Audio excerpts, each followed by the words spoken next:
you're probably more likely to finish it. So what? For 28, I can't read. 29%. Holy fuck. I don't know which one it is, honestly. Every level of the game on normal difficulty, 15%. I would assume most people played it on normal. So yeah, let's just say it's somewhere between 20... Well, let's just say 25% on Steam. So yeah, God of War is almost double. There we go. I don't know. It's too much effort at this point.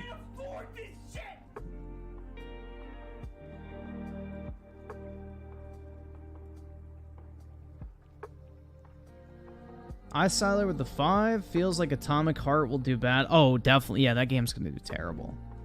I mean, I think it actually sold decently on Steam because people were hyped for it.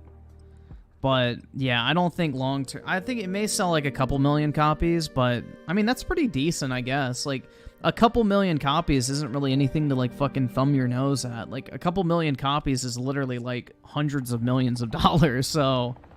Depending on the budget, it may actually be pretty fucking good for the studio. I'm curious the price Xbox pays for the... or to put these games in Game Pass. I think it's,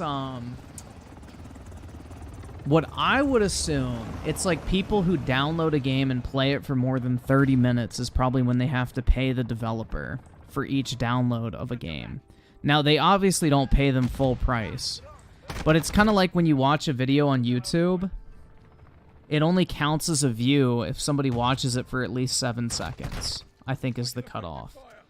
And same thing with, like, Spotify. You have to listen to a song for 30 seconds before it registers as a play, and then for every play, they pay the artist. So I would assume it'd be something similar to that on Xbox, where it's like, okay, if this game gets downloaded in Game Pass and then gets played for X amount of time, then we pay the developer a set price that they agreed upon when we put the game into Game Pass. That would be my guess how it works. It would be really cool to, like, see the breakdown of how it actually comes out to be, but we'll never see that shit. They'll never reveal that. Unfortunately. I think it'd be cool to see, but, you know, companies don't really like to reveal that type of information.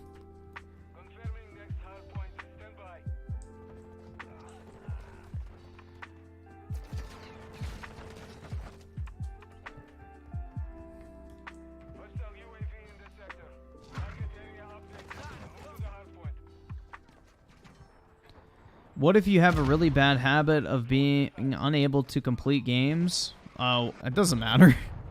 Bro, if you're not... Like, this is the thing. I always get kind of, like, burnt out on games before I finish them. And instead of forcing myself to play a game I don't want to, just for the sake of saying that I beat it, I just stop playing it, honestly. Like, if you're not having fun with the game, there is no fucking shame in stopping playing it. Like, the whole point of playing a video game is to have fun. And if you're not having fun with the game, why the fuck are you gonna keep playing that shit? Doesn't matter. Like, ooh, I can say I beat a video game. Like, holy shit, man. Your neck beard just grew fucking 3 inches. Like, I don't know. Like, nobody fucking gives a shit at the end of the day. Like, if you get bored of a game, drop that shit. There's no point in forcing yourself to finish something you're not having fun with. Like, that's the whole point of buying this shit, is to have fun with it. But there's like this culture within gaming where it's like, oh, if you don't finish your games, you're a fucking loser. It's like, yeah, when did games stop being about having fun and now it's like some fucking gatekeeping horseshit of, like, you know, a digital dick measuring contest about who finishes the most games and on what difficulty. It's just, it's fucking pathetic in my opinion. Like, just play what you fucking want. If you don't want to finish the game, there's nothing wrong with that shit. Like, prime example, bro. It took me 7 months to finally pick up Elden Ring again and finish the game. I could have easily beaten the final boss when I was still very familiar with the game, but I kind of just got burnt out on it and wanted to play something else. And then I picked it back up, finished it eventually. Like, there's no rush. It doesn't make you not a real gamer for not finishing games. Like, the whole point of this shit is just to have fun with it. And if it ain't fun, not worth your time. Real talk.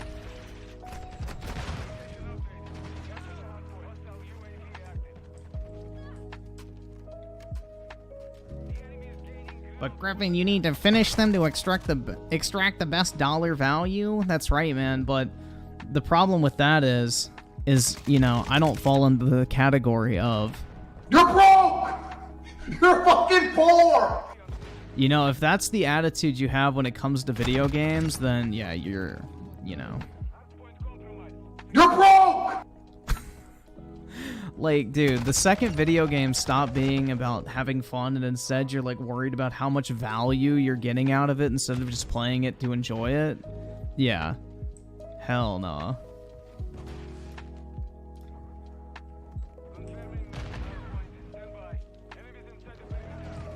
Griffin a wagey? Nah, dude, I'm a salary man. It was great because the second half of February, I got a full fucking paycheck for only working 72 hours. It was great because the way my pay periods work at my job is basically from the 1st to the 15th is the first pay period, and then the 16th to the end of the month is the second pay period.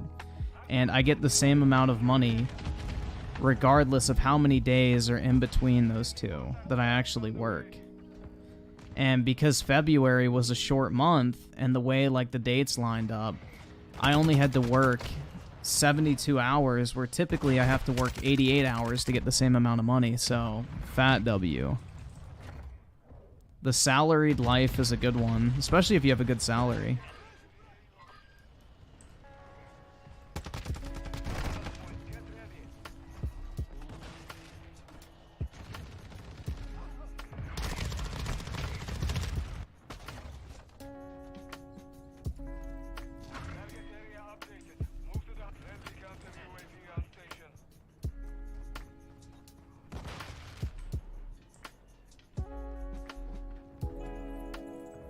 Then why did I finish Atomic Heart?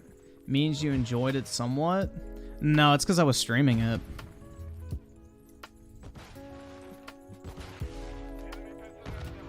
Yeah, I think if you watched me play that game, you would pretty much understand that I was enjoying no part of that game. The soundtrack was terrible, the performance was terrible, the gameplay was boring, the enemy variety was boring, the mission structure fucking sucked. The boss fights fucking sucked. Like, there was nothing redeeming about that game for me.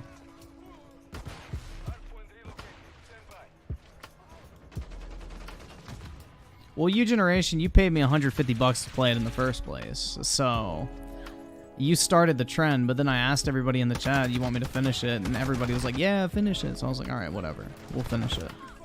And it sucked. And I feel like I wasted my time. But yeah. It's done. I never have to play that shit again.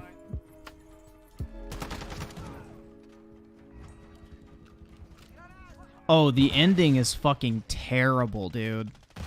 The ending is like some Hideo Kojima type bullshit.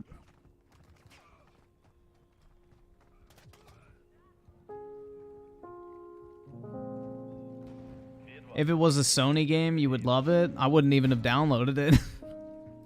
Y'all see how many Sony playthroughs I go through, right?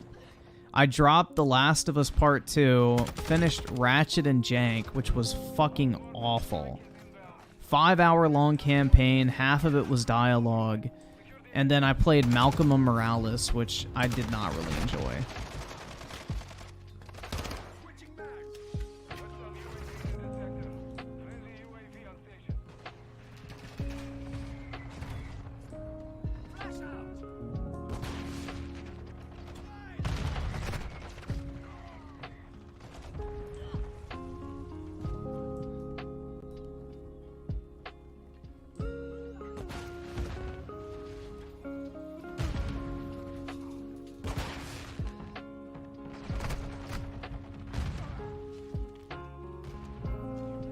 CRM Jordy with the 20, really appreciate it, man. Thanks so much. Hey Griffin, love your videos. You have you have amazing takes on certain topics and can teach me something I never knew about. Thank you for all you do and keep up the great work. Thanks, man. Really appreciate that. It's very kind. I'm glad you can extract some information from it. That's a dub. Really appreciate it though, man. Thanks so much. Griffin's probably going to sell the PS5 again after he's done with Final Fantasy. Probably not, because they don't resell. Like, the thing is every time I've sold my PS5, I've made money on it, even though it's been used. Like, both times I sold my PS5, I paid retail for it, and then sold it for over $600. So, if I'm not getting over retail price for it, there's no point in selling it, because then I'm just losing money every single time I rebuy it. So, that's the only reason I kept selling them, is because every time I got rid of it, I kept making money. So it's like, why am I going to hold on to something that I can rebuy for cheaper later and just make $100 real quick? So that's why I kept selling it over and over again, is because I could make money off of it. It was kind of like a no-brainer. But now that you can actually go and buy them, you know, they're not worth anything secondhand.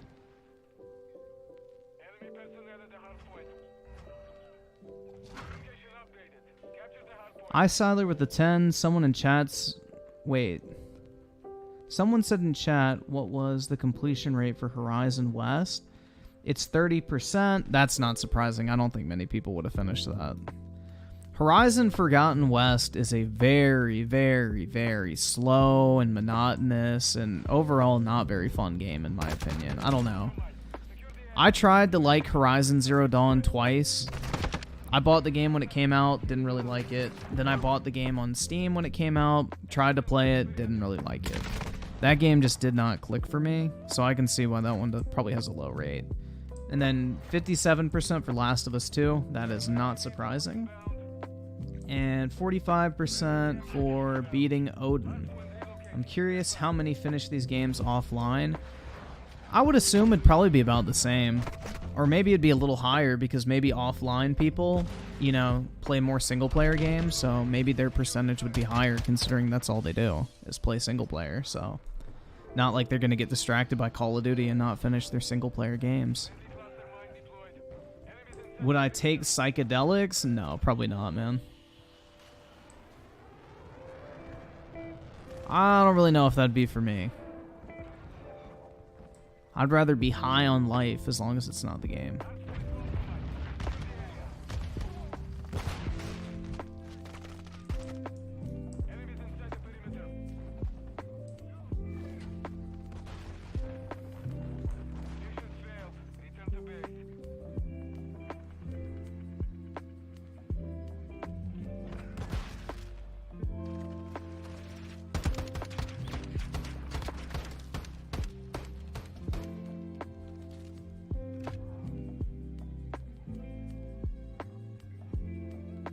Take DMT? I'm good, bro.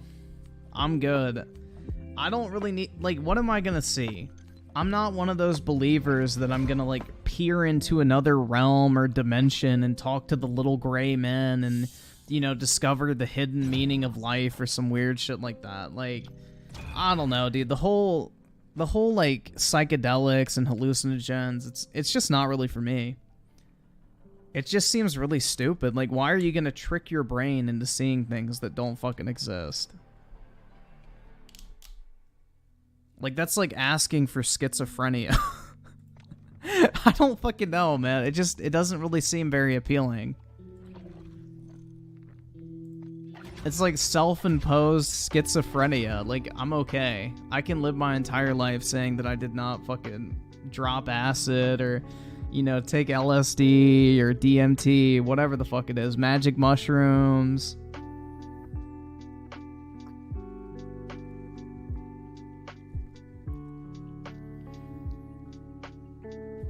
Like, I'm good. I'm more than happy. Griffin wakes up and sees Amaranth in his bed. Ew. I would imagine I'd, like, bump my arm and, like, go, ow, what the fuck was that? Oh, plastic.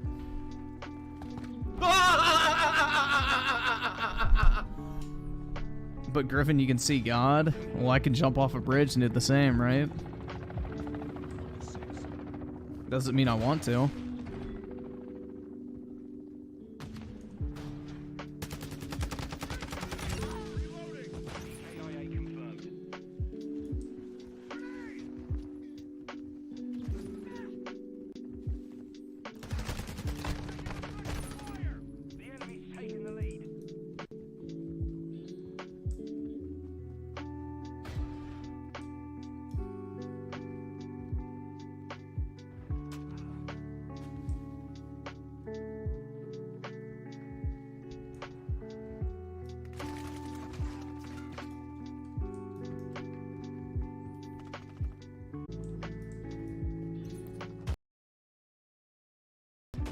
I don't know why that would be the case. Oh shit. Fuck, dude, my mouse hit my notebook. Am I upgrading to iPhone 15? Yeah, probably. I'm a big believer in just rolling the value of your current phone into the new one because technology value drops so fast. So yeah, if I can get like $600 or $700 trade-in for my iPhone, then yeah, I'll get a new one.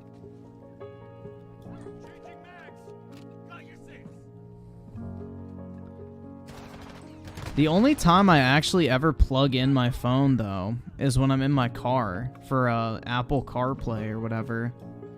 So I don't really even care about the USB-C, to be honest. I just use the MagSafe charger, or whatever the fuck it's called,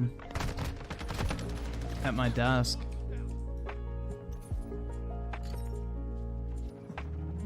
That magnetic charger is fucking goated, bro. I love how Apple used to have that on the MacBooks. Then they got rid of it, and now they're like using it for every device. It's great. Like, I can drop my AirPod case on there. If I got like an Apple Watch, I could just drop it on there. And what's nice is it's wirelessly charging, but you can still pick up your phone.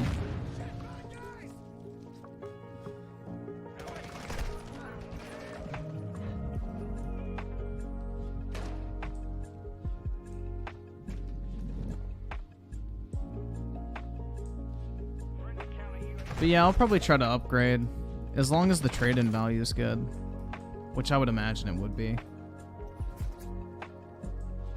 Usually is.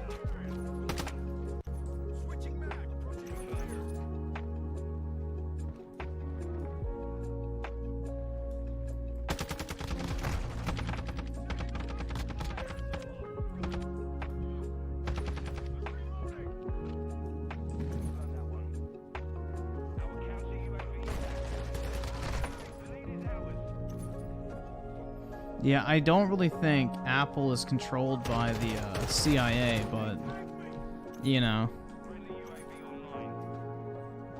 maybe.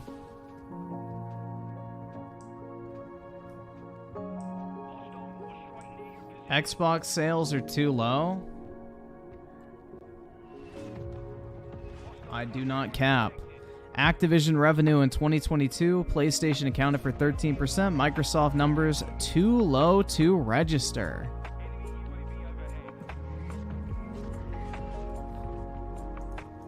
Believe it.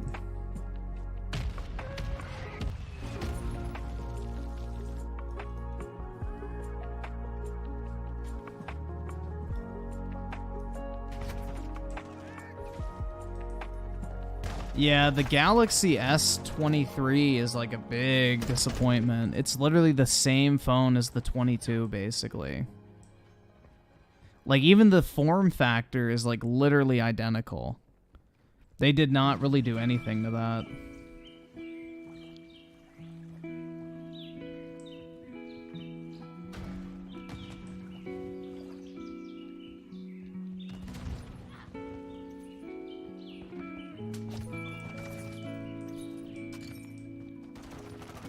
Is it an actual better camera, or did they change the software in the camera?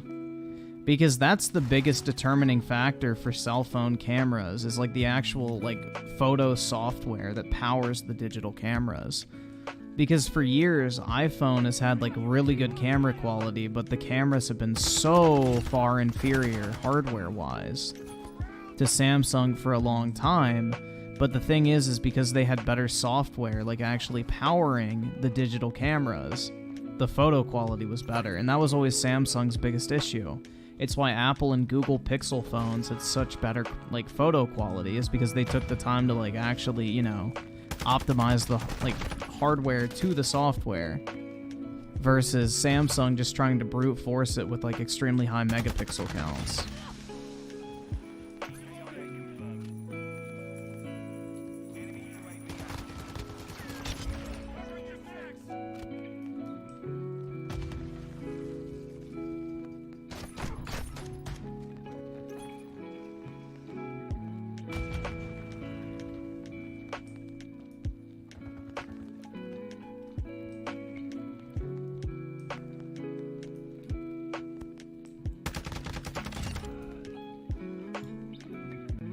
Because, like, megapixels are basically like teraflops, bro. They don't really mean anything unless you look at the actual software behind that power, basically.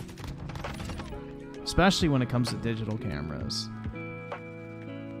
You know, it's kind of just like a random ass measurement that unless it's being utilized properly, it doesn't really mean shit. And that's been Samsung's problem for a very long time. Like, for example, their low light photography, like, Apple was fucking years ahead of them on that shit. Like, if you ever tried to take a picture on a Samsung phone in the dark, or like a room slightly dimmer than direct sunlight, you would get this awful grainy effect on it. Which I think they fixed like during the 20 generation. They made it a lot better. But also video stabilization has been a big issue with Samsung phones as well.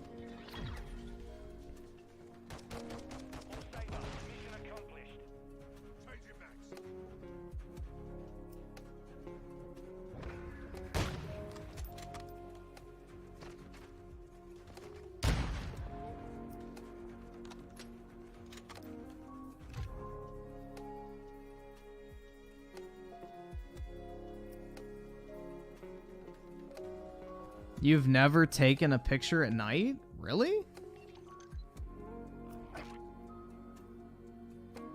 Damn. You've never just been like sitting in a dark room and been like, damn, I want to take a picture of that, and then it comes out really fucking blurry?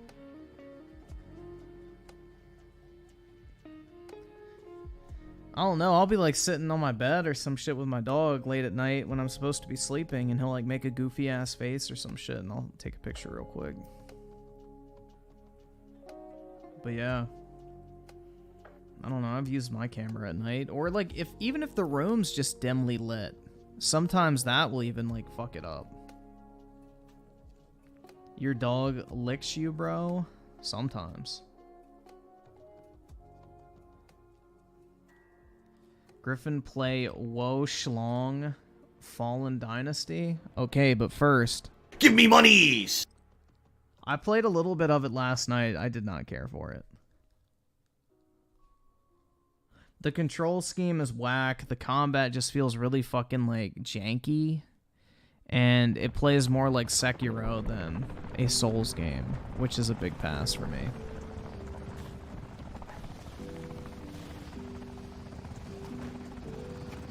Griffin takes selfies with puppy filters. Only for my best friend's stories on Snap, bro.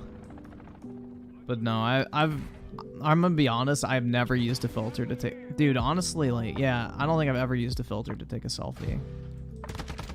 I don't like filters for the most part. The only filters I like are, like, the ones that make shit look like higher contrast. That's literally it. Like, I forget what it's called on Instagram. It, like, kind of adds, like, a blue tint to everything, but makes the colors, like, really pop. I forget what that filter is called. That's the only one I really like. But aside from that, I don't use filters for any pictures.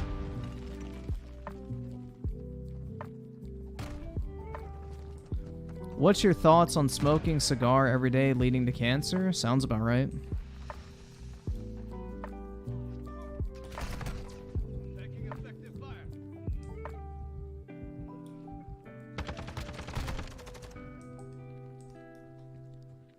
The TikTok filters are crazy. They are good at making ugly women attractive. Nah, that's called your dick, bro. Your dick makes ugly women look attractive if you're, you know, thirsting enough. Did Snapchat invent filters? I don't think so. People used to use filters on, like, Facebook and shit like that. And MySpace, bro. Maybe, like, they invented the, like, real-time filters, but filters in general, fuck no. Those have been a thing forever.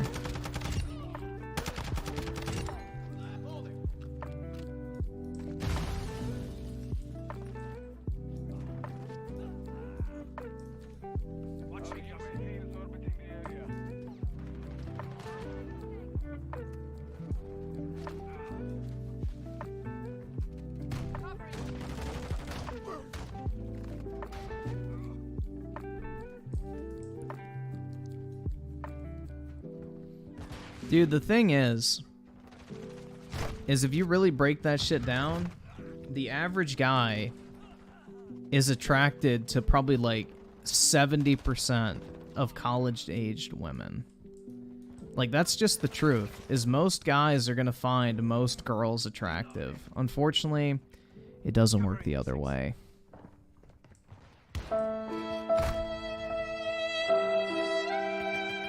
But yeah, that's honestly the truth. Is more often than not, a guy is gonna find a girl attractive versus a girl finding a guy attractive. That's just the way it is, unfortunately. I'm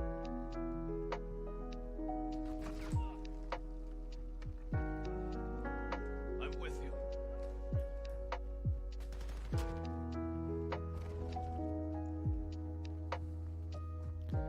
Nah, college girl be the brokiest of the broke. They be in debt and stuff. Have you never heard the phrase of desperate times call for desperate measures? Now, yeah, I'm not gonna add any more, but just think about it.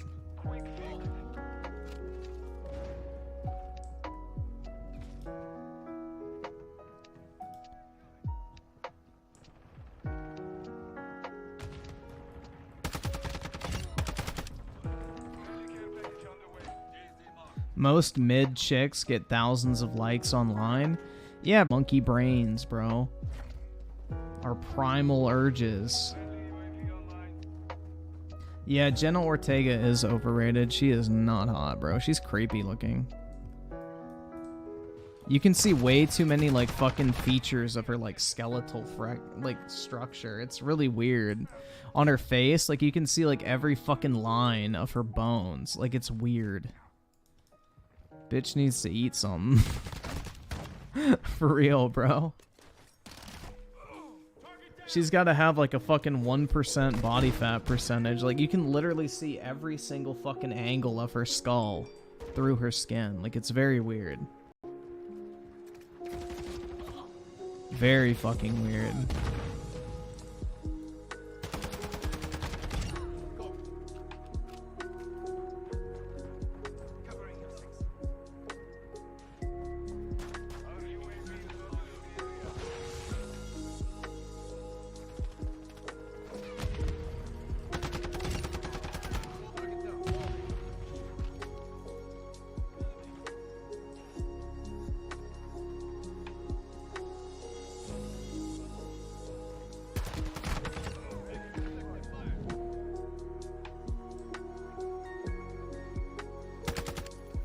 Yo, did you see that Adidas is trying to have her make a fucking clothing line now? Like, bro, they are down fucking bad after losing Kanye. They're getting Jenna Ortega to make a fucking clothing line for that. Like, bro, who the fuck cares about this bitch? Like, she literally dressed up in like some fucking 1800s emo clothing on a Netflix show. The fuck that, like, it's just pitiful. You can tell they're really desperate. Like, they're so desperate, they, like, literally, quote-unquote, cut ties with Kanye. Now they're begging for him to come back so they can sell the remaining stock. Because apparently their annual sales are going to drop by, like, $2 billion a year as a result of losing Yeezy. So, sucks to suck. And Yeezy's the only thing that really made them relevant. Because before they, like, signed Kanye, like, nobody fucking cared about Adidas. Other than a bunch of Euro pores in fucking Slav land.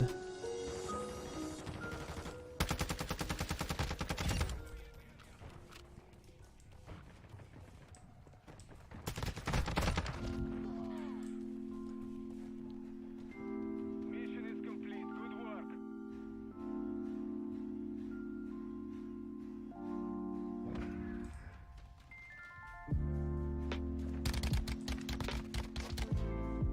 Now I'm married and I might get some 10 times a year?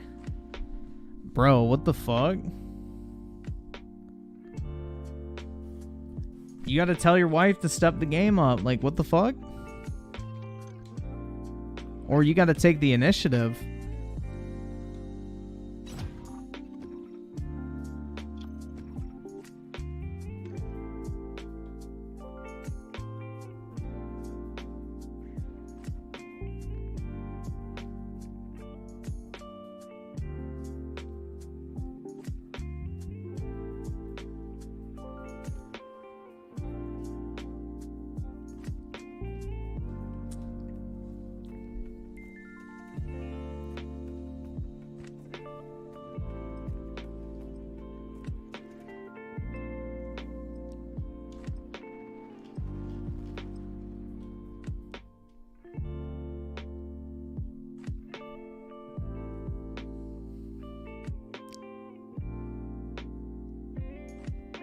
Lol, I ain't begging, but I always initiate it. I don't know, man. I don't know what to tell you. That's kind of odd.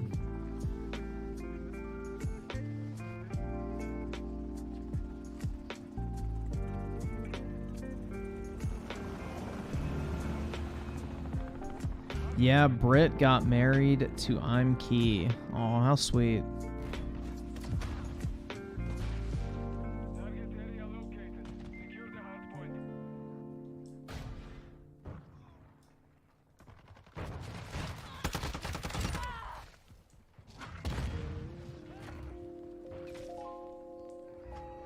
We've secured the lead. Oh, we got Yonya in the chat saying that should have been me, bro. She could do better. We've lost the lead.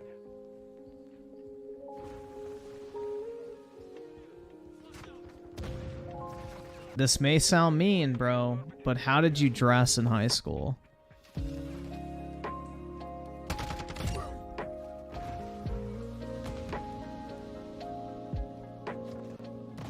Hard point compromised. Secure the area.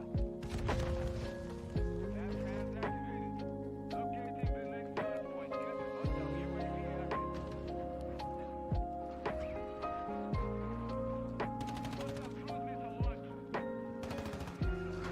Cargo shorts and a pocket tee? I hope not.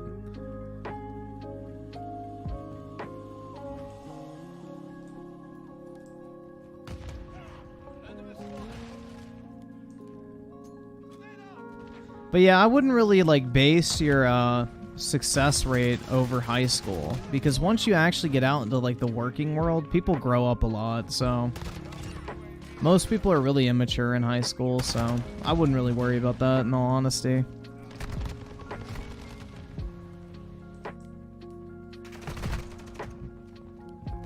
A polo and skinny jeans. As long as you weren't wearing like some fucking combat boots or some shit, you should have been fine. But yeah, I don't know, man. Just go try asking out people like not from school, because most people in high school are like still fucking mental children.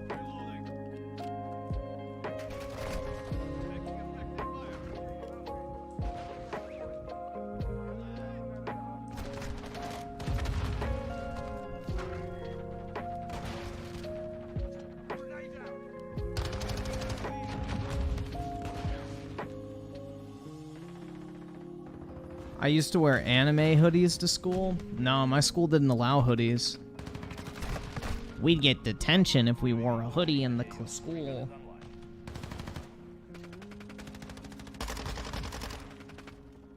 One girl I asked out rejected me because she thought I was too short, and I'm 5'11". Yup, welcome to my world. Sucks being a manlet, right? Hostile UAV in the sector. UAV is being confirming hard point. Stand by. Oprezna. Hostile Overwatch Hilo in the area. Hostile cruise missile incoming. Enemies inside the perimeter. Hard point relocated. Secure the target area.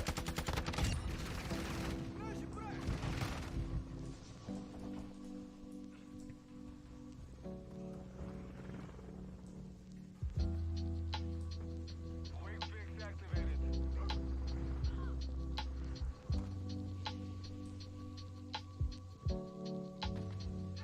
Hard point compromised. Secure the area.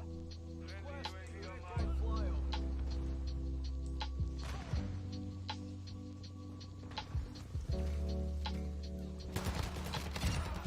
Reloading. We've lost half the field. Timothy Marco with a 2. Why do schools try to dictate how you dress? Because they're oppressive, fascist institutions Either subscribe, donate, or get the fuck designed out. to destroy the creative young minds of our youth. I don't fucking know. Probably just... Oh, well, mainly it's because they didn't want to encourage gang activity, because, you know, wearing a fucking hood is how, you know, gangs identify, apparently. Hard point compromised. Secure the area. Enemies inside the perimeter. Alpha Centurion with the 3 months. I asked this girl out at work about a month ago, or about a month back. She said no thank you respectfully for now. That one hurt. We're still cool though. Well, you got the for now, so. I mean, every month or so, you could just, like, drop a... Yo, you good now?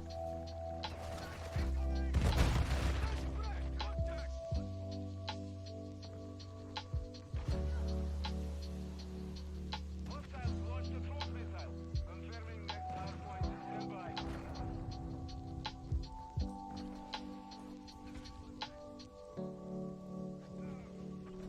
Hardpoint compromised. Secure the area. Hostile overwatch helo in this sector. Hardpoint relocated. Secure the target area.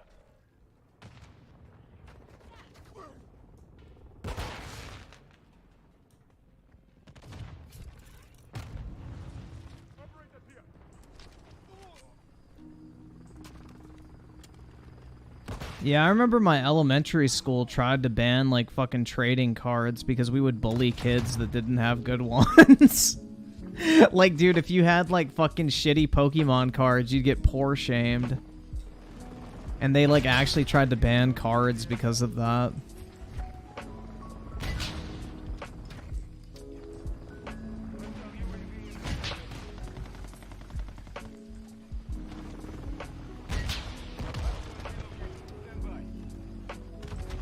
Like, this one kid had, like, these really expensive Yu-Gi-Oh cards.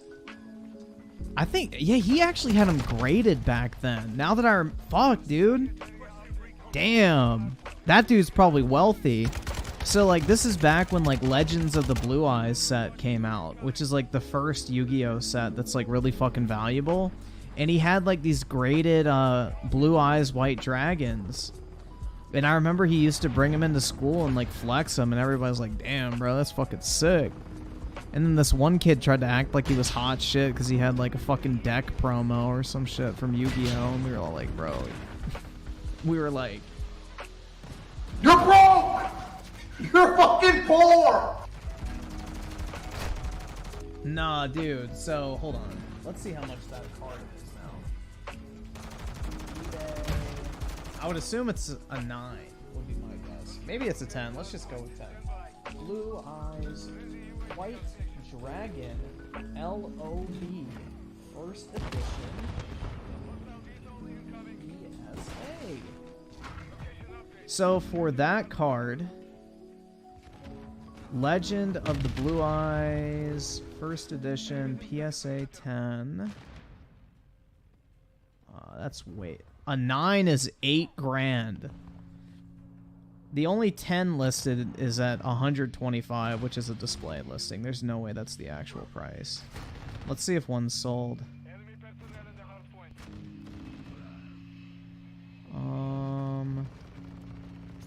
Hostile UAV in this sector. Let me go back and type in 10 so I get better results. Since I'm going through sold. Hardpoint compromised. Secure the area. Sold items. Locating the next hardpoint. Get ready. Highest price. Enemy personnel at the hardpoint. That's the Canadian one. Yeah, I can't find a sales record, but a PSA 8 sold for $4,400. A 9 is listed at 8,000, so I would probably say a 10 is somewhere in the range of like 40 to 80,000, depending on the population report. So if he kept those cards, man, either way, dude's probably balling. Because he had like 10 of them, man. Like his dad, I guess, his dad was into him as well, so that makes sense why he got him graded, because his dad was like a huge card collector, so he would always get like new cards all the fucking time. Like when he had a birthday party, like the fucking party favors that they gave out, like they had like a fucking like box of like cards in there for everybody, because his dad was like huge into trading cards and shit like that. See, this is what I want to do for my kids. Is like, I want to grade their cards when they buy them, so that way when they like get older, they are like just sitting on a fucking like amazing amount of cash.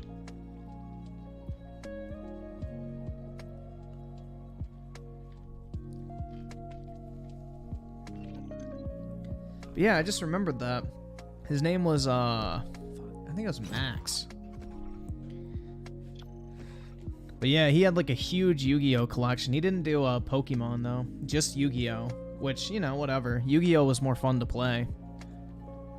And I like the art better for Yu-Gi-Oh personally. I think the art style is a lot cooler for some of those like classic cards than Pokemon, 100%. Like Blackluster Soldier, Dark Paladin, those are way cooler than Pokemon. Griffin's gonna create a bunch of spoiled kids? Fuck yeah, dude. I'm not raising no fucking brokies. Dude, if you're with me, we all ball. Like, that's the way it is. What if my kids don't want them graded? Then they can...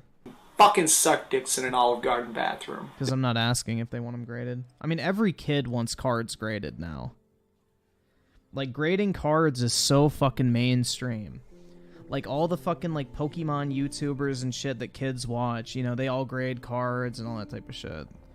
They're all over social media. Like, everybody grades cards now.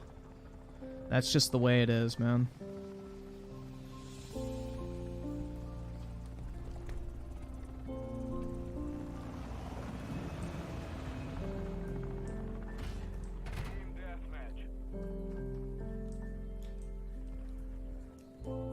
Most expensive high school is in Switzerland. Costs 150K a year. Which is probably nice. Dude, I bet the bitches in Switzerland are probably hot as fuck, honestly. I just have a feeling. I've never been to Switzerland, but it's a very wealthy country, so I'd imagine most people there are pretty attractive. I wouldn't fit in.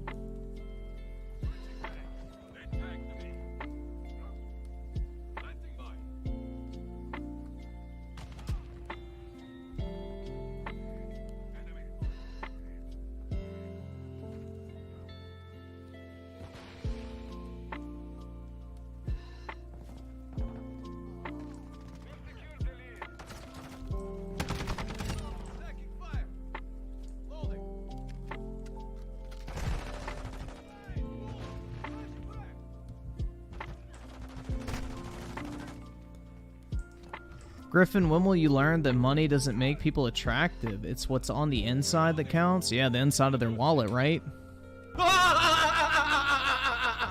But no, I don't know, man. Like, if you guys just think about it, most wealthy people have, like, a certain aesthetic to them. Like, they typically wear clothes that fit very well, that are very stylish. Like, their hair is, like, kept up well. I mean, some of them are, like, caked in makeup and shit, but, you know... That's kind of a toss-up. I mean, broke-ass bitches are caked in makeup as well. At least the rich people's makeup looks a lot better than the shit you buy at Walmart. But, I don't know, man. Like, the rich aesthetic is pretty nice. Like, they dress a lot more preppy for the most part, not, like, wearing some fucking Victoria's Secret, like, fucking sweatpants, you know. I don't know, man. The rich girl aesthetic is very nice. More times than not.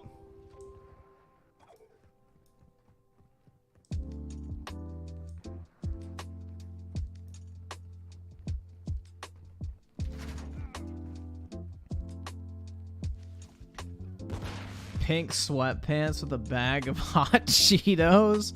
That's oddly specific, man. You got somebody in, like, specific in mind?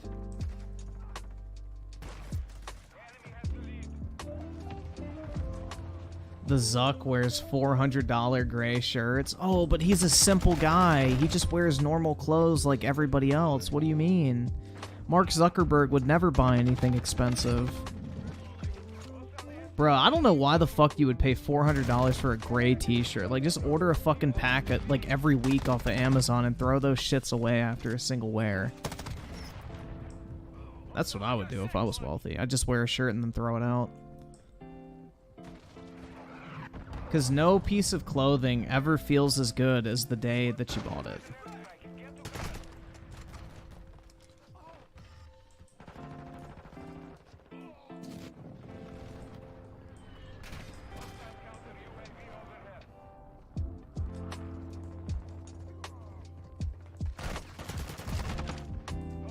Like, the second you wash a t-shirt, the softness just decreases immediately.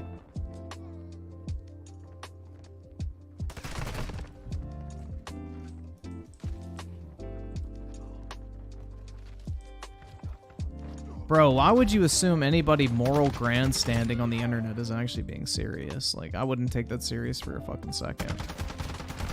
Most of those people are just disingenuous cunts.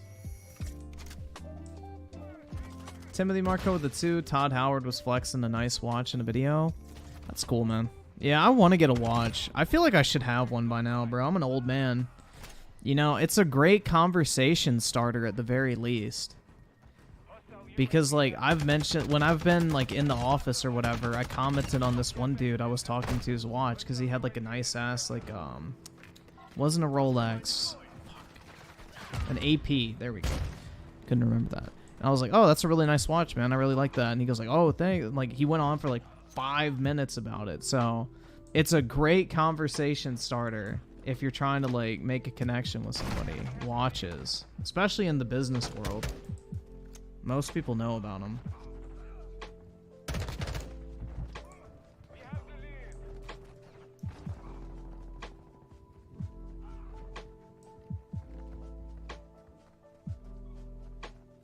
Yeah, I don't know. I would love to get like a fucking a nice watch. But that's the thing is I don't want to buy a watch until I can drop like 15 grand on one. Otherwise, I don't really think it's worth it.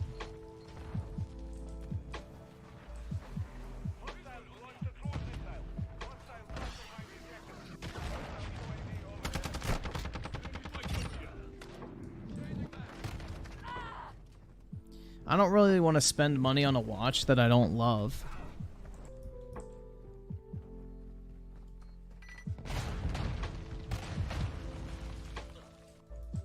Bro, what type of flex is a gaming PC? Like, this is the thing. When y'all get into, like, the actual working world, bragging about a, like, graphics card is like bragging about the fact that you went out to eat. Like, nobody fucking cares. Like, $1,000 ain't shit in the fucking, like, professional world. Nobody fucking cares.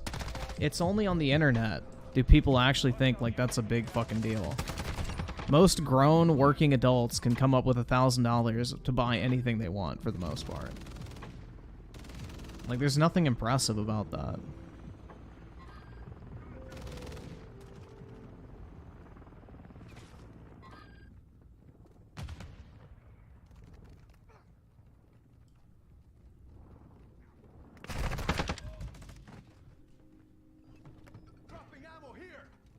Flex my PS2? Hell yeah, man. I still watch DVDs on it every night. Yo, speaking of DVDs, I found these DVDs in a box. It was the fucking, like, complete series of the Super Mario Brothers Super Show, or whatever the fuck it was called. And I vaguely remember watching that shit as a kid and being, like, really fucking, like, funny. I don't know. And it was like part live action, like part fucking cartoon or some shit. And the live action part was so fucking cheesy. Like, that's the part that made the show. The animated part was kind of lame. The live action part was fucking hilarious for how bad it was.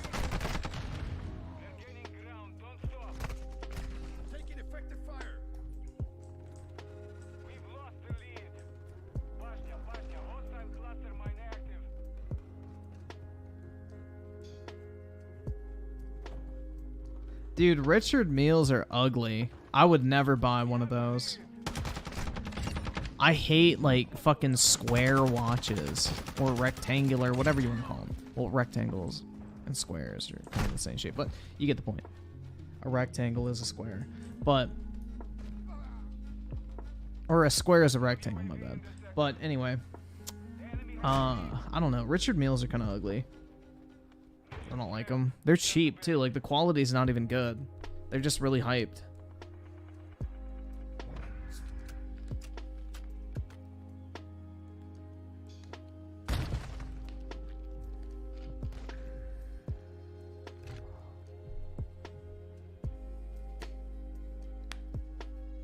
Yeah, my, like, dream watch is... hold on, let me see if I can find it again. I always lose it. Let's see if I can find it.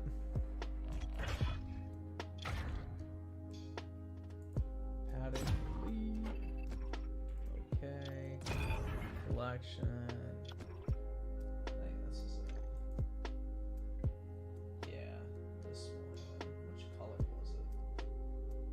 guess the color doesn't really matter. But yo, what the fuck is that? Ew, it's got like diamonds and shit. I don't like diamond watches personally. Alright, that is fucking beautiful. What the hell?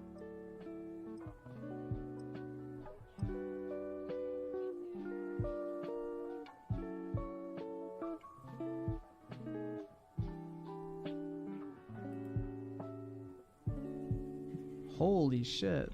Where's the one they just showed in that video?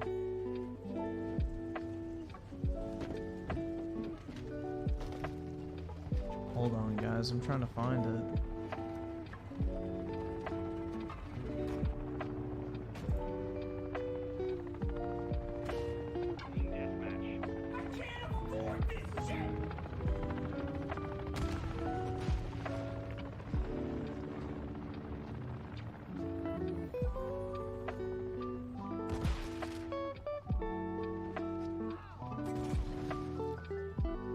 Damn, I don't need to be looking at these fucking watches, man. I can't afford any of these bitches. That is fucking sick. Damn. Dude, check this shit out.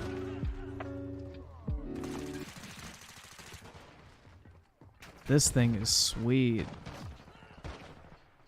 Why isn't the video playing? That's a better angle. That shit looks fucking fire, man. I love how you can see the actual movements. That's really cool.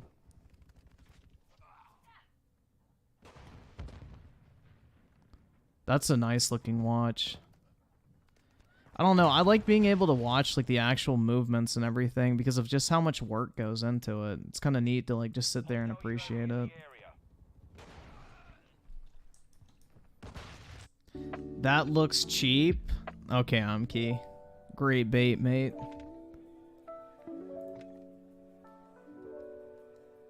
Yeah, I don't like iced out watches. I think they look like shit, honestly.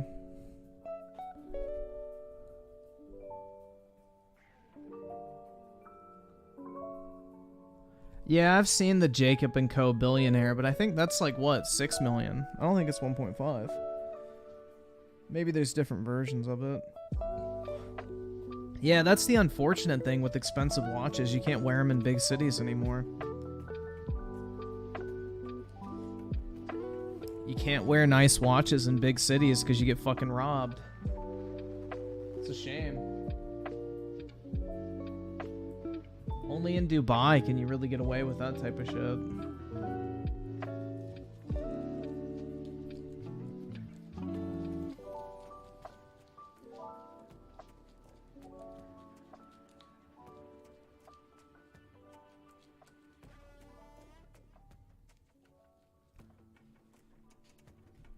Oski Woski with the 5. That show was pretty fire. I actually have a few sealed copies of those. Oh, nice, man. But the show itself was pretty fire.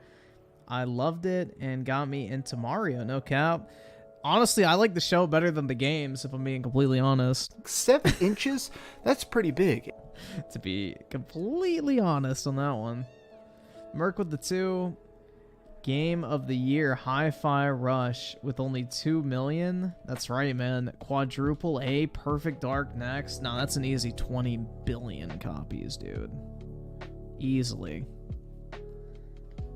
And I think Timothy... Yeah, I read yours because that's what got us talking about watches.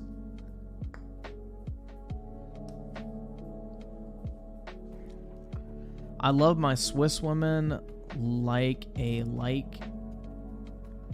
Oh, I love my Swiss women like I like my Swiss cheese. Smelly. And with plenty of holes to enjoy, right?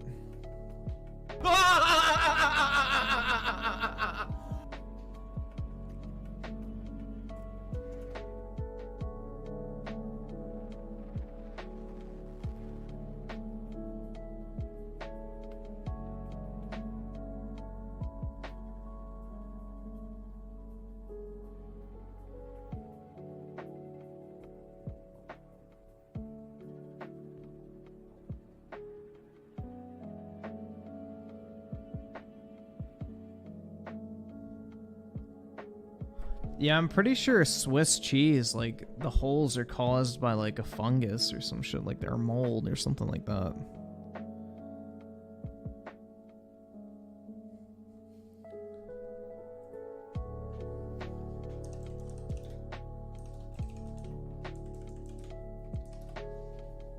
I don't know. This is a watch that I'm debating on getting. I kind of like this a lot, personally. I think it looks really clean. But it's very expensive. But it's one of those watches that'll only go up in price probably over time. Like, that shit just looks really fucking fire, man. I love the, like, teal fucking, I guess, face on it. Is the correct term. You know, probably get roast, but yeah. I really like this. Like, it just looks really fucking clean and simple, and I don't know. It's just a clean watch that you could probably wear, like, every day with whatever.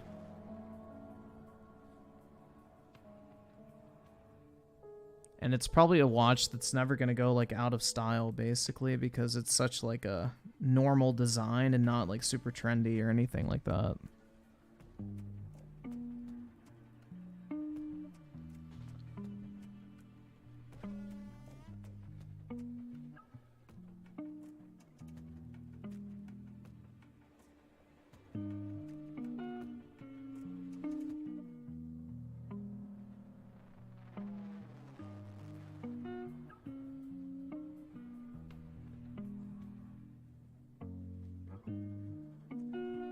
Alright, it's not gonna let me matchmake with the party.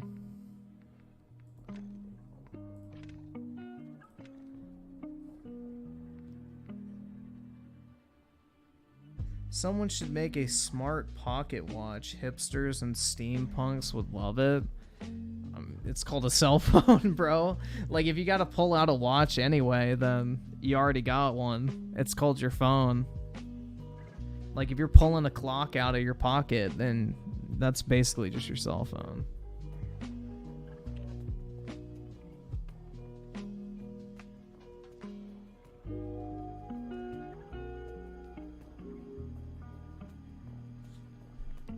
Yeah, one of those trends I'll never understand is, like, the chain wallets. I never understood the point of that shit.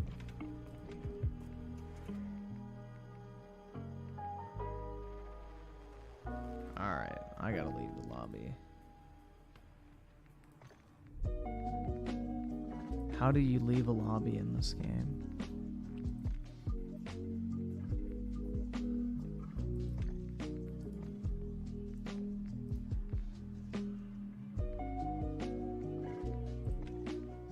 Why the fuck is it, like, so hidden? It's to prevent theft. Yeah, I don't know, man. Pocket watches, I don't really like that much. I mean, I guess they're kind of cool, but Timothy Marco with the 2 Swiss watches are more legit to me. Well, yeah, I mean, they're, like, known as the world's best watchmakers for a reason. Having a Swiss movement in your watch is, like, considered a big value adder.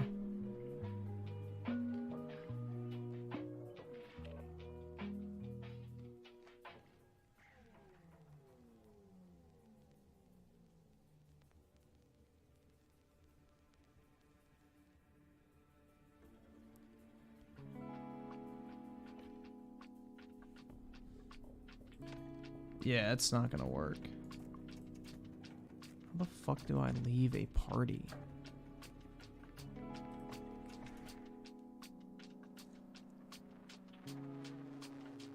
Pricey option. Wait, pricey watches would also make great air. Yeah, that's the whole point, is, like, you can pass them down. That's what's a tradition in Korea, basically, is, like, when your daughter gets married in South Korea, you buy her husband, like, a nice watch, like a Rolex or something, to give to him as a wedding gift, because then he'll pass it down to, like, their kids and shit like that. Merc with the 2 Lego Star Wars watch from Target is a huge flex. Dude, those Pokemon watches stonked majorly.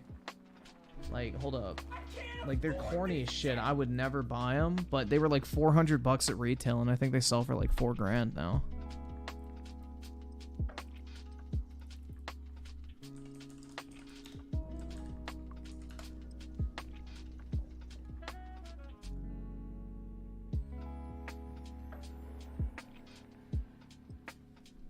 see if I can find it.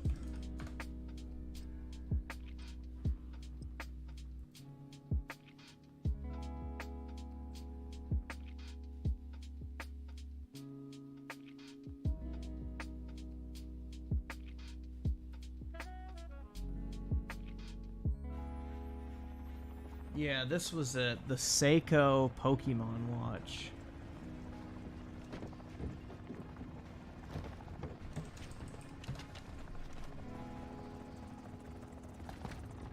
They were like $300 or $400 on release, and now they sell for like thousands of dollars.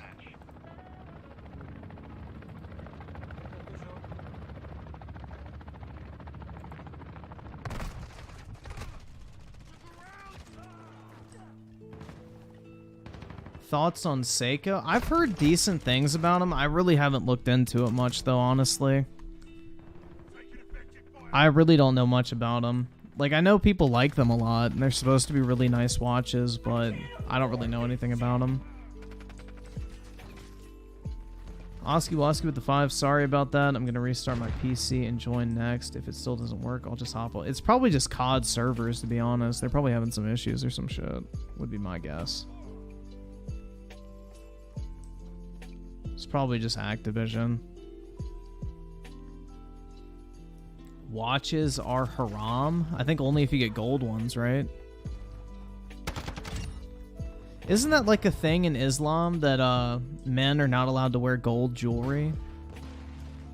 I think so. I think that's a thing in Christianity as well, too.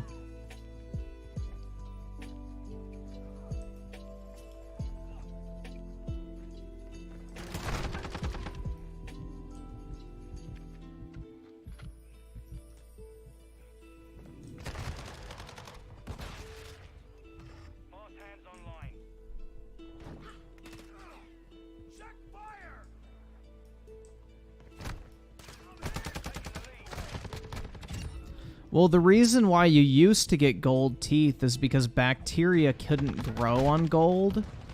So back when, you know, dental replacements were not as advanced as they once were, basically having a precious metal replacement tooth made it so that, you know, you wouldn't grow bacteria on the surface of your tooth because your enamel naturally kills bacteria as well.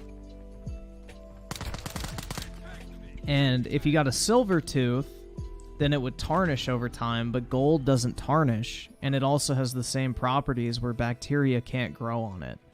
So that's the reason why gold teeth were a thing. Now, people getting, like, grills and shit looks fucking cheesy, but there was a reason for why people used to have, like, gold replacement teeth if they lost a tooth, because gold doesn't grow bacteria and it never tarnishes. So that's why. That's why silverware is a thing, because silver doesn't allow bacteria to grow on it, so it's safe to eat off of. That's why, like, almost every fucking, you know, utensil and plate and shit of, like, super wealthy people in the past were made out of silver instead of, like, gold and all, or I guess, like, just normal metals.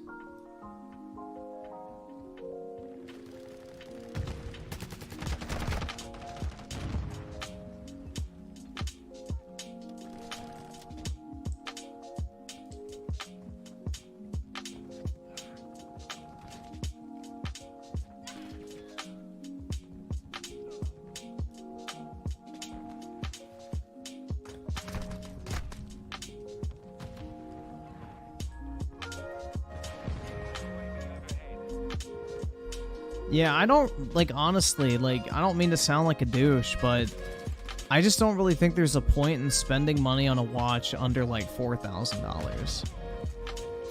Because, honestly, most of those watches that are under $4,000 probably are very shittily made, or they're mass-produced and will never hold their value. Like, you need to get into that, like, higher-end range if you want to, like, potentially make money on your watch someday, or at least sell it for what you paid for it.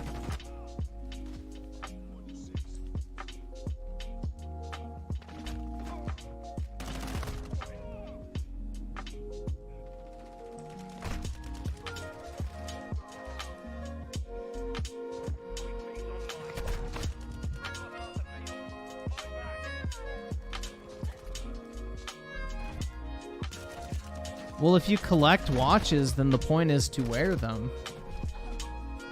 Watches are like one of the few collectible items that you can actually like use on a daily basis, and it doesn't really hurt the value if you take care of them.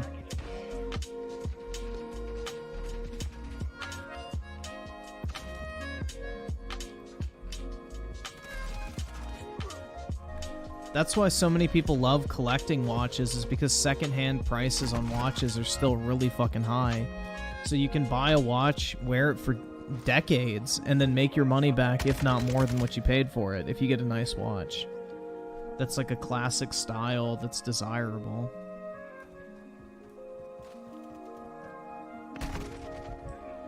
The calculator watches.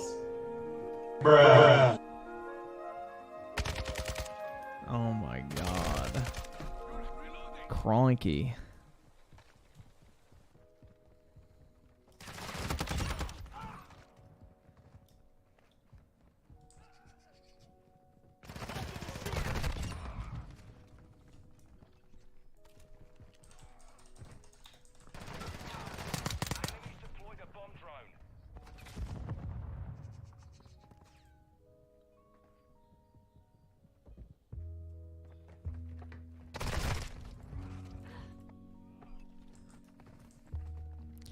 Damn, y'all got me really wanting to buy a fucking watch now. This is not good. I need to be not buying a watch. That's at least a couple months out. I mean, it wouldn't be a bad purchase because it's not like I'm just throwing the money away and I can always sell it, but you know. I have wanted a watch for a while, but shit's expensive. It's like wearing a car on your wrist, basically.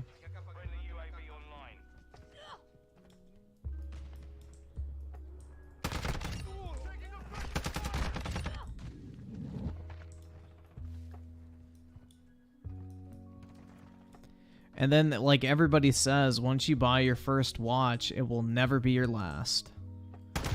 So I don't really know if I need a new, like, fucking addiction in terms of purchasing expensive items.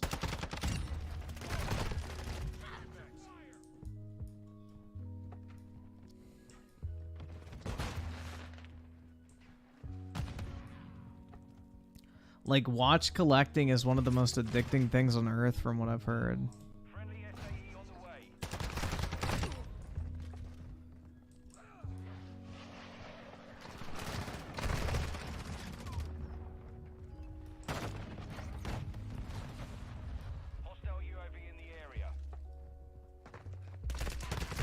Well, if you insure your watch, you can't wear it. You have to put it in a bank vault. That's the only way you can insure, like, collectibles like that. Is if you put them in a fucking vault, basically. It's like jewelry. It's almost impossible to insure jewelry because, you know, unless you have it locked up in a secure location, who's to say, you know, you just say, oops, I lost my ring. Give me my insurance check. And then, you know, once you get your check, you just pull the ring out of a fucking drawer and then wear it like it never even happened.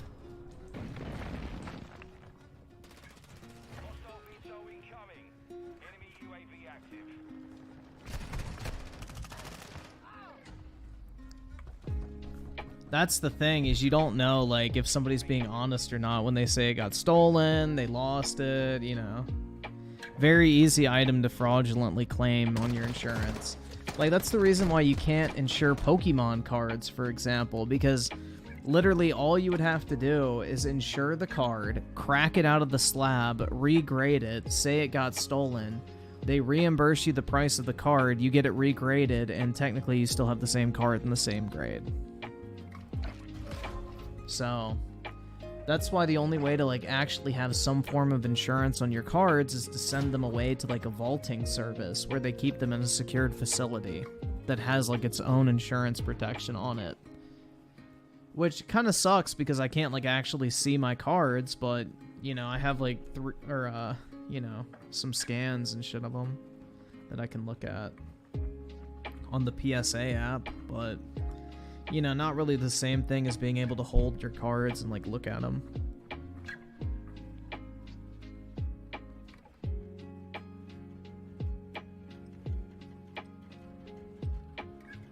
I'm scrolling through my cards right now. Damn. Remember when I used to have money?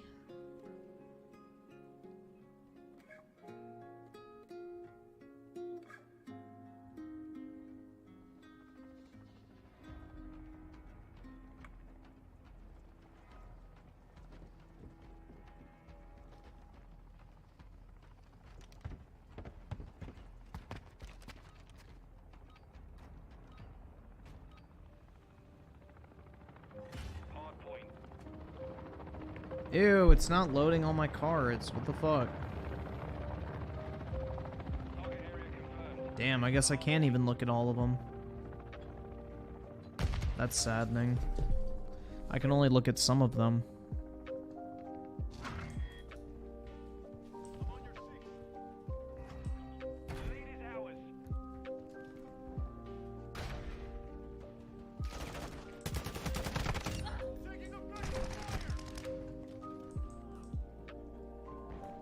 Invest in bonds? Hell no, bro. Pokemons are the best investment you can make. Like, tell me another asset that I could have bought for $100 a year ago that is now worth $400. Somebody point me to an asset that I could have bought that quadrupled in value over the span of a year. Anybody got anything? I didn't think so. Moving on.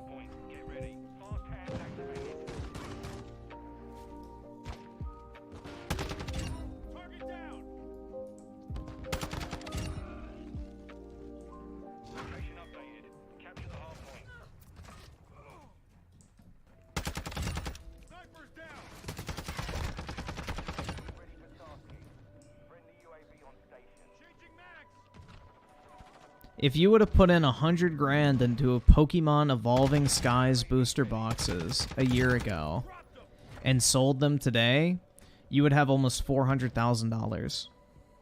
Just think about that for a second. Pokemons are goated.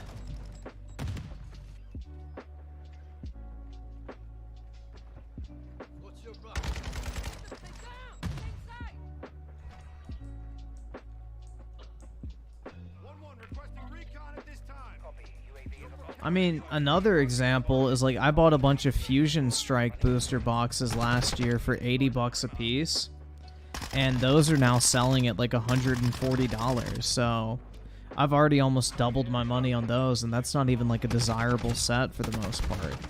So it really is true. If you buy Pokemon booster boxes close to release when the price is low, and you hold on to them for a little over a year, you can almost always double your money as long as they don't get reprinted insanely. But eventually they will go up in price because they'll stop getting printed.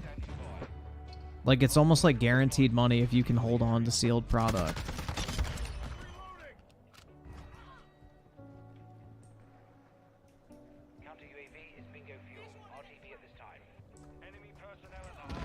You don't have time to grade your cards? It takes like 5 minutes, man. It's very easy. You just make a PSA account, buy the membership, enter your cards, and ship them out. Takes like maybe 5-10 minutes depending on how many cards you have. Very easy. Favorite non-legendary Pokemon, Griffin? Mine's either Infernape or Subtile. Fuck. Non-legendary. Fuck. That's like my main favorite Pokemons.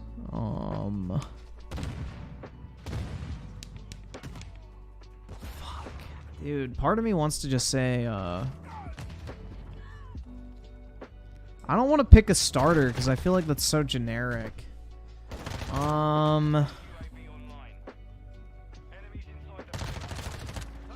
Shit, that's tough.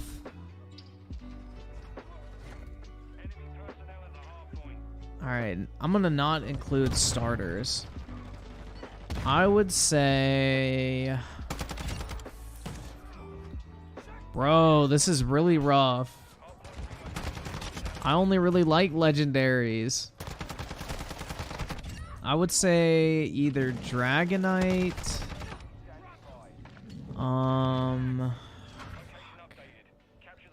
I'm looking over at the cards I have that aren't legendaries, and I don't have many.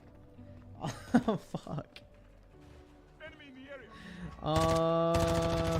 Shit, dude. Umbreon.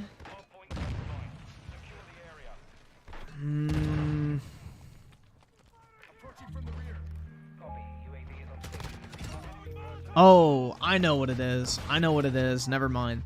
Aggron. Easy choice. I forgot that existed for a second. Aggron.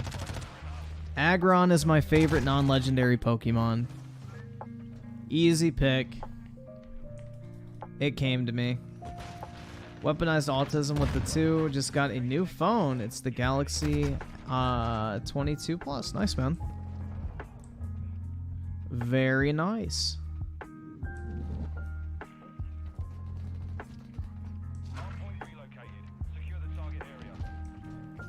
Aggron is a pseudo-legendary? No, he's just a normal Gen 3 like Pokemon you catch.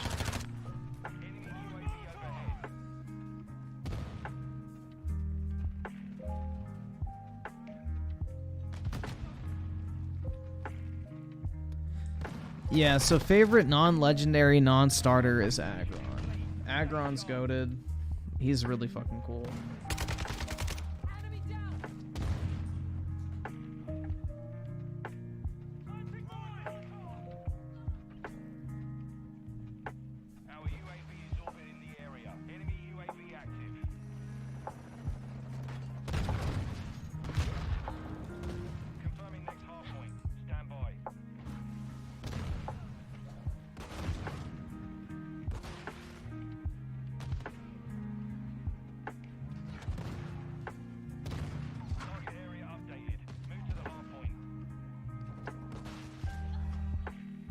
It's a really low-res picture, but you'll get the point.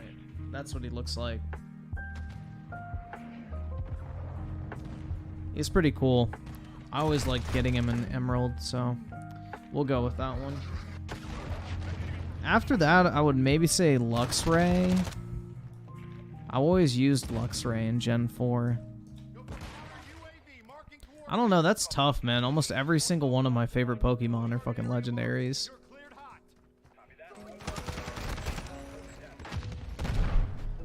That's like asking what's your favorite motel.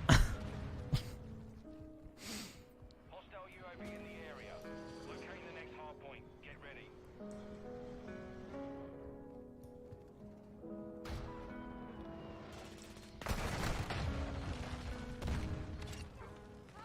Hard point relocated. Secure the target. Hard point compromised. Secure the area. Enemy down.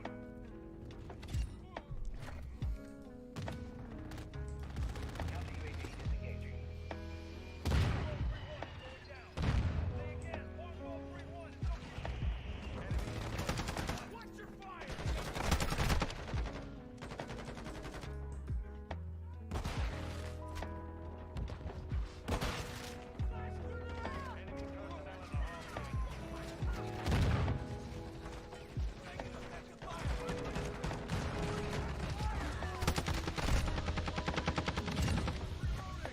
Oh, baby, a triple.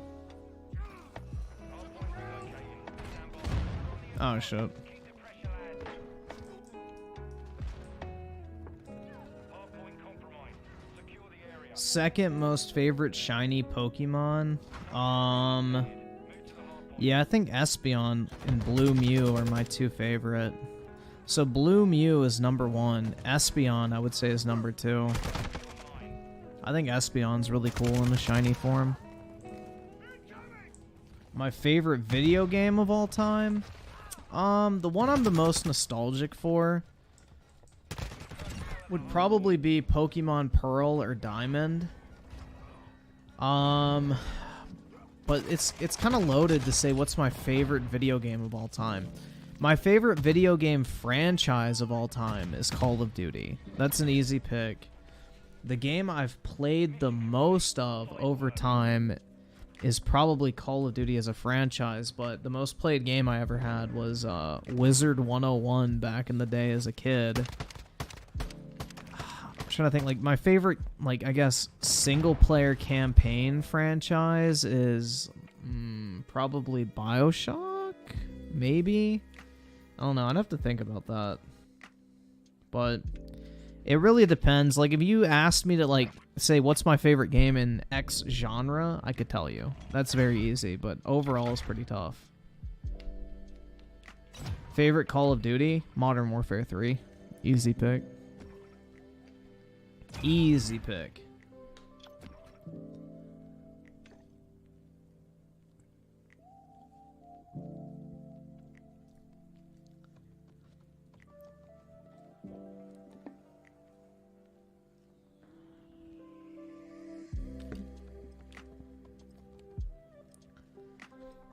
Yeah, it's very hard to pick a favorite game because all games are so different in the experience that they give you. Like, every game is so different, like, across genres. It's not like watching a movie where it's like the end goal of watching a movie is to be entertained for like a couple hours. So it's very easy to be like, oh, my favorite movie I've watched is this one. Because it's like, okay, what movie do you enjoy watching the most? And for me, my two favorite movies are Gladiator and Star Wars Episode 3. I could watch those movies every single day for the rest of my life and probably never get sick of them. But that's going to be very different for other people, but, you know, I feel like it's much easier to pick a favorite movie versus a favorite game.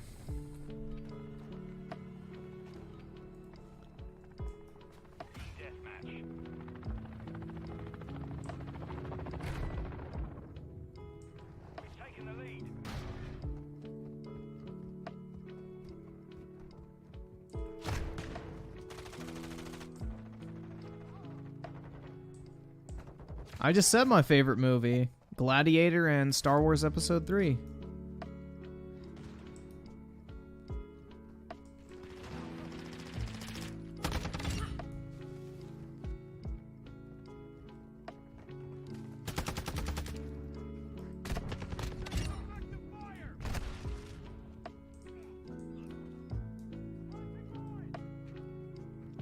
Favorite, TV show? HBO Rome. That's easy. HBO Rome is my favorite TV show, and then probably Better Call Saul after that.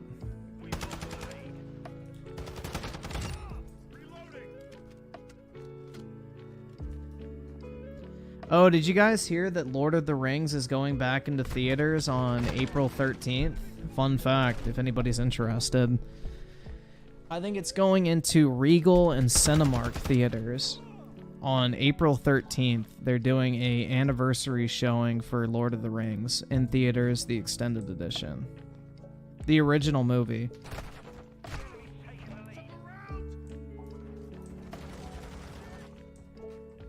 I think it's like the 20th anniversary or some shit. I don't fucking know. It's only one movie, though. I think they're going to roll out all three eventually. That shit'll probably sell out pretty quick, though. Lord of the Rings fans are fucking insanely fucking, like, you know, obsessed. Enemy UAV active. Taking effective fire! The lead is ours.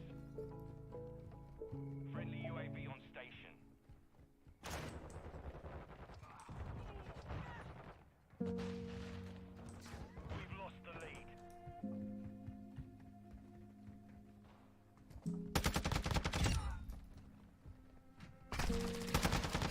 Ready for tasking. I'm reloading. The enemy's taken the lead. Hostile cruise missile incoming.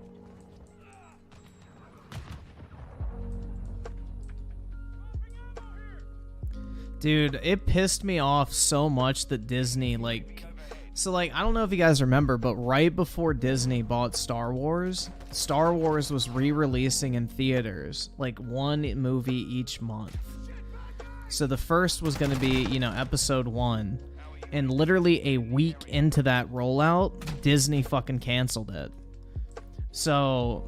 It still is a known fact that I never got to see a single fucking, like, actual Star Wars movie in theaters. and Disney is the one who is responsible for that shit. Just another reason to fucking hate those motherfuckers. But yeah, I remember I was gonna go see Star Wars Episode 3 in theaters because, like, me and my dad watched them when I was, like, really young. And my mom, like, she was like, oh my god, it's PG-13, you can't go see that. And I was like, bruh. So I ended up watching it at my fucking friend's house when he got the DVD of it. But yeah, I didn't get to go see fucking Episode 3 in theaters because my mom was like, oh, it's violent. It's like, no shit. It's called Star Wars. That's the point. Fuck. But yeah, like on the news, they were making a big deal about the lava scene when Anakin burns. Like, you know, that was like the fucking moral panic back in the day that the news was going with, like, oh my god, this is a kid's franchise and they're showing someone get dismembered and burned alive. And it's like, yeah, that shit's fucking based. That's what we want to see. That's what we're fucking here for. We're not here for this weak-ass fucking Jar Jar Binks bullshit.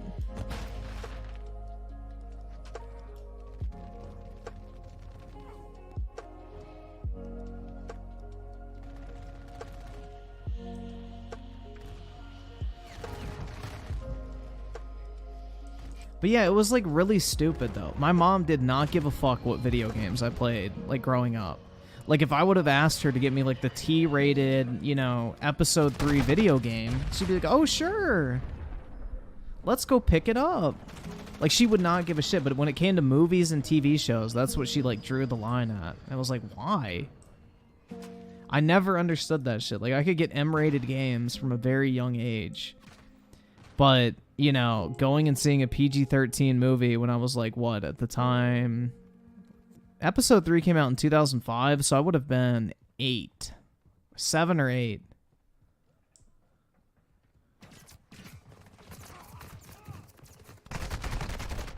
And yeah, I remember she got pissed off when my dad and I started watching Lord of the Rings. Like, she goes, I can't believe you're showing him that at such a young age. It's like, bro, what the fuck? It was like literally the scene with the fucking fireworks in the first movie, and she was like freaking out over it. So those movies are so violent. Like, they're not even that violent, honestly. Lord of the Rings is pretty tame. Like, there's nothing really that crazy in those movies. But yeah, she freaked out over that, but, you know. Because I remember, like, she made my dad, like, turn the fucking movie off the first time. And he goes, like, don't worry. We'll watch it another time. We did. But yeah.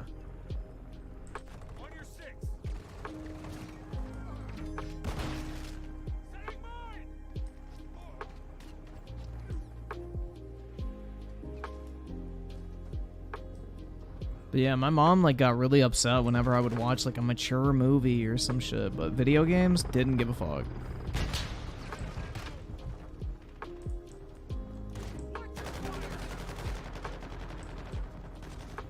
Personally, I would not care if my kids watch R-rated movies and play, like, M-rated video games and that type of stuff. Like, I don't care. It wouldn't even be an issue with me. Like, fuck it. Dude, people used to take their kids to the public beheading in the town square every other week. Like, they can handle a little fucking imaginary violence.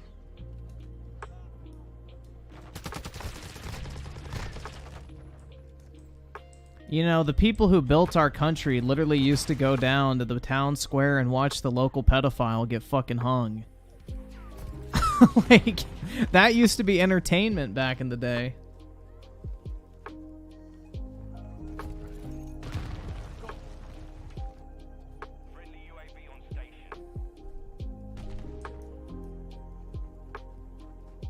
Like, imagine during the days of the Roman Empire, like, imagine every kid wanting to go to the fucking Colosseum and watch, like, people get killed and shit.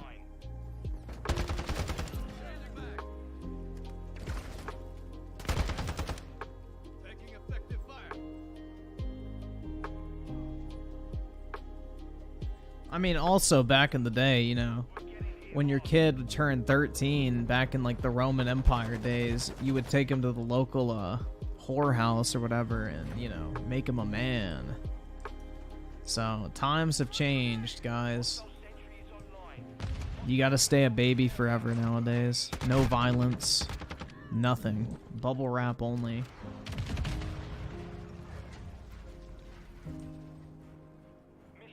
Dude, people treat their kids like fucking literal glass objects nowadays. They're not allowed to do anything. They're like, oh, why did your air tag turn off that I put on your backpack? It's like, bro, what the fuck? That shit is creepy, dude. People need to back the fuck off.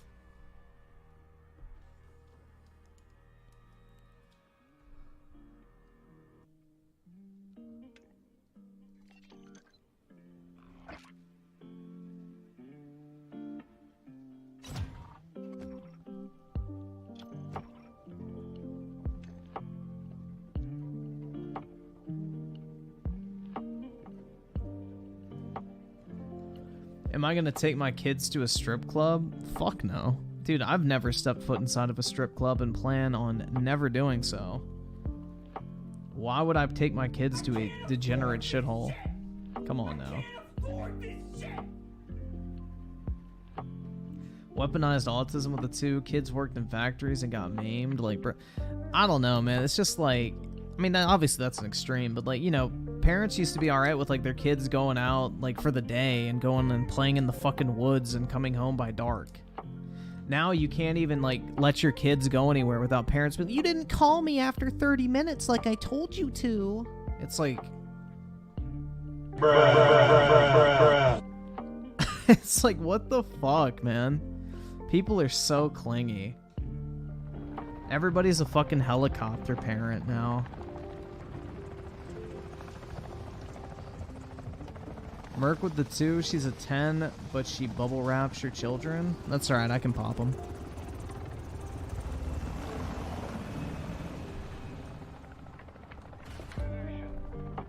That's alright, that's like the mother's place, is to be like nurturing and shit. But then that's where dad comes in and says, nah, fuck that shit. We ball.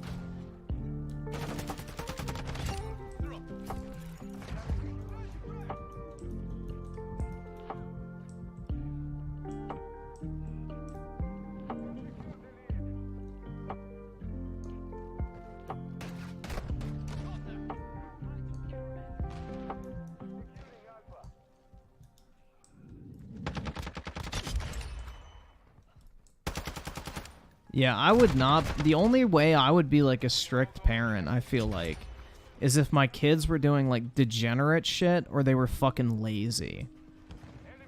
If you're lazy, I have zero fucking sympathy for you. But, you know, other than that, I don't really fucking care. If they want to have alcohol at like 14, I don't give a shit. Like, they're gonna do it anyway. Might as well let them do it in the safety of your own home. Right?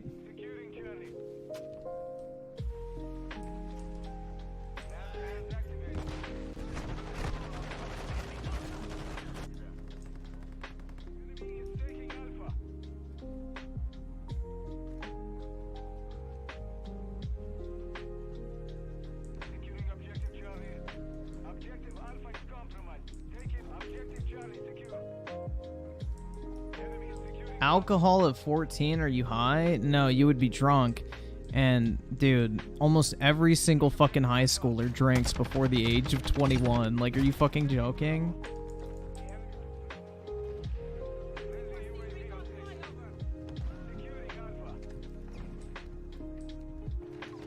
Like, every other weekend, at least, there was like a fucking high school party when I was in freshman year. Like, motherfuckers are bringing water bottles with vodka to school. Like, you really think 14-year-olds aren't drinking if they want to? Come on now.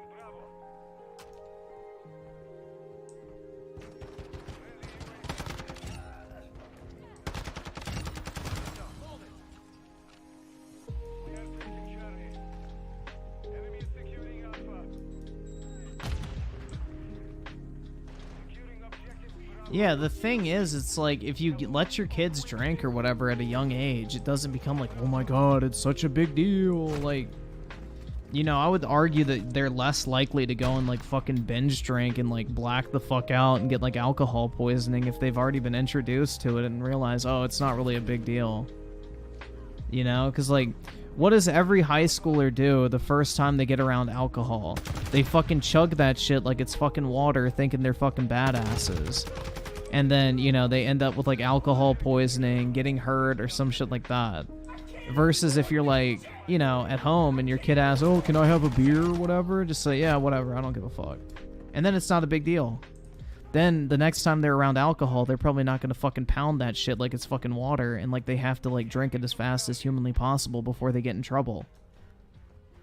Like, making it a forbidden fruit is literally what makes people abuse it so much. It's like the same thing people are saying with weed now. It's like, now that it's legal, a lot of people don't even want to fucking smoke anymore. Because it's too mainstream, man. But yeah. And it's expensive now. Because of all the taxes. John Isaac with the 2 got drunk once at a party, woke up with pants off. Hopefully there was a chick with her pants off next to you. And Oski Woski with the 5. I remember me and my cousin were 14, and my uncle gave us a couple of shots of tequila, and I got to say that was a really fun night, and my aunt got mad. Oh shit. Uh-oh. That's alright, man. That's what the cool uncles are for. 7 inches? That's pretty big.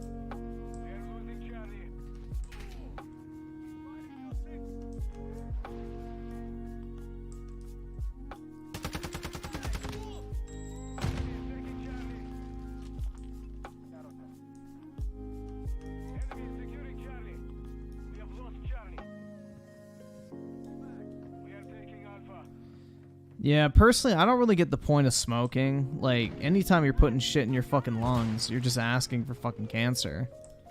But also, I don't know, man. The effects of marijuana just do not seem very appealing. Objective Alpha secure. The mission is half complete. Finish it. John Isaac with the 2. I'm Key was there too. Found him in the men's room. Uh-oh. Yeah, he was probably coded, if you know what I mean. Somebody wrote public toilet on him, and then he was just completely covered.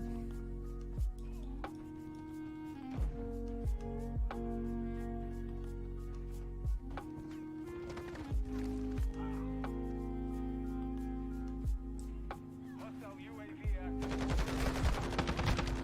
Executing objective Charlie.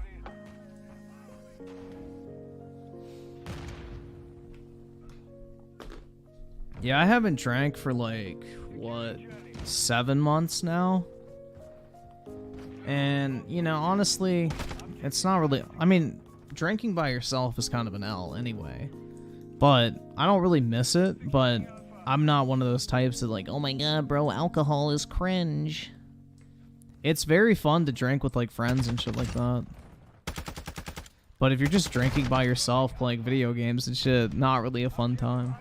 That's just kind of depressing. Securing objective Alpha. Like, alcohol, I feel like, is only fun to drink in, like, social settings. Otherwise, it's kind of an L.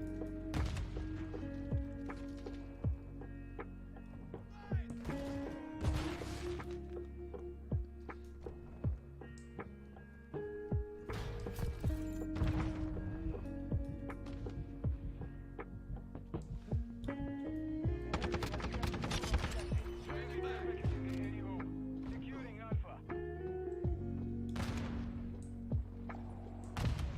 We are taking Alpha. Taking effective fire.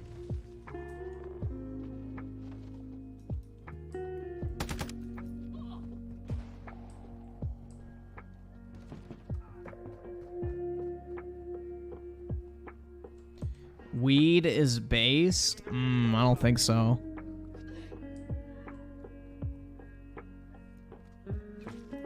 Weed kills your fucking sperm count. Alpha secured.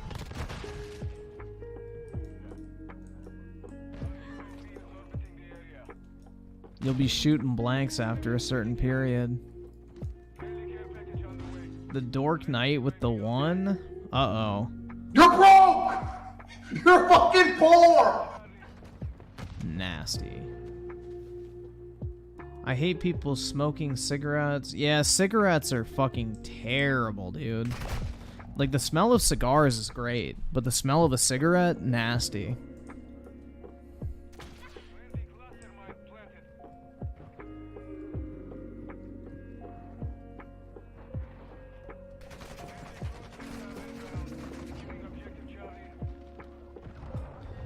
Yeah, I would say weed is more cringe than fucking based, personally.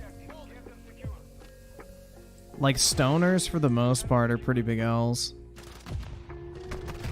Bro, I just want to sit back on the couch, relax, and smoke a bowl.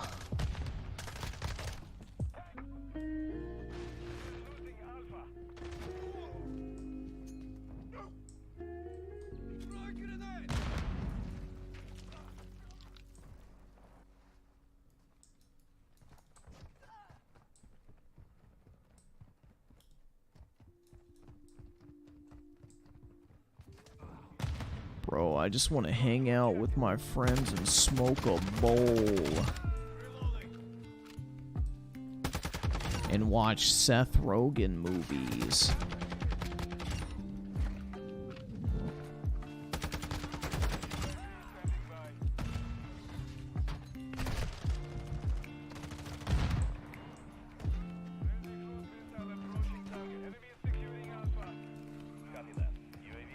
Yeah, for like pain relief, I can understand, but the people who use weed to like fucking, you know, basically try and mask their quote unquote mental illnesses are major fucking cope artists.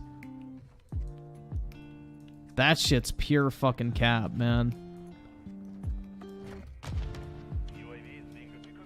Bro, weed cured my depression. Weed saved me from anxiety. Weed cured my whatever. Like, that shit's pure fucking cope, bro.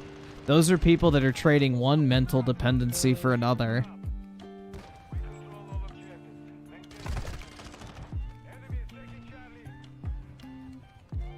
The pain relief aspect is legit, but like the fucking anxiety treatment, depression all that type of shit's pure fucking cope. Oski Woski with the 5. I take edibles on my day off, and it's still pretty fun, especially when I start thinking about the money I made. That gets me into full thinking mode. Yeah, I mean, that's fine, bro. Like, I don't have beef with anybody who wants to, like, fucking pop edibles, you know, smoke or whatever, but the second people make that shit their identity, hell no. Like, stoner, like the stoner culture and fucking, you know, character trait that they take on is very irritating.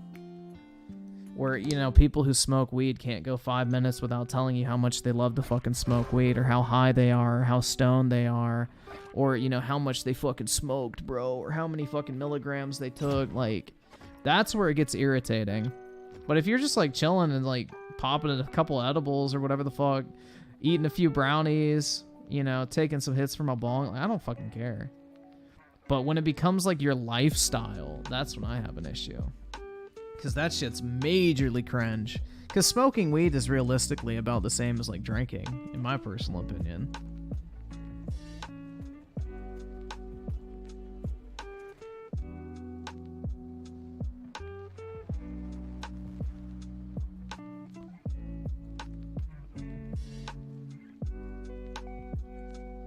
Yeah, that's what I've heard too, man, is people get paranoid smoke. I mean, I've witnessed that shit firsthand with my friend who was like driving, and he got like super fucking paranoid.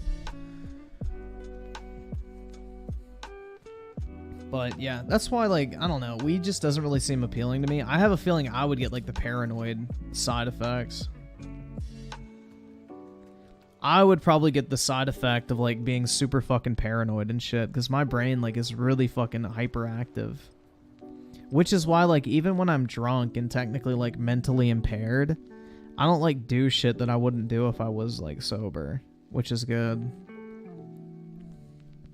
Like, I don't do dumb shit just because I'm drunk. But I think it's just because my brain's like always like fucking way too like paranoid about shit. Weaponized autism with the 2. I hate people who smoke at the drive. Dude, I just hate the fucking smell of it. Like, do that shit at your house. Take a shower before you leave. Like, please. That shit smells so fucking bad. Like, weed is one of the most disgusting fucking smells out there.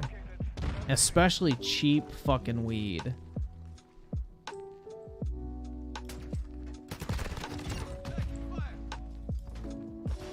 Like, that's all you smell walking through DC now is, like, just fucking weed, and more fucking weed. It's terrible.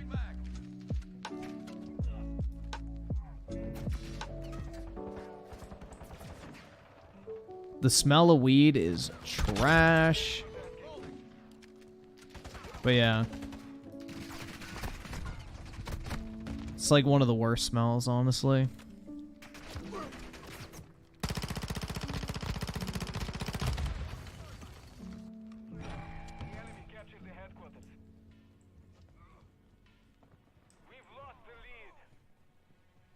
Yeah, like tonight I went to the grocery store and the dude in the car, like next to me in the parking lot, was sitting in his front seat smoking while listening to like fucking sports on the radio or some shit. Like, I don't fucking know, man. It was very odd. But yeah, that's a pretty common sight up in my area.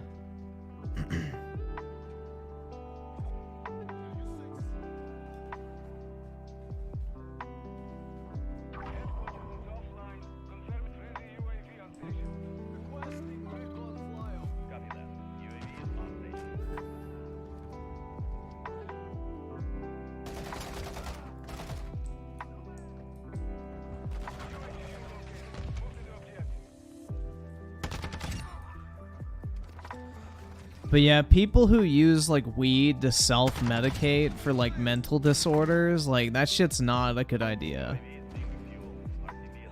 Like, I knew a guy in high school who had like fucking bipolar disorder, and he only found out because he went to go play like college sports.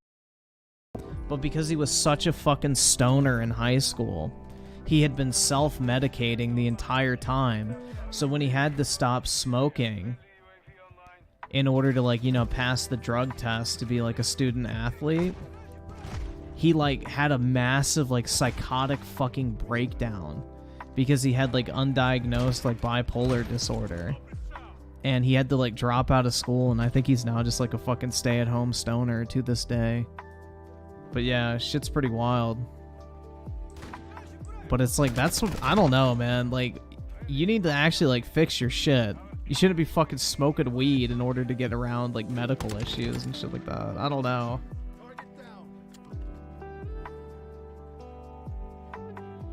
Yup, a stay-at-home stoner. There's a couple people I know like that. It's unfortunate. I don't know. That's why I have such a strong dislike for, like, stoners and shit like that, is because I had a couple friends that ended up being like that, and it's just kind of annoying to look how worthless they turned out to be, because they actually had a lot going for them, and they genuinely fucked their lives up, so, you know? We are on the objective. Securing now.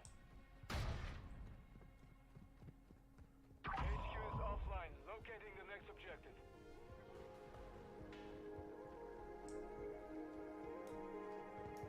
So whenever somebody says weed isn't addicting, I just fucking laugh, because they're just completely fucking coping.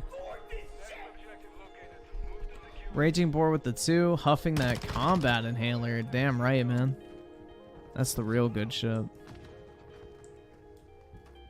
But yeah, I've seen it firsthand. I know multiple people who are legitimately addicted to fucking pot. They literally just stay at home and smoke all day. They do nothing else. They don't work. They dropped out of college. These were like intelligent people who had a lot going for them in life, and they just amounted to absolutely nothing because, you know, they got addicted to smoking weed. And no matter how many times people want to say, you can't get addicted to weed, bro, that's not true. Like, fuck off. I've seen it happen. If people can get addicted to eating potatoes, they can 100% get addicted to a mind-altering fucking drug. You dumbass motherfucker.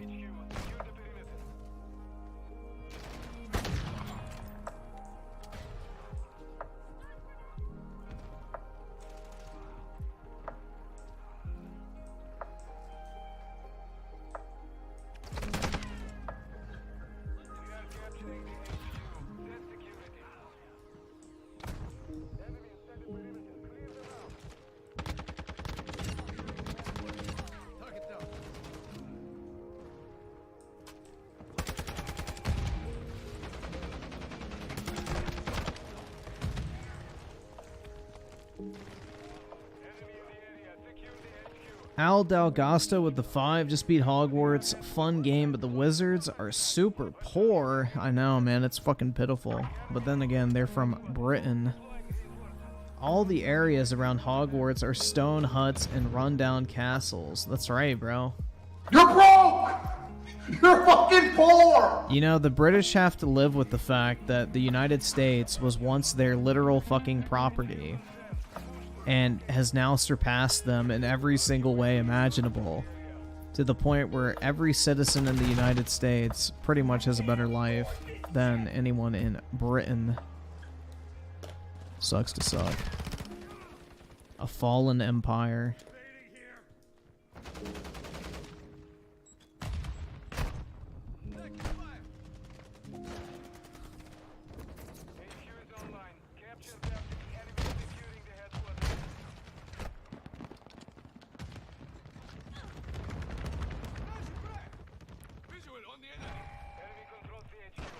Dude, I need to find a busty French baddie. I need to, you know, keep the genes pure in my familial line, right, guys? I gotta keep my French heritage alive.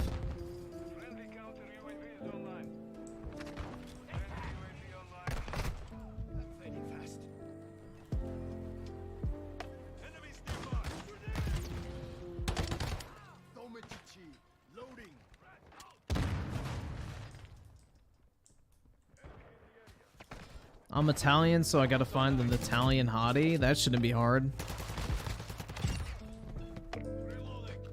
From what I understand, is most Italian women are very attractive.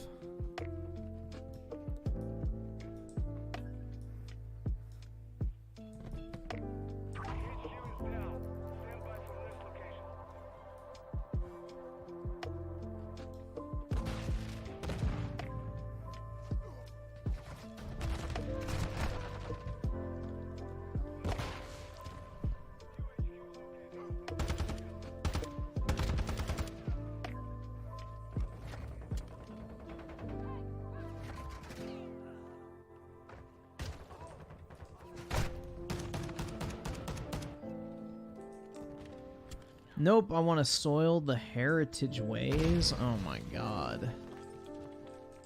You race traitor. But yeah, no, honestly, I don't give a fuck about, like, bloodlines. Like, that shit's so fucking stupid. I gotta keep my pure fucking German heritage. It's like, oh my god.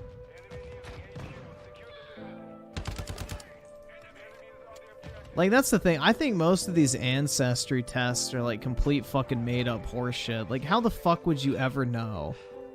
Like, they literally just do a blood test and then slap some random fucking numbers on there and be like, oh, yep, you're German, Italian, and fucking Irish.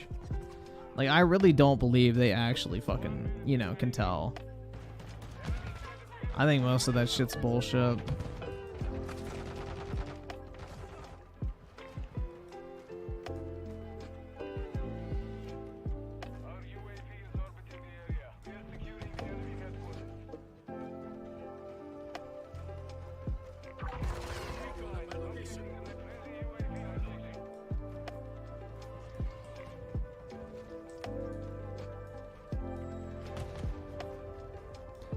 You're Jewish? That's a W, man.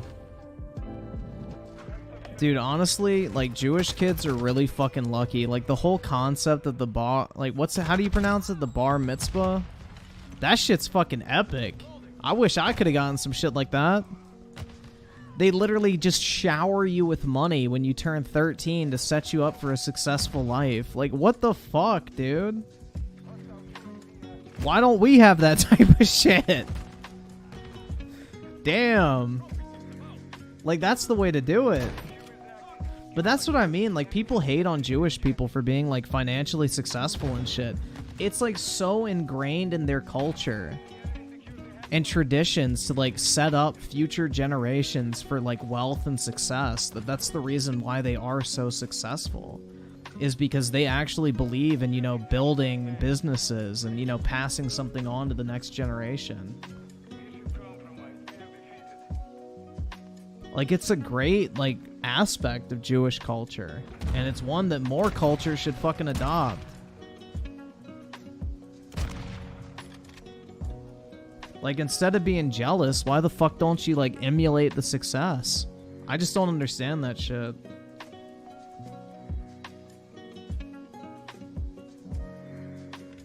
Like, why is it a bad thing that they care about their future generations and their children's children and everything like that? Like, what the fuck is wrong with that? Seems like a pretty based fucking lifestyle, if you ask me.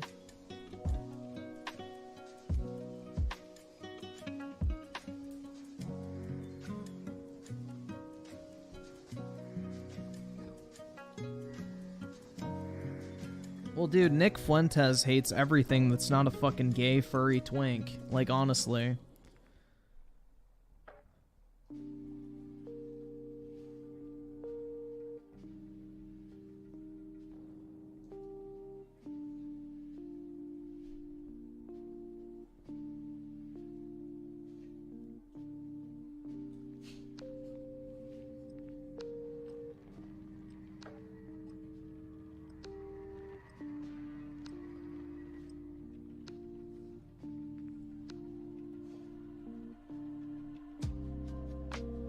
Woof woof. What's up, big dog? Ew, he just winked at me. Yeah, I don't know, man. The whole anti-Semitism shit's really fucking stupid in my opinion. It's just pure jealousy. On God, bro. It's motherfuckers mad because they're bad.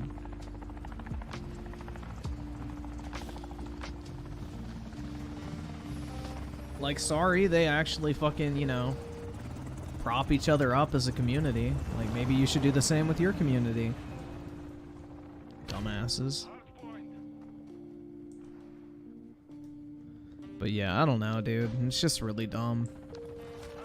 Especially if you claim to be Christian. Like, why the fuck are you out here hating on Jewish people? Did you forget the fact that Jesus was literally a fucking Jew?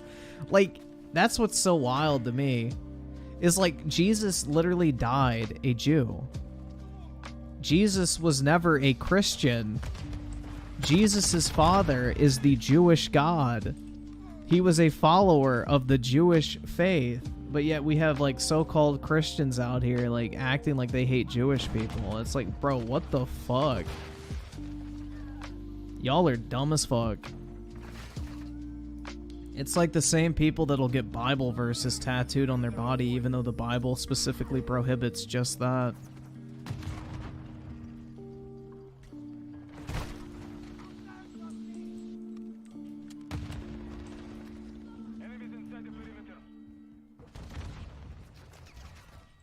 But yeah, it just really shows the ignorance, honestly.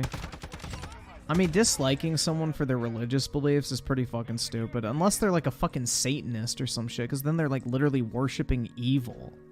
Like, yeah, I think it's okay to talk shit about fucking Satanists, because these motherfuckers literally want like humanity to be damned to like eternal torment and shit. Yeah, they can fuck off. You know? They can kick fucking stones.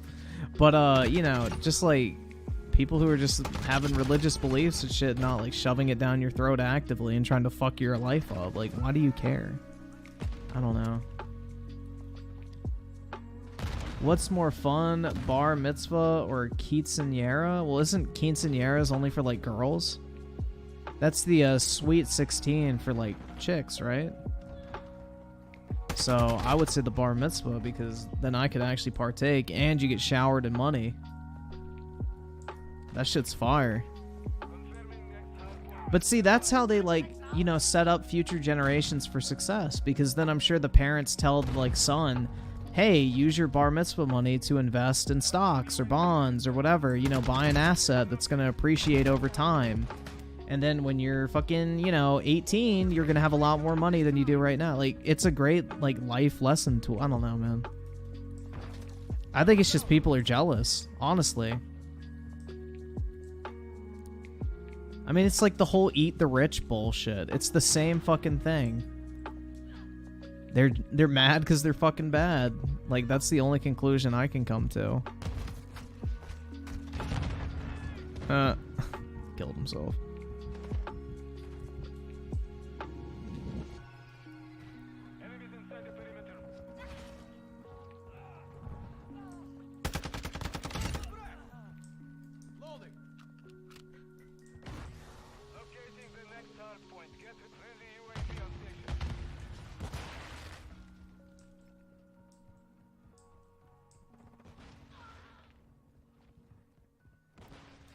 But how are they rich? Just ask yourself that. Obviously, they're financially competent.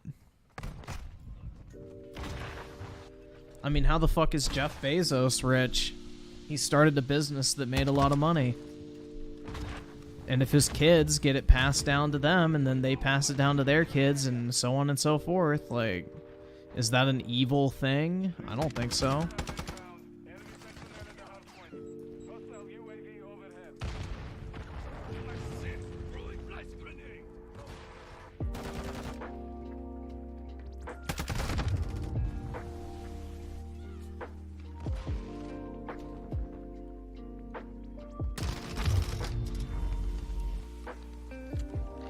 Hardpoint relocating. Stand by.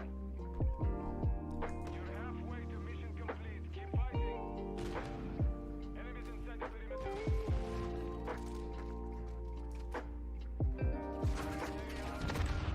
I'm Key, the only Jewish guy that would adopt you is fucking Jeffrey Epstein.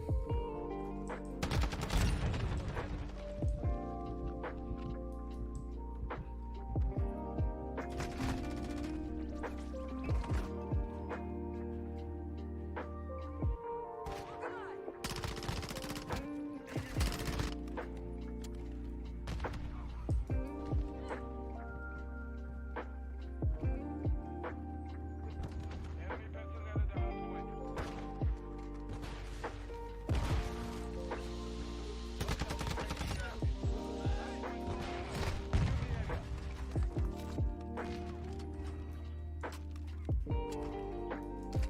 Confirming next hardpoint. Stand by.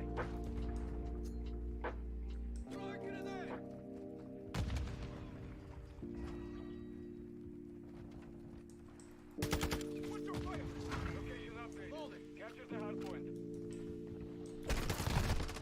Why is corporate lobbying a thing in America? Because laws affect businesses just like they affect individuals.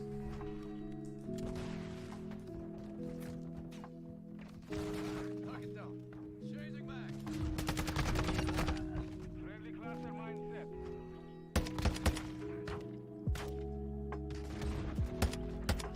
Enemies inside the perimeter. Hostile UAV overhead. Like, if I'm an oil company, obviously I'm gonna fucking, you know, spend money to make sure a law that restricts oil drilling doesn't pass. Like, duh. That's just called good business. Stand by. Enemy personnel at the hardpoint.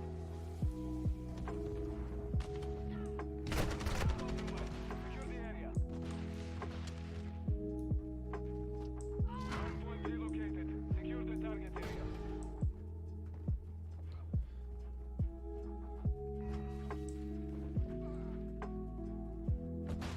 Hostile UAV active. Friendly UAV online.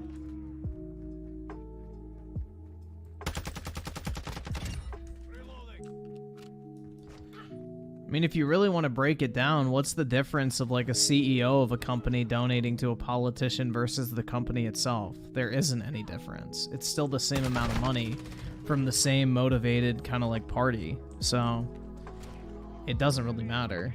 It's the same shit, different stink. You get rid of corporate lobbying, then, you know, individuals will just lobby instead. Same difference. If you ever travel, will you ever go to the place where Jesus was crucified? Because Golgotha is real. Golgotha is part where Jesus... Yeah, I would love to go to like Israel and all that shit. Like, I would love to go to the Middle East in general. Unfortunately, a lot of the countries just aren't safe. Like, I would love to go see like the ancient Mesopotamian like structures and shit over in like Iraq and stuff, but you really can't travel there safely. But yeah, I would love to go to Israel. I would love to go to like a lot of the different areas in the Mediterranean. Turkey would be really cool to go to. Maybe not right now because of the whole earthquake fallout, but I don't know, man. There's a lot of really cool places in that like area of the world that just like have such like deep and rich history. Hostile UAV in this sector. Hardpoint stand by. Hostile UAV active. Hardpoint compromised. Secure the area.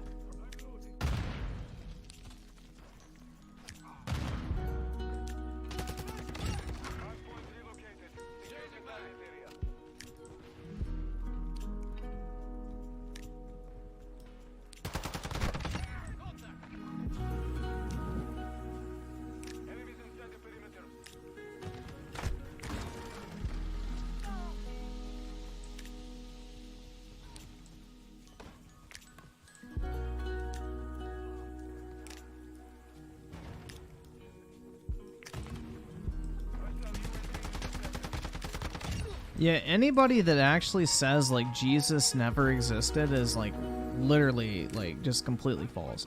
Now, if you want to argue the fact whether or not he's, like, the son of God, then, you know, that's your prerogative. But to, like, deny the fact that, like, Jesus ever existed is really stupid. Because there's literally fucking records from that time period that fucking documented the entire thing. Like, if the Romans did one thing well, it was keep records of literally everything that fucking happened in their empire. So, it is objectively proved that Jesus was in fact a real human being that lived during that time period and was executed for treason against, what was his name? King Herod or whatever?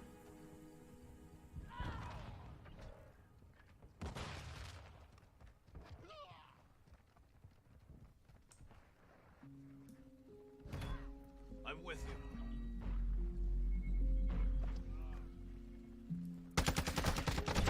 Effective fire.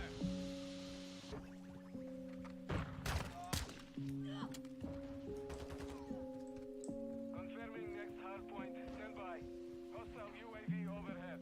Enemy personnel at the hard point. Well, the thing is, that was interesting about the way that Jesus was crucified is they actually, like, showed mercy on him.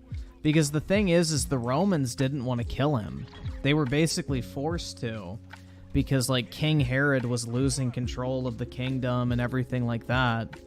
And he basically forced, like, the Roman governor to, like, prosecute Jesus. They didn't really want to because they didn't fucking care. Like, they weren't Jewish, so they didn't give a shit about who was claiming to be the king of the Jews or whatever. But King Herod was, like, losing his grasp on power, basically. And, you know, to, like, show mercy to him during the crucifixion process, they nailed his feet. Typically, you wouldn't do that. Typically, you wouldn't nail the feet because the idea was to put all the weight on your shoulders of the body pulling itself down. But by nailing his feet to the cross, it made it a lot less painful because, you know, it basically supported the weight at his feet and not just at his, like, arms and shoulders. Also, they stabbed him in the side so he would bleed out, too.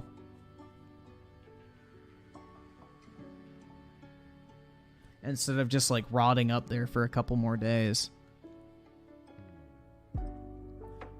But yeah, that's the thing. And most depictions of the crucifixion are extremely incorrect. When they say, like, he would have carried his cross, he only would have carried the back beam. Because the, like, poles that were in the ground that they would hoist the, like, horizontal beam up onto would have never moved. Because wood was extremely valuable back then, so it would have been, like, actually, like, encased in the ground so people couldn't steal it. And then they would just hoist up the vertical piece.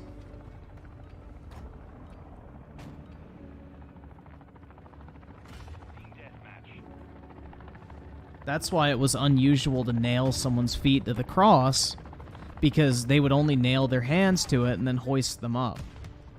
Wouldn't make sense to nail somebody's feet after you already hoisted them up. Taking effective fire. Stun grenade. Reloading. We've lost the lead.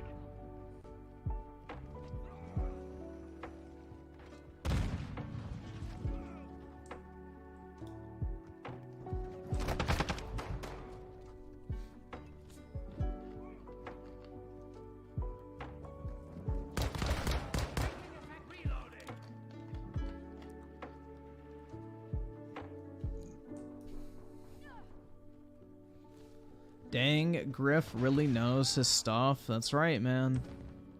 Enemy UAV overhead. I've got knowledge. Hostile UAV. Something interesting was that it was highly debated whether crucifixion... Really?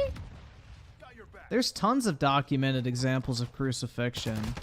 Like after the slave revolt in Rome, Crassus literally crucified a slave every, I think, 100 feet for like 600 miles.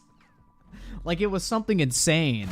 Like literally on the road leading into Rome, there was a slave every like 100 feet that was crucified on every single road leading into the city for like miles after they defeated the slave rebellion, so that all slaves would know this is what happens if you rebel against Rome. And it was apparently like one of the most expensive things anybody had ever done.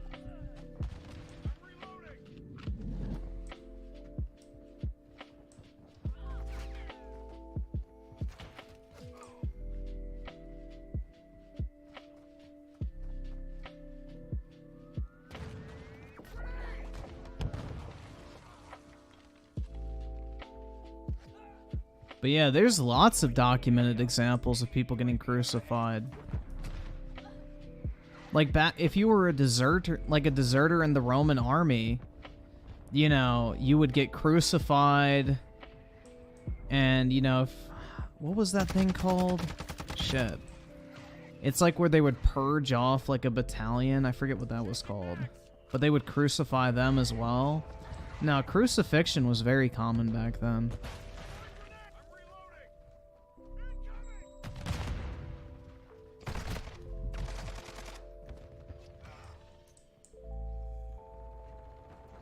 I forget what that fucking phrase is called.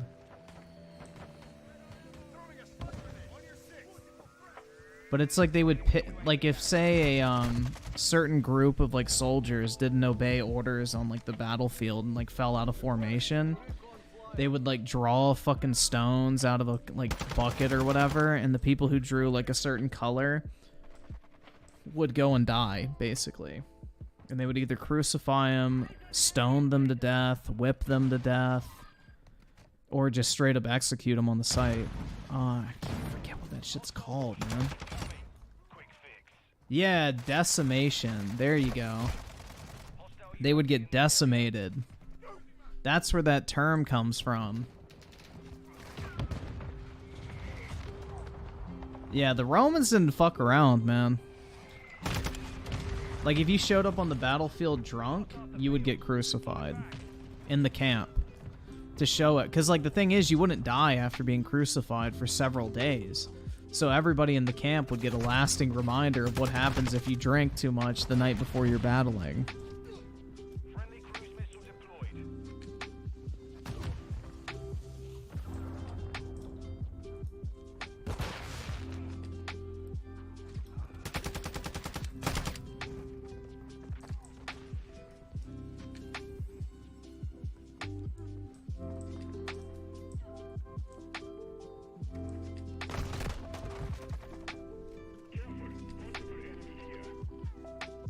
Enemies deployed a counter-UAV.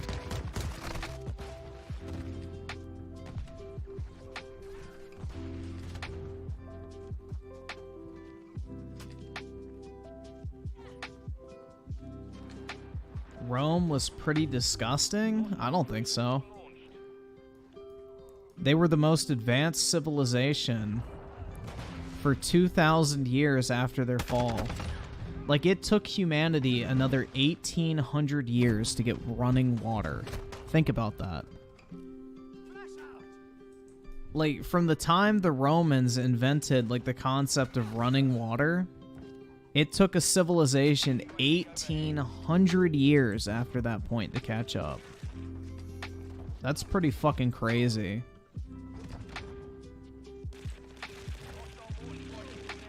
They were extremely efficient, well organized, well structured.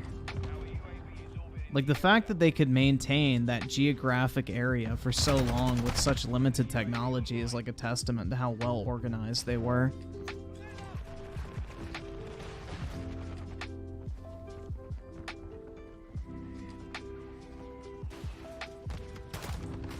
Nah, the Egyptians never really achieved the same feats as the Romans. The Egyptians kept to a very small geographic area, and the Egyptians were conquered several times.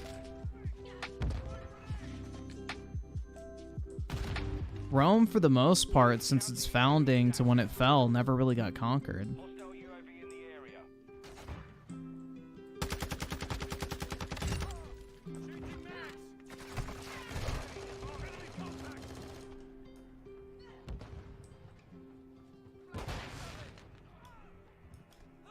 Take cover!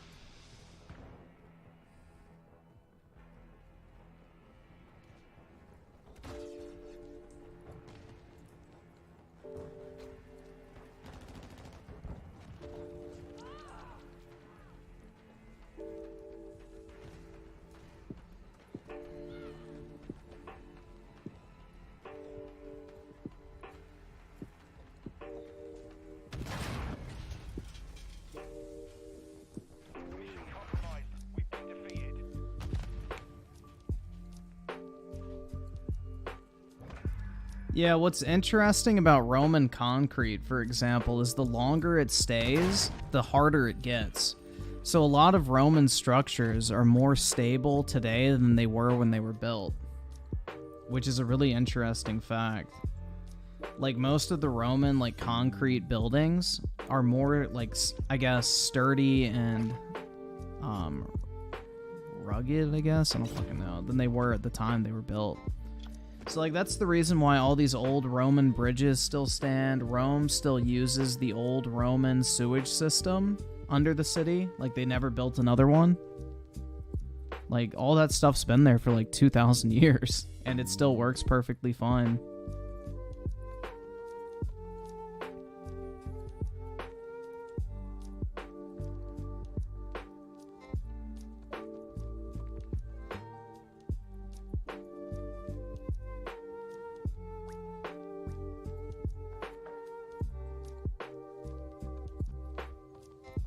How many pyramids were built? Dude, the pyramids don't even compare to the intricacy of an aqueduct.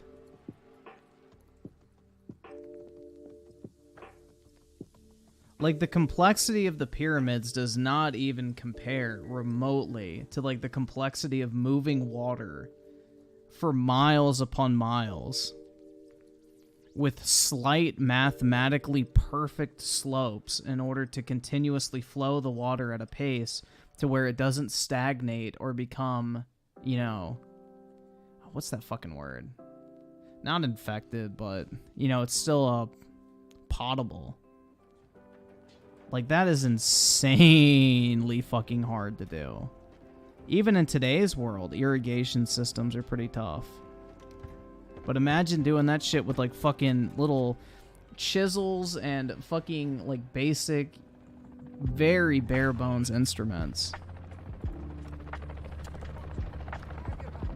Contaminated? Kinda, I don't know. But, like, to be able to move water that long of a distance and still keep it fresh is very hard to do.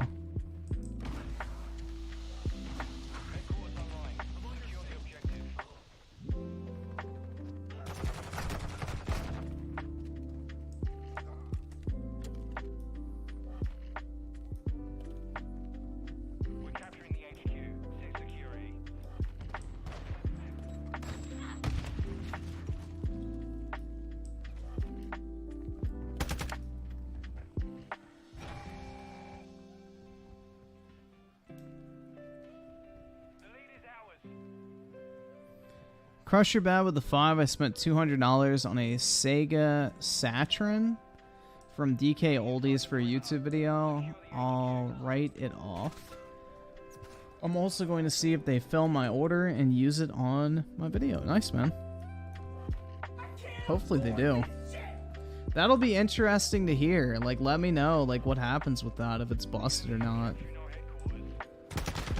I don't know. I just don't buy the whole narrative that it's a scam. Because if they were a scam, why the fuck would they offer a refund or an exchange for, you know, non-functioning systems and games? Like, that's not a fucking scam. A scam would be, oh, I bought this console and they sent me an empty box and are refusing to give me a refund. That's a scam. Are they shitty at cleaning consoles and testing them? Yeah, but it's not a scam. Rickenzie with the 5. After time Rome fell, an interesting tidbit was that some schmucks thought those structures were built by gods. I get why, but kind of funny, but kind of still funny and sad. Yup. I mean, just, it is wild to think about. Like, they had technology that took us 1,800 years to fucking catch up to after they were gone. Like, that's just, like, hard to fucking believe. It's crazy. Reloading. Maybe not a scam, but bad at their job. Well, yeah, I think that's pretty obvious with the amount of, like, dog shit consoles people have gotten. Like, they're pretty shitty at their job, but it's not a scam. A scam would be, like, literally paying for something and getting nothing. And then them refusing to make it right. What it sounds like is they're willing to exchange it basically infinitely until you're satisfied. No questions asked. You've got enemy near the To my knowledge, I have not heard anyone complain about not being able to get a refund or not being able to exchange. But, I don't know. I really haven't looked into it much because I really don't fucking care. But I did see a video on Review Tech's channel, which, oh my god, bro. It's like literally the most male Karen shit I've ever fucking seen. Maybe we'll take a look at that tonight. What do you guys think? Should we watch that? I mean, it's literally, oh my god, the owner of DK Oldies is a bully. Like, Bruh.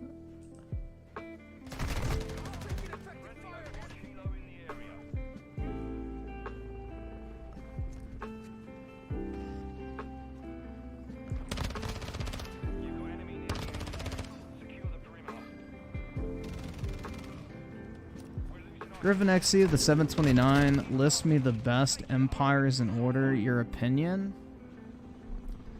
I mean, it's pretty easy.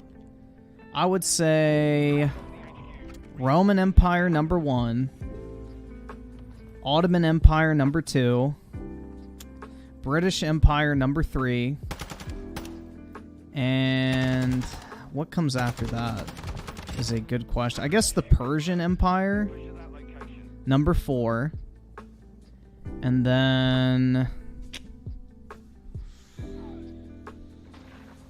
let's go with the Mongol Empire. We'll go with that one. Actually, never mind. Scratch that. The is it called the Macedonian Empire? Well, whatever Alexander the Great's conquest was. That shit was pretty based.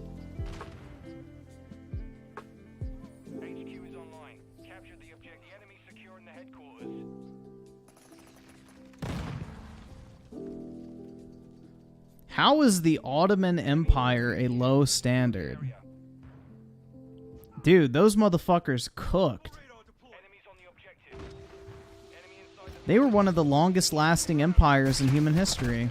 The fuck do you mean? Why would I say the Ottomans?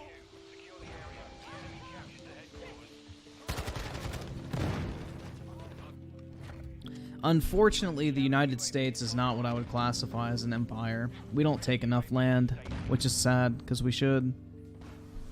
We should have taken Europe after World War II.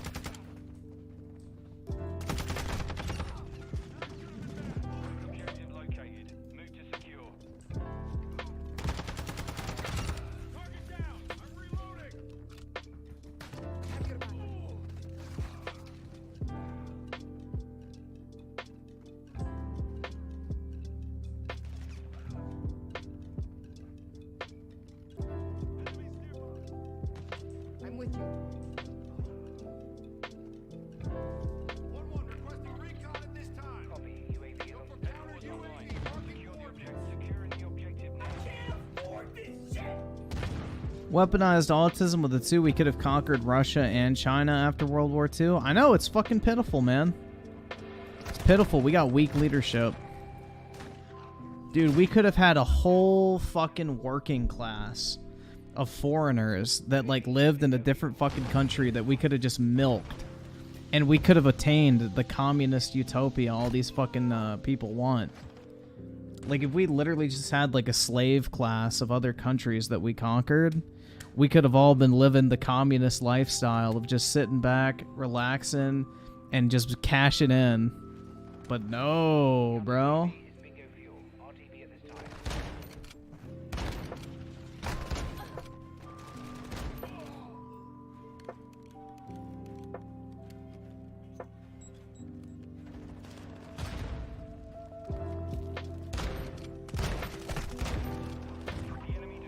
Just think about that, guys. We could have literally had all of Russia's natural resources. We could have had all of China, which would have literally dominated all of fucking Asia, basically, for us. We could have had Europe.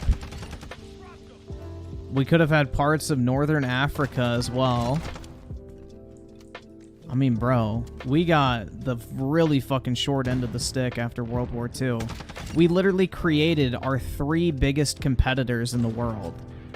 Like, Japan for a while was a massive competitor with the US economically.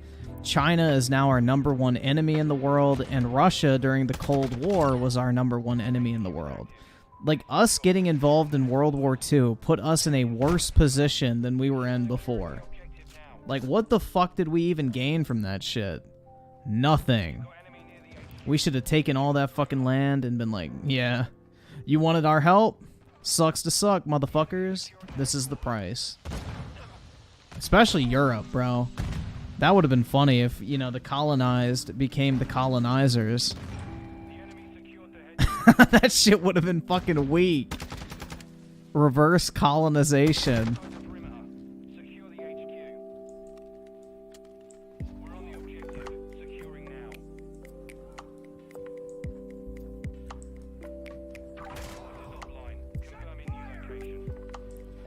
Dude, could you imagine the British cope if the US, like, basically annexed the UK?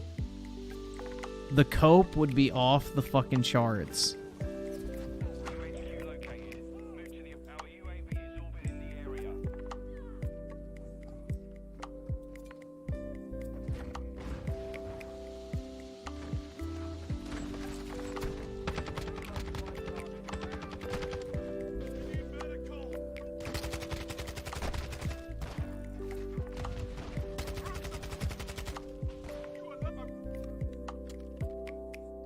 Oh, yeah, dude, the bombing of Hiroshima and Nagasaki was 100% justified.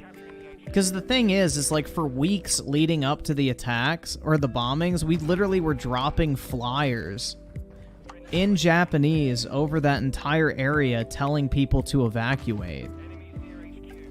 And we chose those particular 2 areas because they were mainly military production areas. They weren't, like, heavy civilian targets.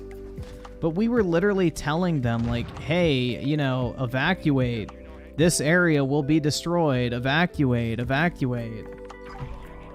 Because the thing is it was estimated, because of how fucking ruthless the Japanese were, is if we launched, like, a full-scale land invasion of Japan, it was estimated that there would have been, I think, 2 to 5 million deaths of Japanese, like, civilians and shit like that. Or even just Japanese combatants, because of how, like, entrenched those motherfuckers would have been. It would have taken years, even a decade maybe, and it would have been completely fucking brutal. Millions of people would have died. And the lesser of the 2 evils, believe it or not, was dropping 2 nukes. I can't afford this shit!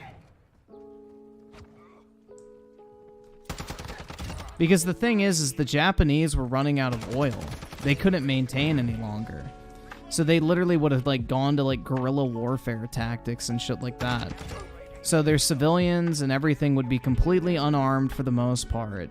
And they would literally be kind of like that fucking gay-ass Sabaton song where the fucking retarded-ass samurai are, like, getting mowed down by a bunch of guys with guns. Like, that's basically what would have happened. Because the Japanese were out of resources.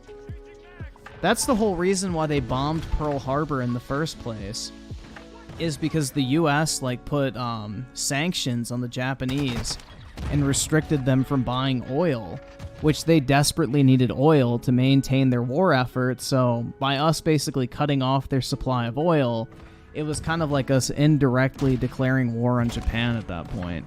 Fun fact.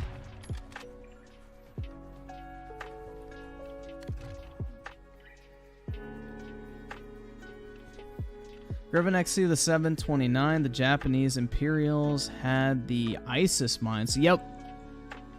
They would rather die than ever surrender. But, you know, when you see bombs that fucking big dropping, it's not very hard to convince somebody, yeah, this shit ain't worth it. Like, fuck.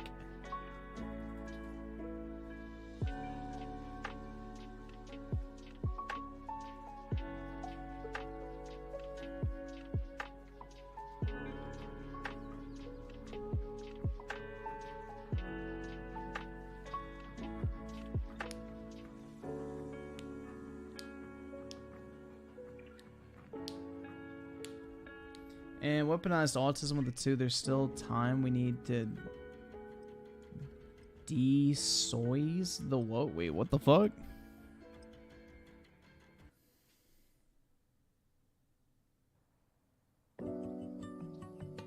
Oh, he definitely made the right call to fucking nuke those motherfuckers. 100%. The war would have gone on for years upon years upon years, and countless people would have died. Yeah, the casualties from the 2 atomic bombs is nothing compared to the casualties that would have resulted from a land invasion of Japan.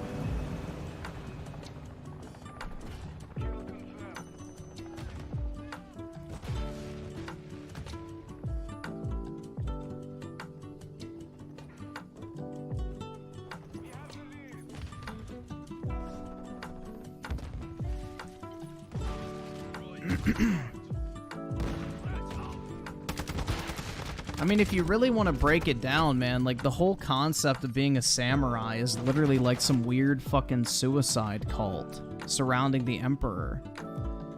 Like, they would rather fucking kill themselves than bring dishonor to the emperor, than surrender or whatever. It's like, bro, these motherfuckers are crazy. I mean, they were crashing planes, killing themselves in the process just to do a little bit of damage to ships. Like, the fucking Japanese were wild. Like, they just did not give a fuck, dude.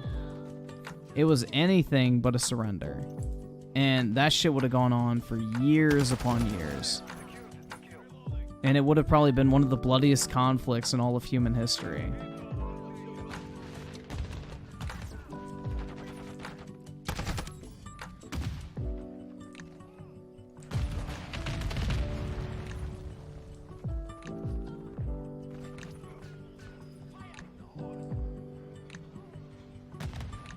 Dude, we should all take a trip to the Hiroshima fucking nuclear memorial and go default dance in front of it.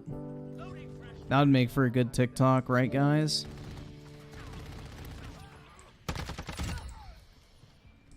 Timothy Marco with the 2. The attack scene in the movie Pearl Harbor was epic. I've actually never seen that movie. I'm gonna be honest, World War II is really not that interesting to me. I think it's one of the more pointless conflicts in human history.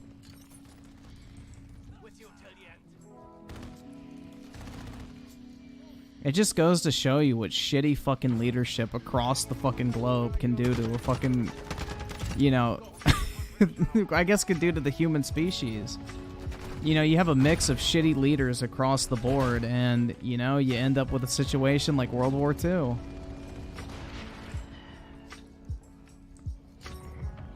Like, nothing was actually achieved by World War II. If anything, it left the world in a worse state, in my opinion.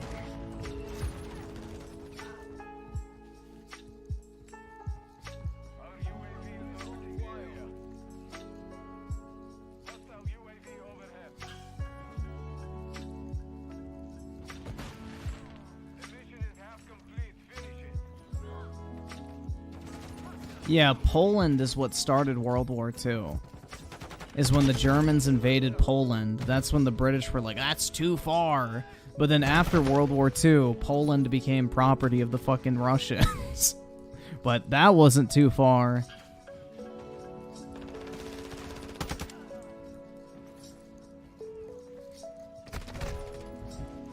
It's just, I don't know, man.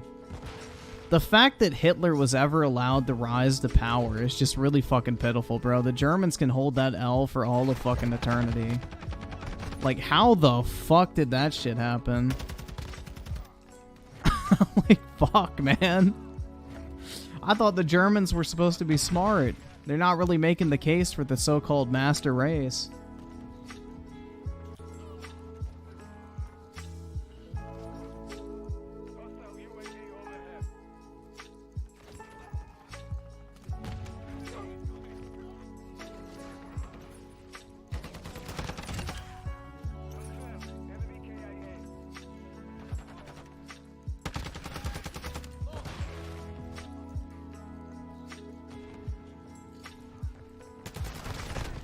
Yeah, it was the Hugo Boss suits and the homoerotic propaganda films. Bro, that is like a weird thing. Like if you ever go on a cruise, man, like there's sometimes will be times when you're at port and there will be like a German cruise line next to you. And dude, I swear it's like the biggest freak show you'll ever witness. Like the Germans will literally like change with their fucking windows open. They'll walk out on their balconies butt-ass naked. Like I was standing on my balcony on the cruise ship looking over at the German ship, and literally some dude was fucking the shit out of his wife on the fucking balcony of his like cruise suite. Like in plain view of everyone. Like keep in mind we were right next to the ship. So literally everybody could see him, and she had like her back pressed up against the railing, and he was just fucking the shit out of her. And then there was like old women and men changing out on the fucking open air. Like it's weird. And then all the motherfuckers from Germany like go swimming in little fucking Speedos and shit. Like they don't give a fuck. Like they have no problem showing that shit off. It is very strange, man.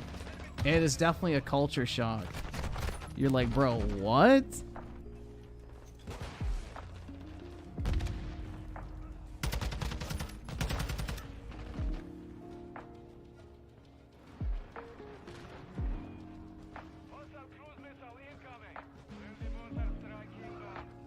Yeah, that shit was pretty wild, man. Like, the Germans just don't care about, like, nudity and sexuality. Like, it's not a big deal to them, I guess.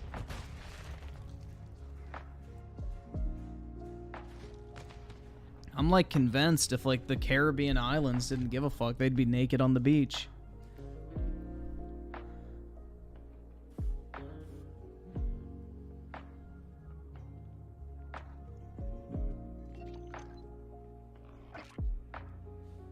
This isn't a beach, this is a bathtub.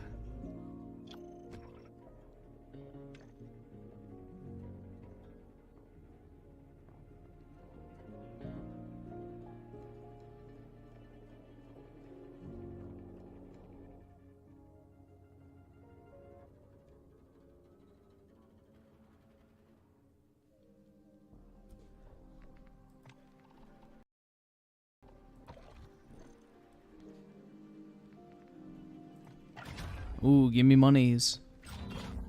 Give me monies!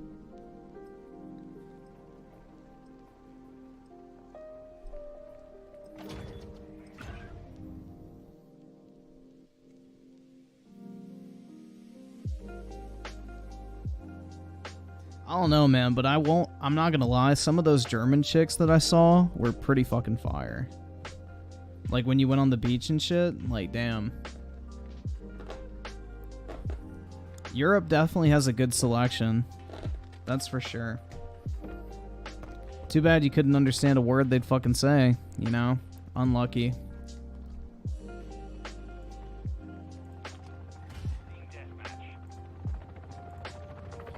That's what's unfortunate about like trying to date a foreigner is like you'll never actually be able to fucking understand most of what they're saying. Because the thing is, it's like, no matter if, like, English is their second language, it'll never be their first language. Just like their language will never be your first language. So it's like, you'll always have kind of like that language barrier.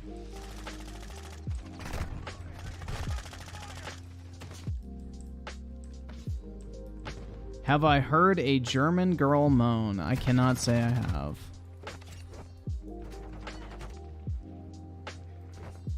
Unless your sister's German.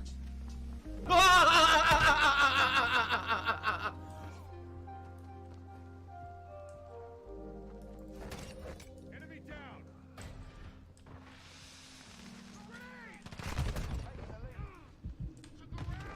Oh shit, dude, that had some reach. Damn.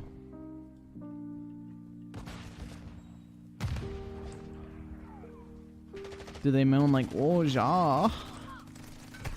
I don't fucking know, man. Dude, Russians moan very weird. I've seen Russian porn before, and some of those bitches moan, like, really odd.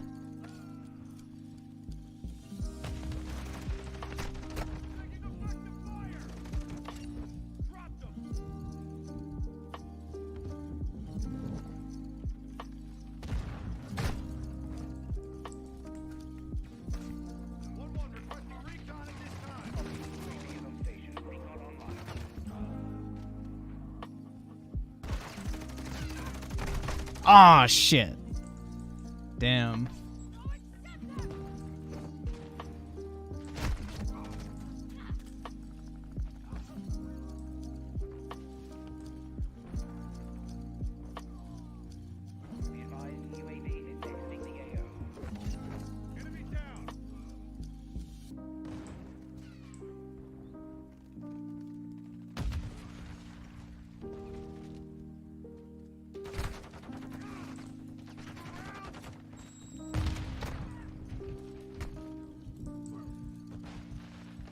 Oh, shit.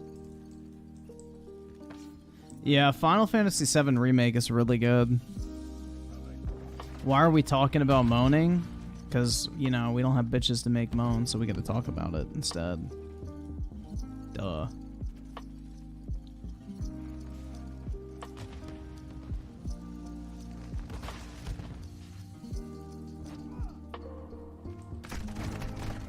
Bro, what? Damn.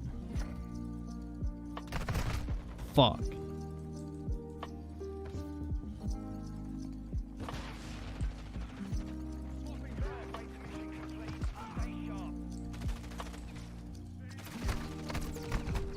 Oh shit, there's somebody back there. What the fuck?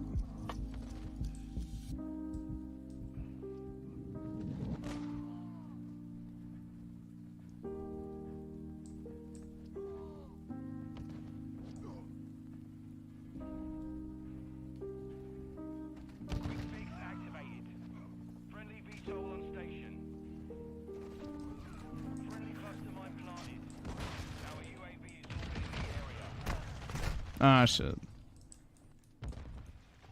Friendly UAV on station.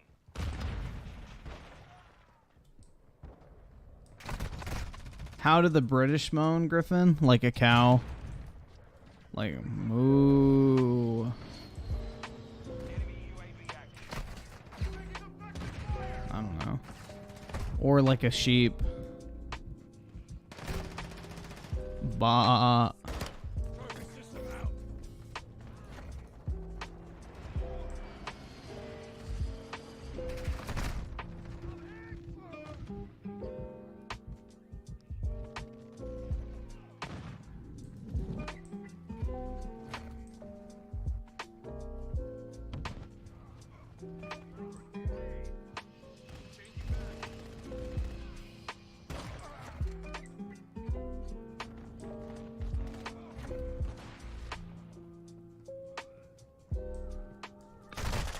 Bro, what? I thought I had that shit. Griffin wants that Xbox chick with the yellow hair. Oh yeah, dude, she was a fucking dime. An absolute fucking dime.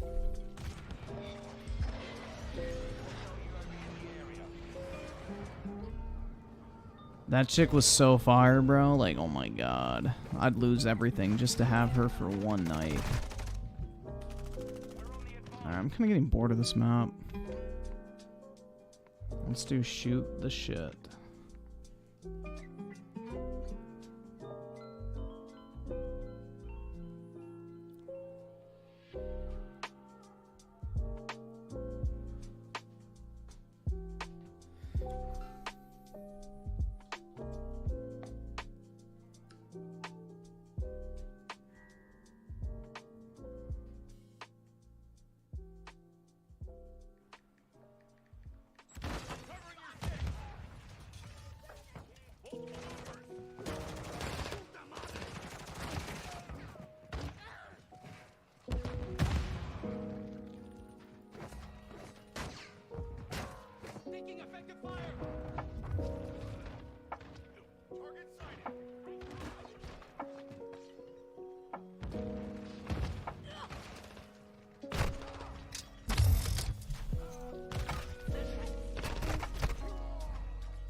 Oh shit.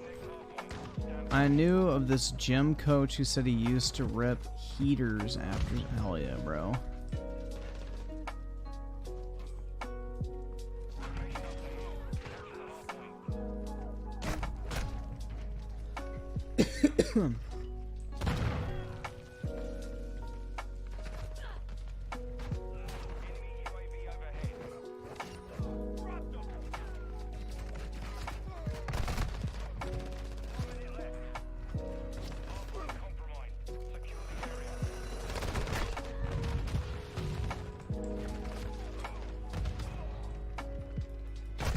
Fuck.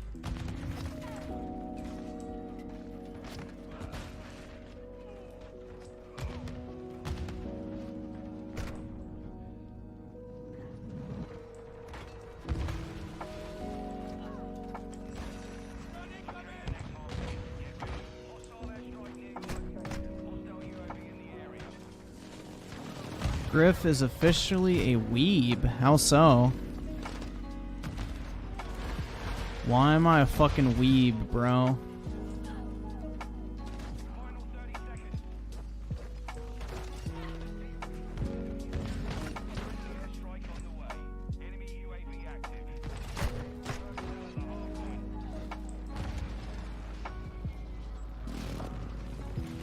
I'm using katanas? Well, no, the way I'm using the katanas is because I looted them off the corpse of some random Japanese soldiers I killed in World War II.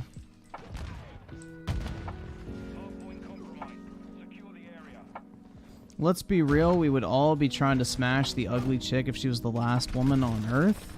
Well, no shit, I'm key, because at that point, any hole's a fucking goal. Or actually, it'd be the goal.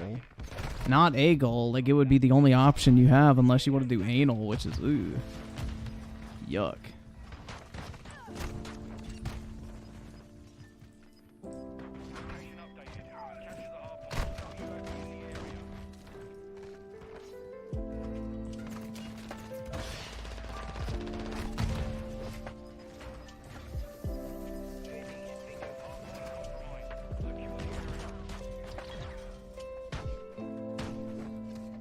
Hey.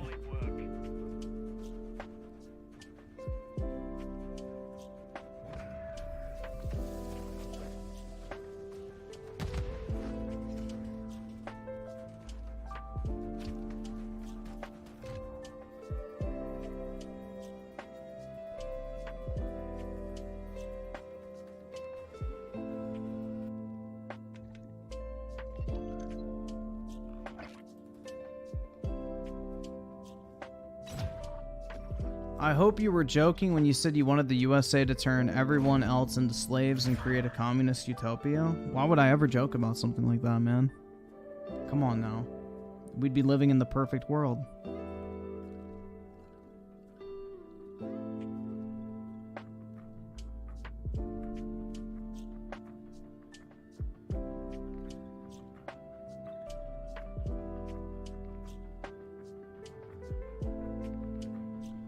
You want me to play with your heart, I'm key? I thought Britt was doing that. Do you need me to step in or some shit?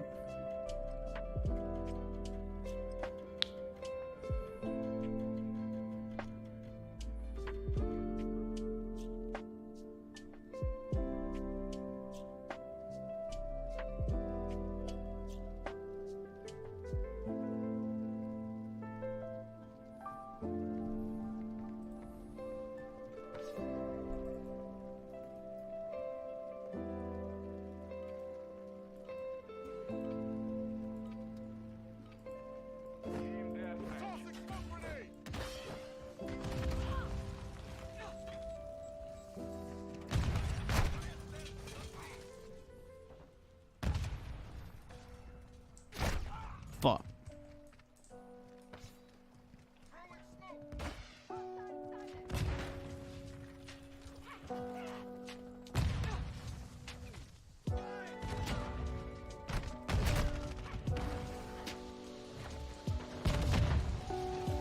A clone army would not be impossible to go against. I guarantee you a minigun could handle that shit real easy.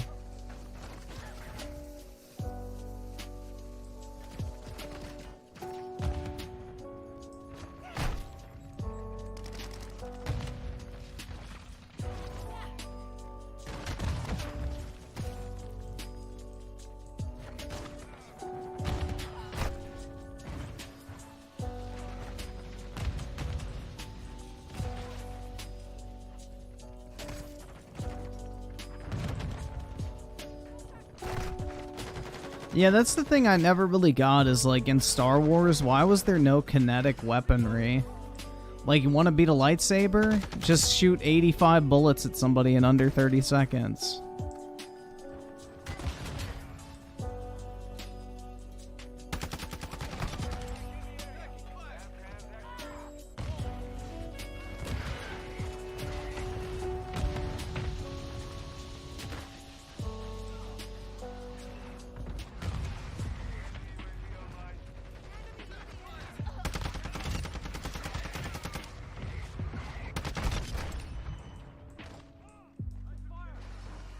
Yeah, but after the fact, wouldn't you think Palpatine would use kinetic weaponry to shoot, like, the rest of the Jedi and get rid of them? I'm talking after the fact. Yeah, I guess it would make it too easy.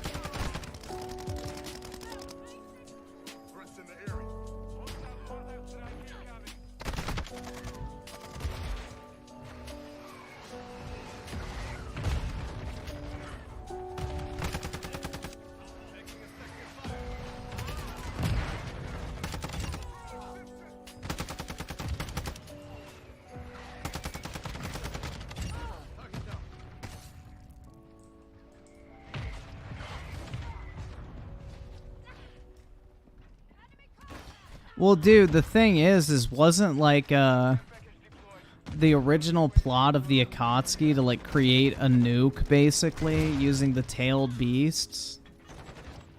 That was, like, the original fucking plot line of Naruto and what the Akatsuki were doing, is capturing the tailed beasts in order to, like, make a fucking weapon out of each one that was basically like a nuke.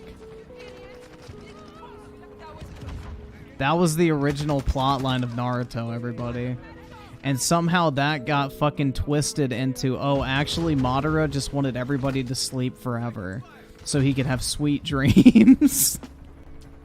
Like, bro, what the fuck? I'm sorry, bro. Naruto is so shitty. The writing is so fucking bad in that show. You're supposed to have me believe that a motherfucker spent literal generations worth of time to fulfill this massive fucking accomplishment just so he could sleep for eternity and have everyone else have sweet dreams with him. Like, that's literally the fucking villain's main goal in that shitty fucking series. That shit was so fucking bad.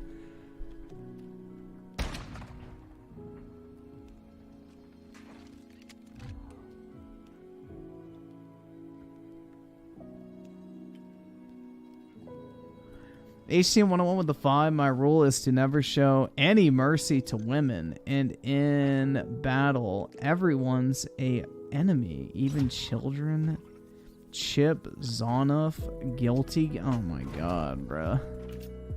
That dude sounds like his dick is like 3 inches tall. Hard.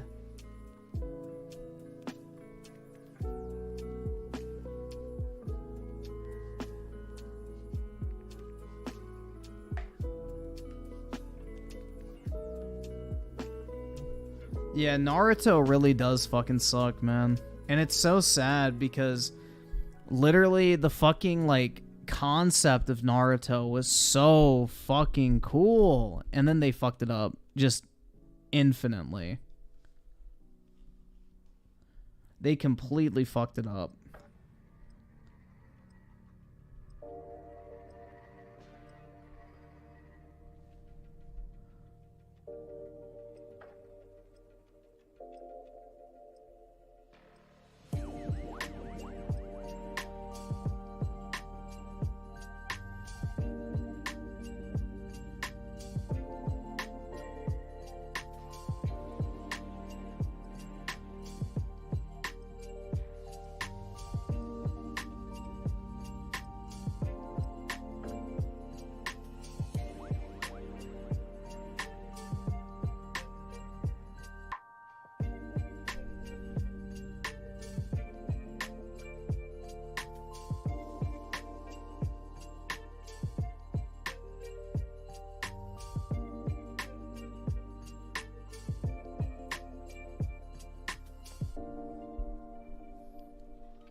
Why are families in anime called clans? So that way it doesn't sound as weird when you marry your clan mates.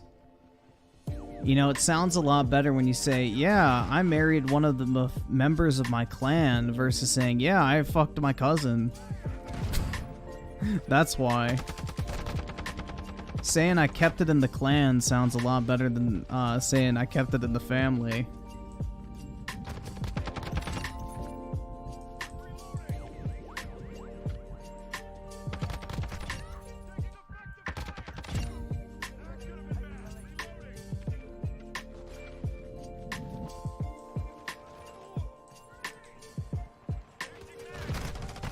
Oh, shit.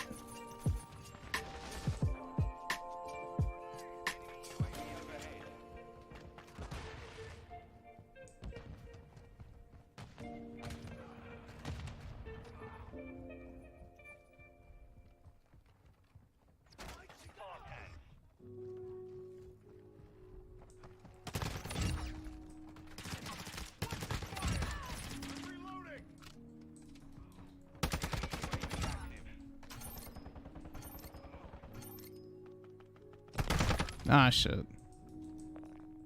Yeah, Bleach is way fucking better than shitty-ass Naruto. Have I seen the ending for SAO Season 1? Yup.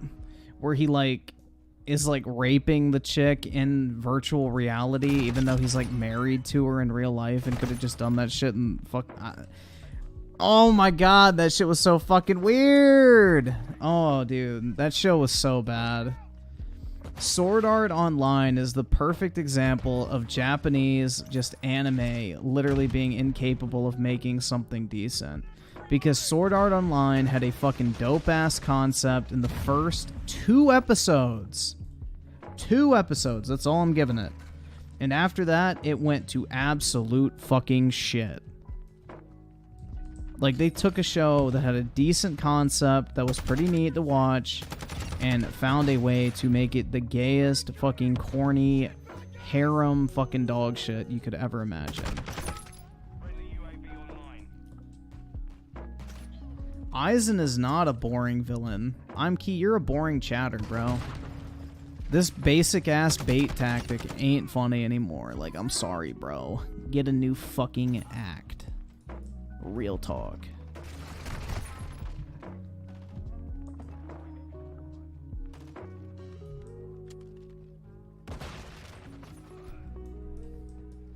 HCM 101 with the 2. Those who rush death don't deserve it?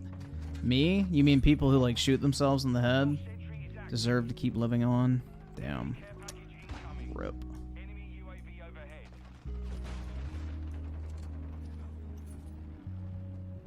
Dude, Aizen was a fucking legend. That guy was such a fucking badass. Like, I love his fucking demeanor. Like, he just doesn't give a fuck, dude. Like, everybody's, like, so fucking below him. I just love that fucking energy.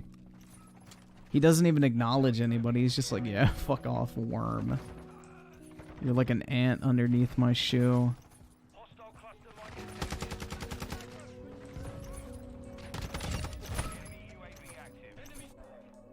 I thought that's what was really cool about the way they, like, killed Aizen off. Or not really killed him off, you know what I mean. But, like, defeated him. Is, like, you know, basically they made it like, oh, well, actually his deepest desire was not to be the most powerful being in existence. It was to meet someone who could actually become his equal. Because, like, through his entire life, he was just better than everyone at everything. And that shit I thought was pretty badass, honestly. And, like, that's what he was actually desiring the most, is to find somebody who could actually best him at something. So that's why he was able to be sealed for, like, that short period of time. But then eventually he became so powerful that literally he was, like, on a different level than even, like, the fucking god of the Bleach universe. So, yeah, GG clap.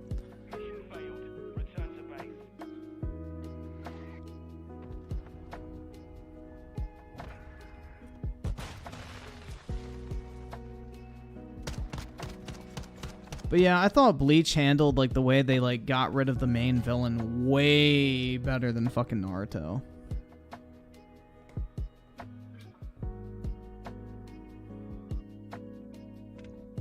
Yeah, but that's, like, why, Aizen wanted to fight the Soul King or whatever, is because he was hoping that the Soul King would be more powerful than him.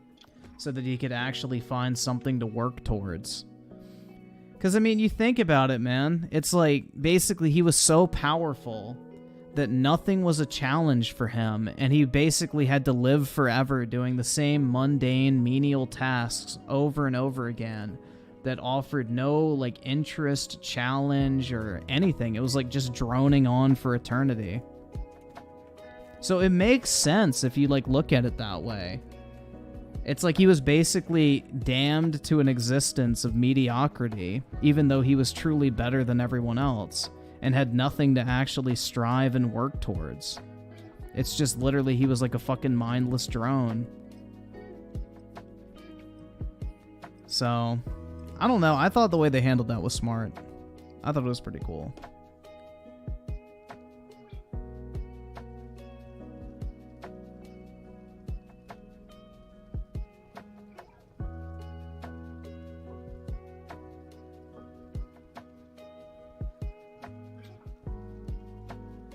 No, Aizen's way... Like, the thing is that, like, Hokyoku or whatever the fuck it was called, that, Aizen infused into his body, basically makes it so that any challenge that he encounters, he adapts to it.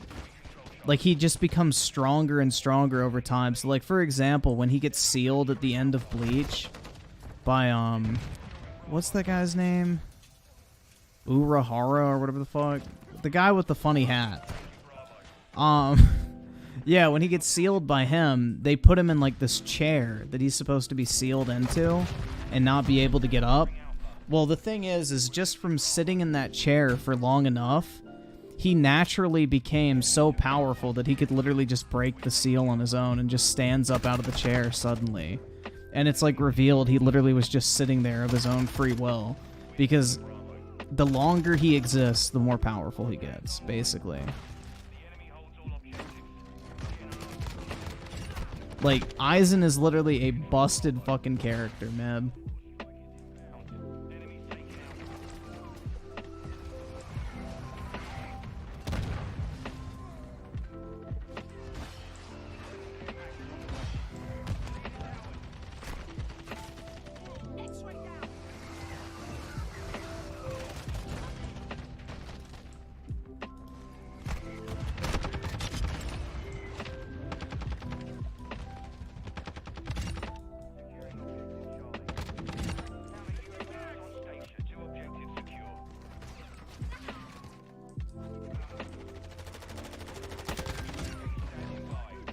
Yeah, honestly, I thought, like, the whole arc where they revealed Aizen to be the villain was really fucking cool, honestly. Like, I like the way they set that up. It's like the whole plot is basically like, oh, who killed this captain? You know, we need to find the person. And you're, like, suspicious of everybody. And then it's revealed, like, oh, yeah, he basically just killed himself. Get fucked, nerds.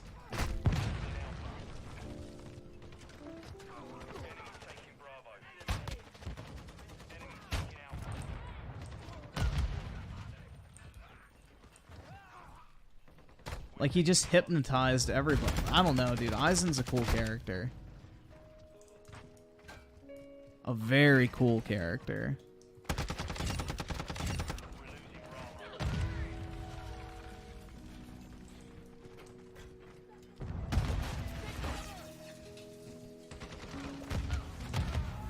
The one thing I absolutely hate about Bleach, and this is like the one critique I have about the series that I really don't like, is the fact that motherfuckers will literally get their entire shoulder blade chopped off.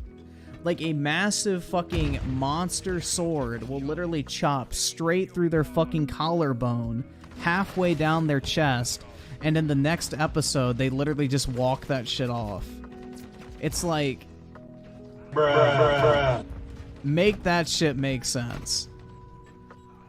Like, that's the one thing about Bleach I never fucking understood. Like, these motherfuckers literally kill each other. And they just walk that shit off. Like, we're supposed to believe, like, they're fighting with these massive fucking swords and 'tis but a flesh wound, even though it's a lethal fucking blow. That's my one issue with Bleach, is there's no, like, actual, like, sense of finality with any of the fights. Like, the sense of, you know, basically finality of any of the encounters in Bleach doesn't really feel it. Because you know, like, that character's not actually gonna die unless it's, like, one of the Espada, which even then I think they come back, right? At some point.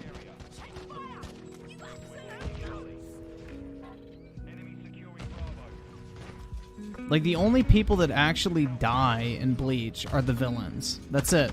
Aside from that, everybody just walks that shit off the next day. And I think that would have been cool if they would have had, like, more stakes, if that makes sense. Like, nobody fucking dies in a show that literally they're sword fighting to the death. Very strange.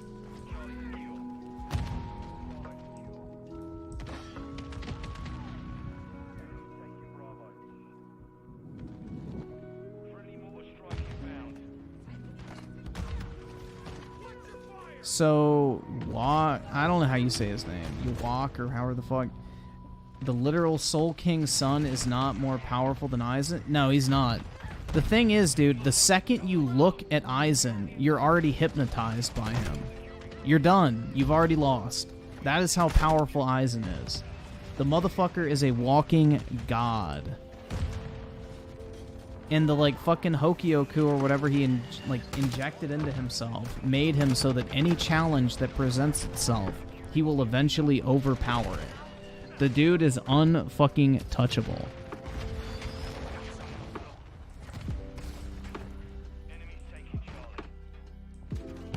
So you have to bed Aizen? That's right. You have to break his back, bro.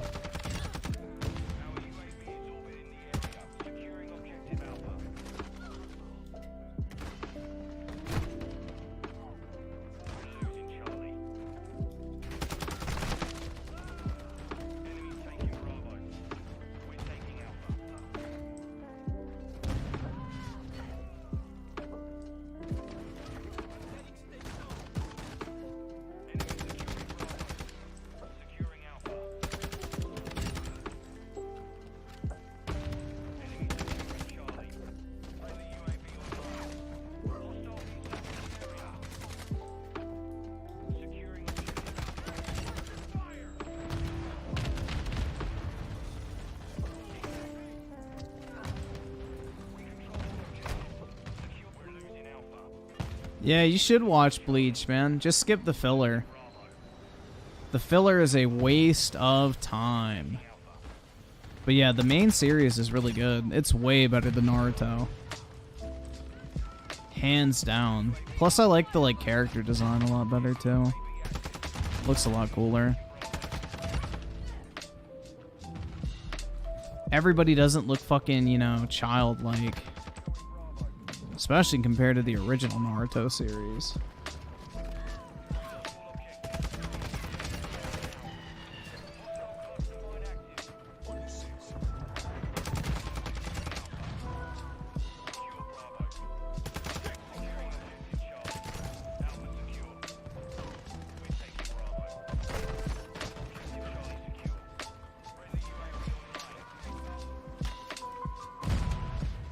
Oh shit.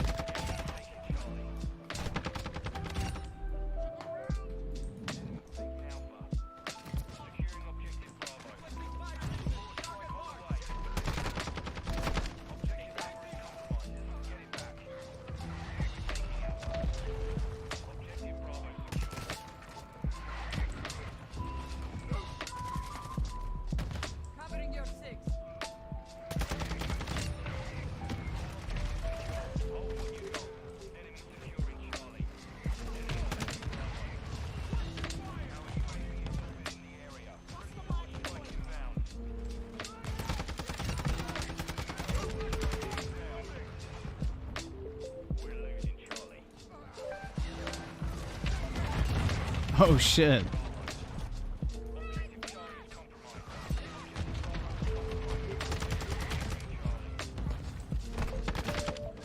Bro, I wonder if there's a Bleach trading card game. I never checked for that.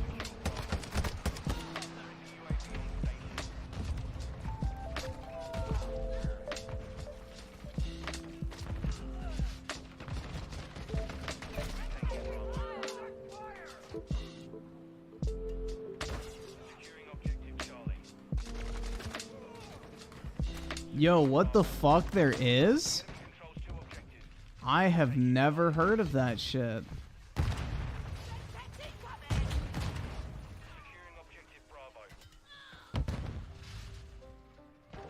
Bro, what?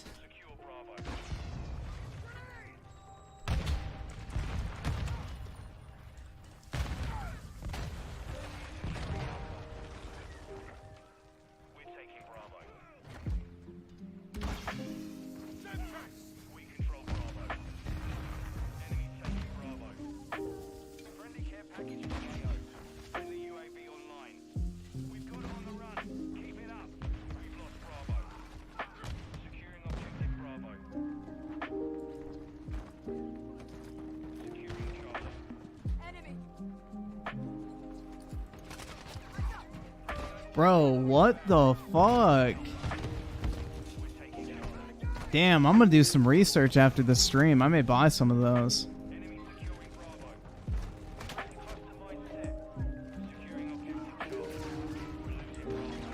Those are cool, man. They're like 15 years old and they're out of print.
What the fuck? I did not know this was a thing. Damn. Alright. Yo, I'm gonna order a bunch of this. It's cheap. It's really fucking cheap.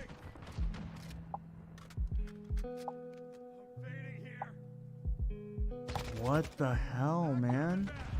Why is this stuff so cheap? Alright, I'm gonna buy this real quick.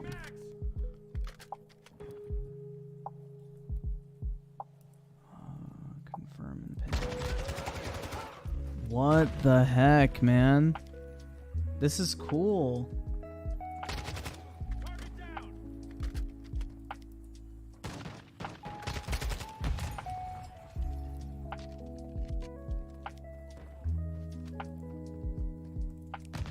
That's sick, man. That is such an undervalued fucking thing.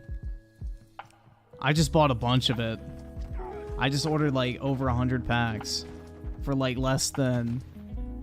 How much was it? Like $2 a pack or something? Like nothing. Literally fucking nothing. Dude, those cards, like if I get a rare pull out of it, it's gotta be worth at least $2. Like, I'm sorry. Like, there's no fucking way it's not. That is way undervalued. Oh my god, dude.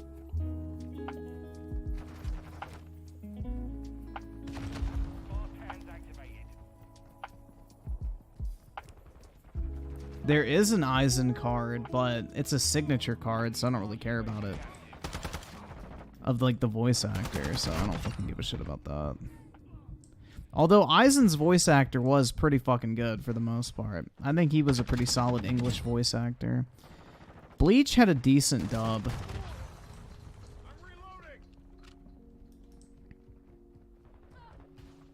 Bro, maybe I'll open these on stream. I don't know. I gotta find what I did with my camera. I don't actually know where the fuck that is. That'd be fun to open. We'll see. I may leave them sealed. I'm not sure. I gotta do some more research, but... That's definitely a stonk, bro. That's a fucking stonk. I'm very excited about that. That is sweet.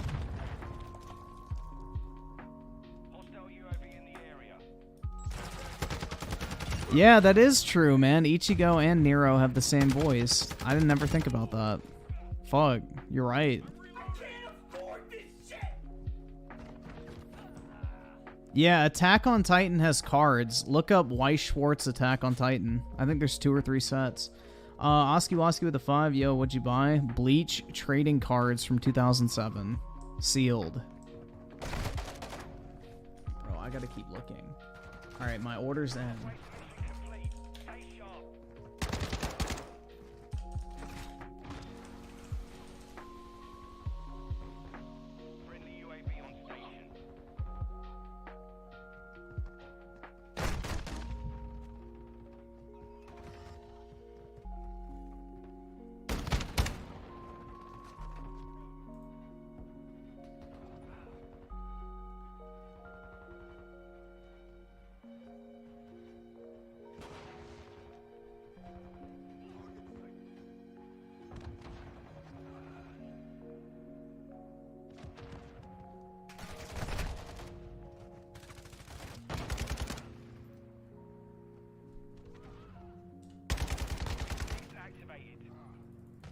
Dude, I'm about to just buy up this.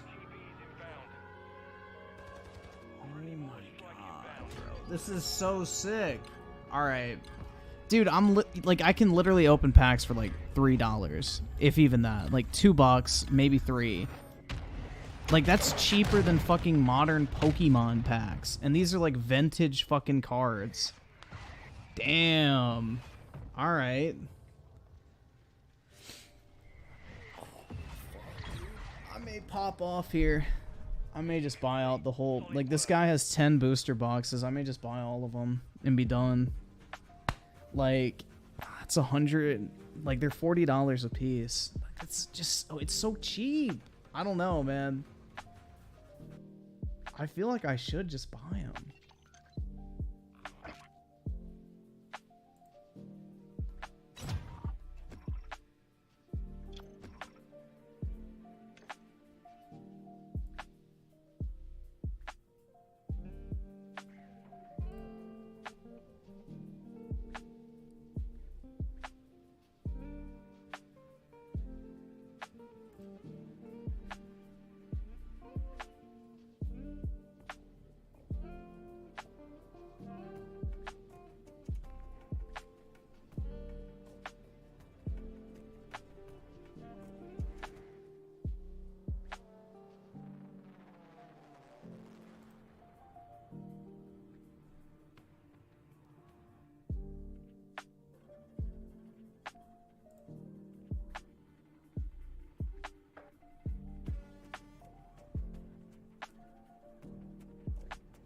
Damn, man.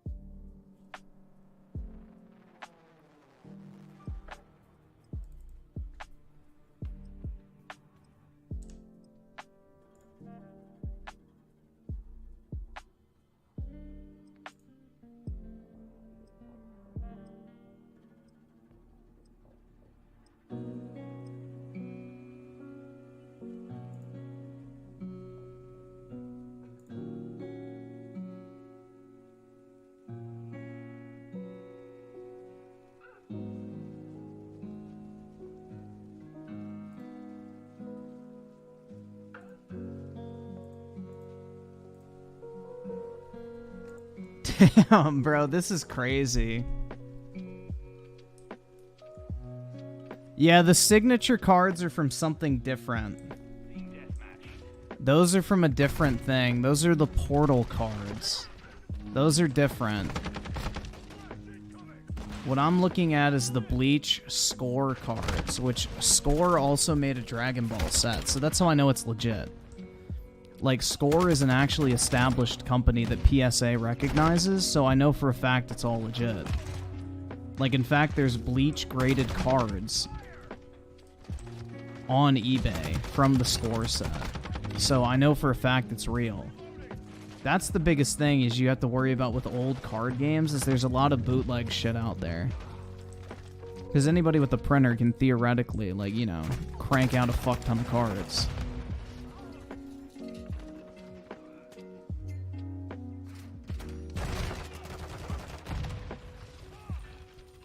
I mean, I feel like those would just be fun to fucking open, dude. And it's so cheap. Like, $40 for a booster box. Like, damn.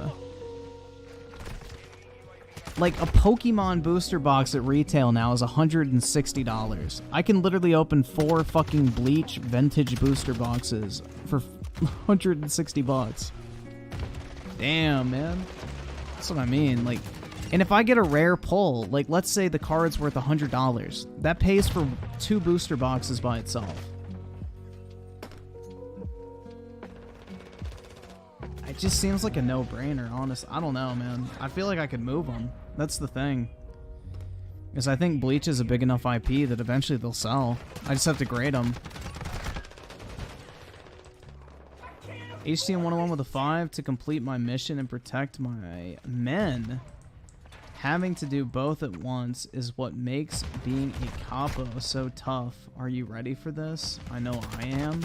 Jojo. Is that one of the lines that Yong Ya said?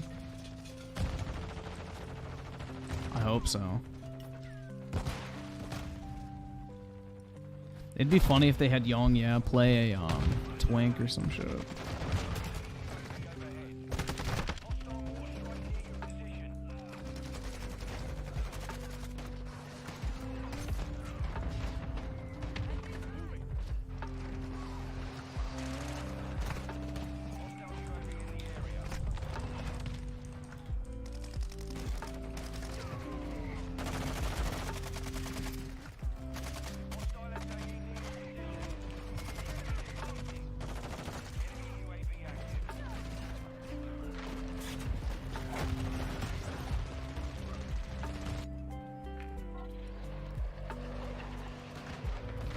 Bro, it's just so weird that this stuff is so cheap.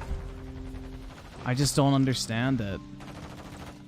I guess it's just like not known. That's awesome. Honestly, I think that's what makes it fun too. It's like, bro, you're gonna have like some really open it up. And you know, all it takes is coming across another Bleach fan. They're like, yo, what the fuck? That's so neat. And you're like, well, pay up, bitch.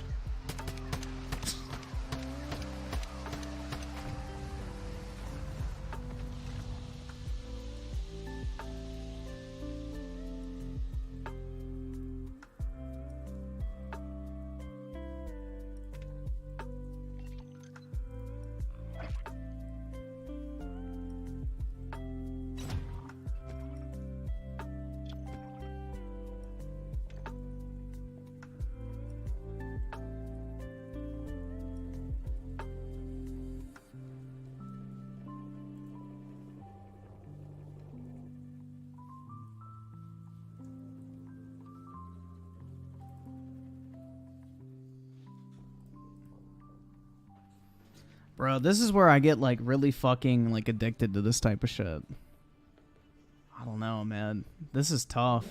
I know like I probably shouldn't spend like $1,000 on fucking Bleach trading cards, but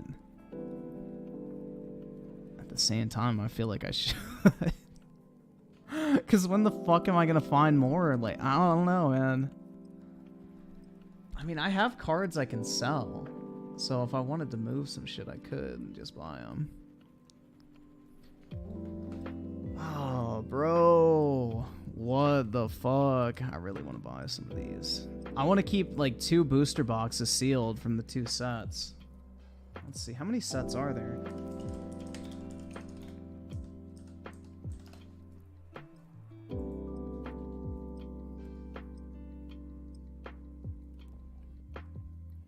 So there's 3 sets?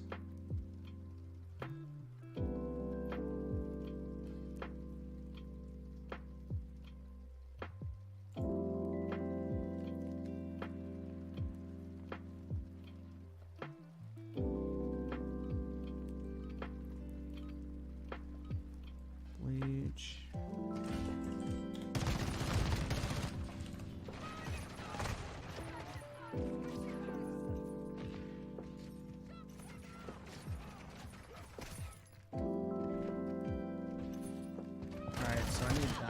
too.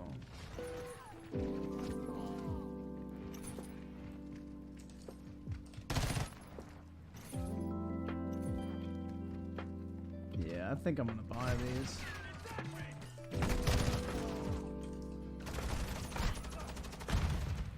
Oh shit.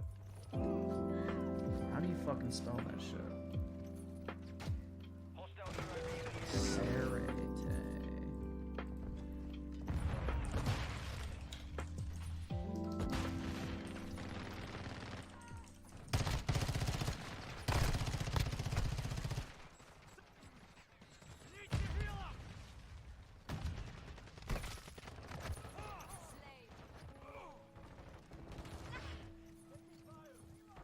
So those are more expensive.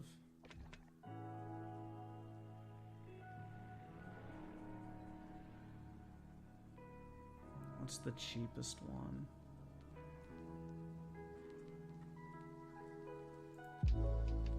I can't afford this shit!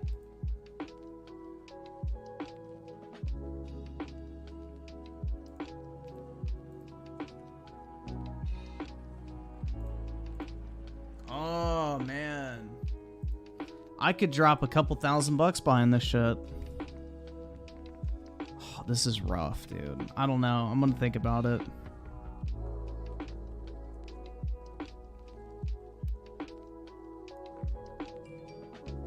I mean, I feel like I just found a gold mine, honestly.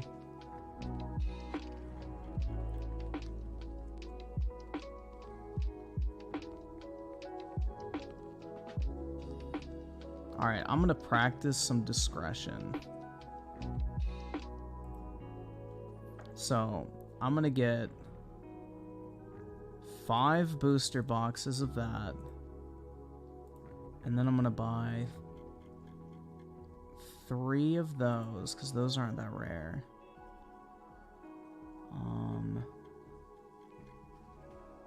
That I definitely want. Where did I put it? So bleach, Serete, booster box.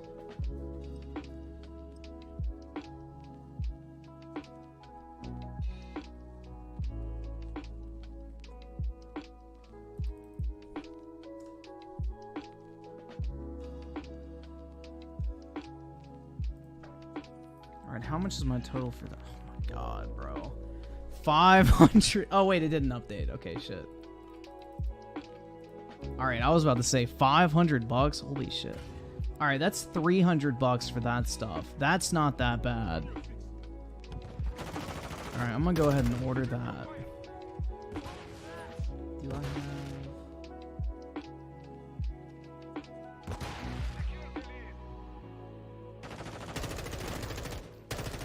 Did it not add it?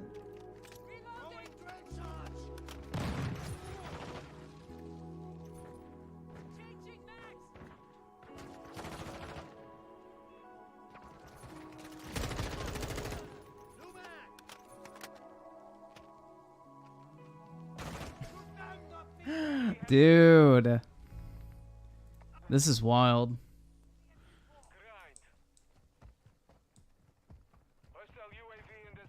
AC-101 with the 5. No, Yong plays the main villain in part 6 who thinks he's the good guy but kills people, including his sister, unintentionally. Yong did a good job.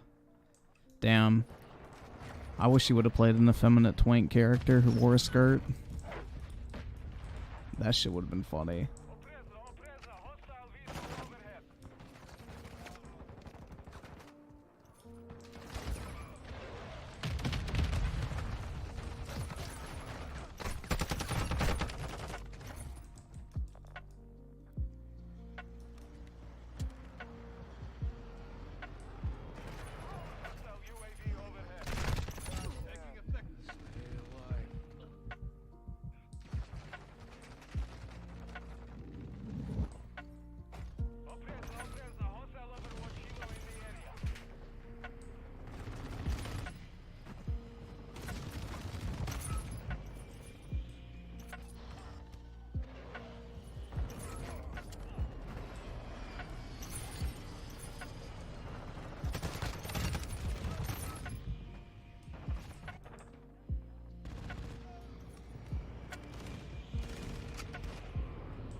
Yeah, I don't know, dude. I just don't really like understand the mass appeal of like dub anime. Honestly, like I feel like maybe 1 in every 100 shows is actually watchable in dub.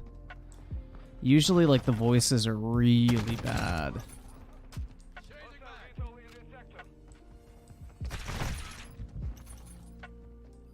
I don't know, man. Y'all are braver than me for watching that shit. Very few animes I could stand watching in dub. Like Naruto is fucking awful in the dub, for the most part. With the exception of Jiraiya, that's like literally it. Crispy Critters bad? Just about, yeah. Crispy Critters.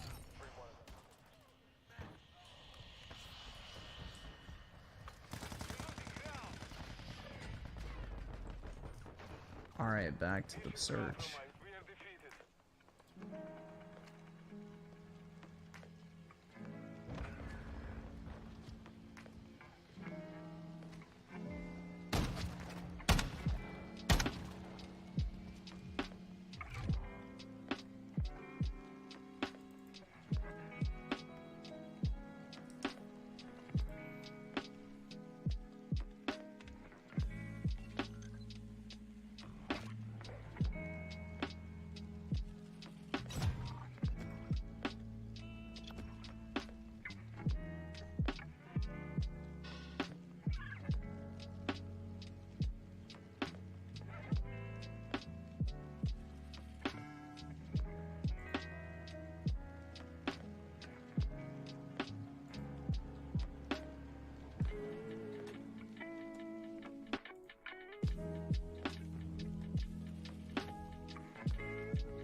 Damn, this shit's pretty cool, honestly. I don't know, man. This is rough. I just want to go in and buy it all.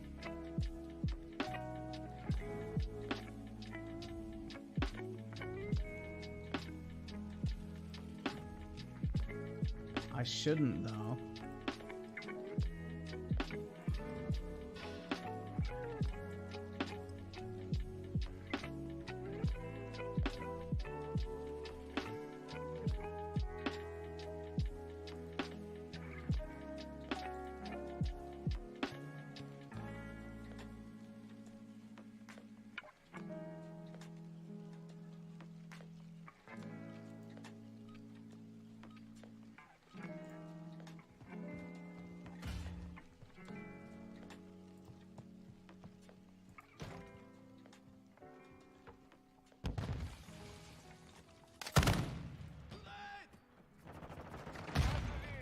I don't know. I got to do some more research. I definitely need to do some research.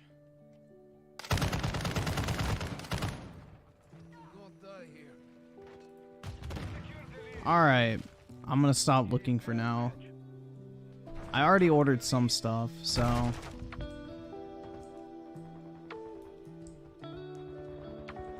that should be cool.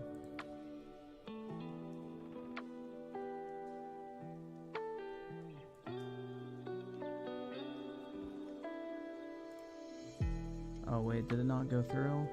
Hold on.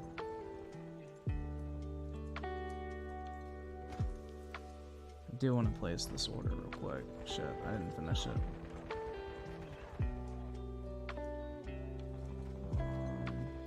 Yeah. There we go.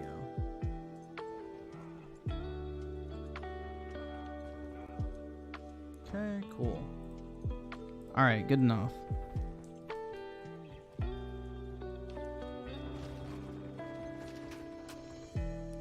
Damn, man. Do I play COD with VSync? I don't think so. I have no fucking idea. What the fuck is VSync?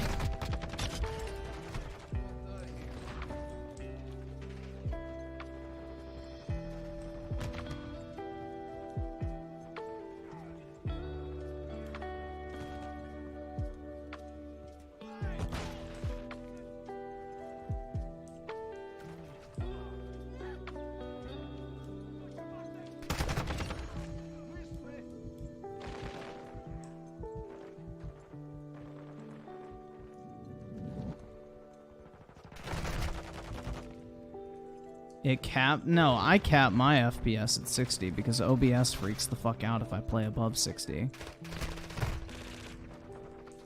It runs fine on my computer above 60, but if I like am streaming it at above 60, like something to do with like the video encoding fucks up. It makes it look really stuttery and like skip fucking frames and shit like that. I don't know. Like it'll look perfectly fine on my end, but the stream, like, I guess, output looks fucked up. So I cap my frame rate at 60, just so it doesn't fuck up. So it don't fuck up, bruh. Bashня, Bashня, hostiles deploy the counter UAV.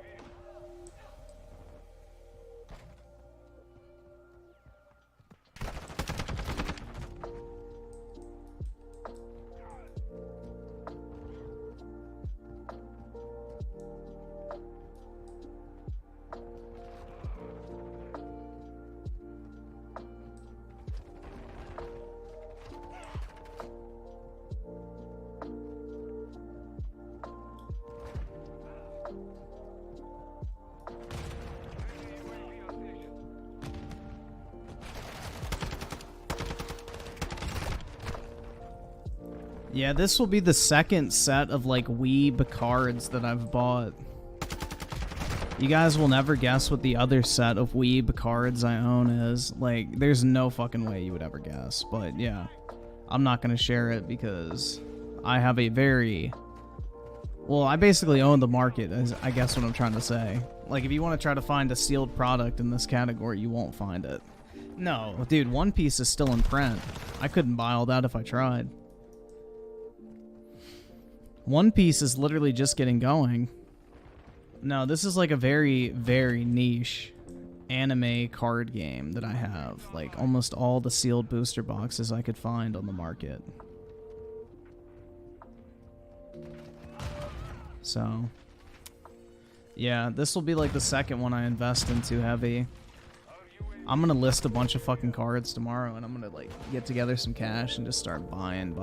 Cause like I don't want to load up my credit card on this type of shit. But if I sell cards on eBay and then use the fucking pending payout balance to buy it, it's like I'm trading cards for cards technically. So, is it popular? Well, yeah, I wouldn't buy something if it isn't popular. I mean, it's not like a fucking Naruto level popular, if that's what you're asking. Y'all will never get it, so I wouldn't even guess. But yeah, let's just say that I have another position in anime cards, so let's go, dude. Oh, yeah. What the fuck is Shadowverse? Yeah, no, I have no idea. I don't know what Shadowverse is. What is Shadowverse? Shadowverse. TCG. Shadowverse Evolve. Yeah, I don't know. I've never heard of this shit. English edition to be launched in 2023? No, I wouldn't own any of that if it's a mass printed thing that's new. Why would I own all of that? That would literally be impossible. They print that shit to demand. Like, it would literally be impossible for me to buy everything.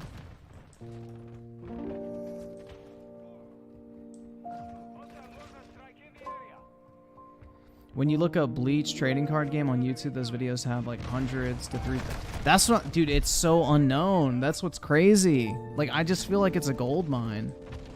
Like, Bleach is insanely popular, and with this new season and shit like that, like, interest has been re-sparked in it. I just feel like it's way under-optimized. Because, like, go look up Dragon Ball score prices. That shit's fucking insane. Bleach score is way undervalued. Now, I get Dragon Ball Z is a bigger franchise, but, you know, still. It's out of print. Vintage. Almost 2 decades old. Undergraded. Unknown. It just screams money to be made and spent, bro. Bend me over and stroke my BBC.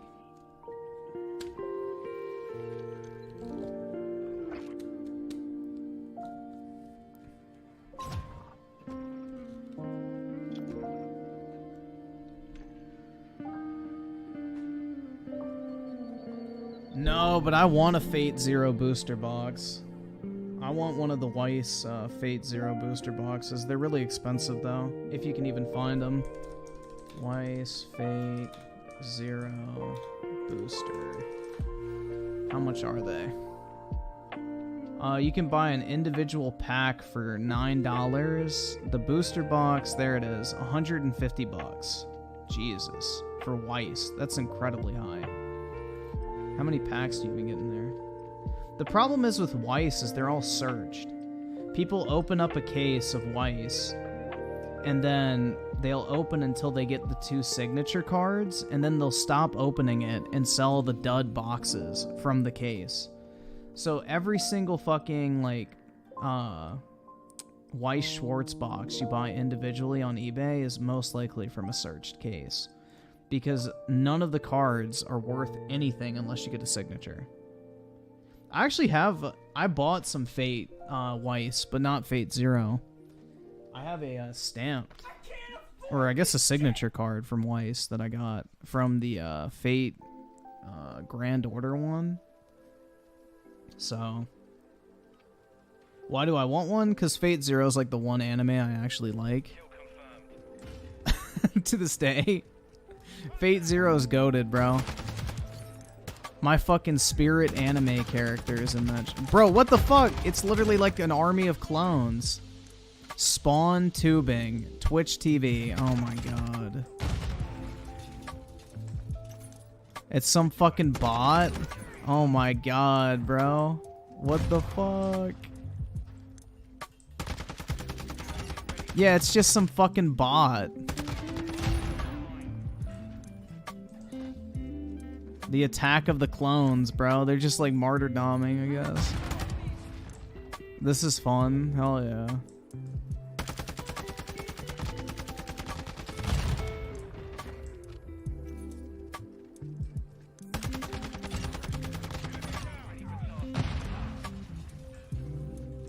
You gotta be careful, man. You'll get blown up.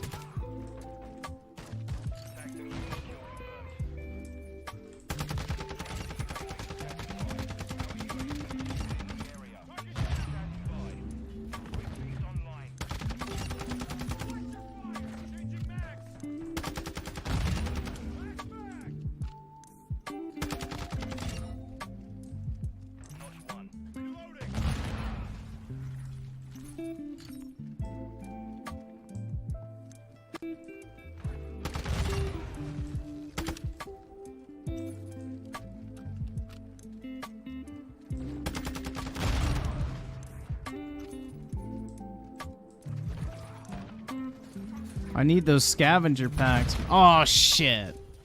Damn, bro. I think I was getting close to a nuke there.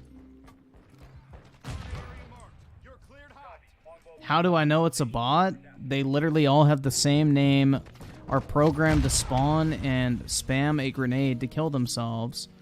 And they literally... I mean, I don't really feel like I need to explain this. This is definitely a fucking bot.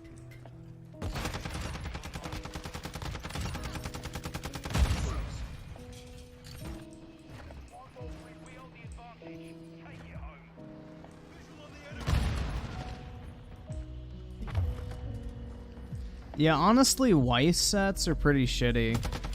Like, I don't really like Weiss. I think the cards look kind of ugly for the most part. Like, some of the signatures are cool, but aside from that, they're kind of lame. I'm not really big on Weiss. Like, maybe if I was, like, a really big fan of the series, I wouldn't mind the sets as much, but I think overall they're just kind of mid.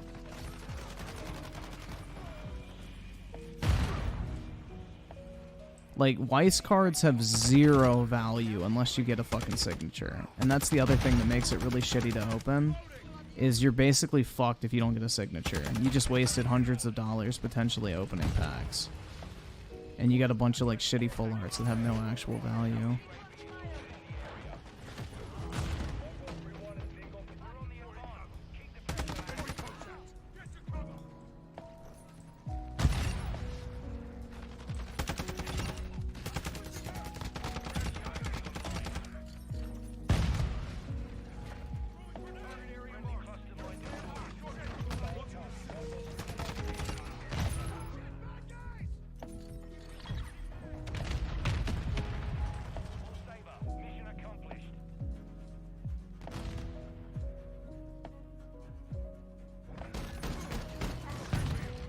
Yeah, I'm gonna save that. That was a pretty interesting match.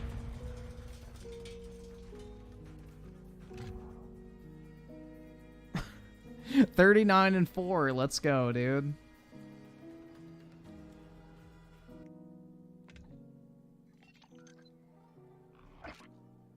I don't really know what the point of that is. Like, what do you gain from, like, botting in Call of Duty? I don't know. Close window. No, I don't. Closed out of it, of course. Twice theme, dark. Yo, I'm just curious. Let's see. Bleach, Premiere, Box.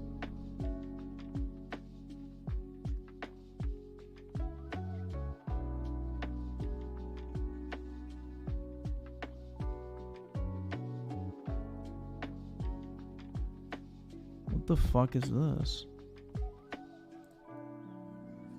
Is this What's up, guys? real? Alright, today we're gonna open the Bleach, we'd like to call this Ultra Premium box right here. Look at this thing. This thing is nice. And a lot of stuff we can pull out of here. We did pull out stuff tonight in my show. Is this real? You guys that were there, you guys seen it. Some crazy stuff. Some limited rarity cards. And yeah, this one we're gonna, let's see. Find it. Oh, those are definitely Yo. fucking fake. So for some reason I keep getting puzzled now. Dude, those are so fucking fake. Alright, yeah, I was about to say, that looks cheap as fuck. Alright. I just wanted to see. Yeah, nobody has opened any of this shit on the internet.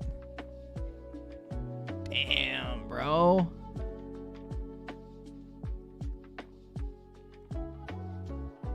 Those are like knockoff Chinese cards. Oh, hell yeah. Dude, I'm excited. I want to crack some packs. What the fuck? Alright. Let's start off with this, because this shit is actually kind of fucking pitiful.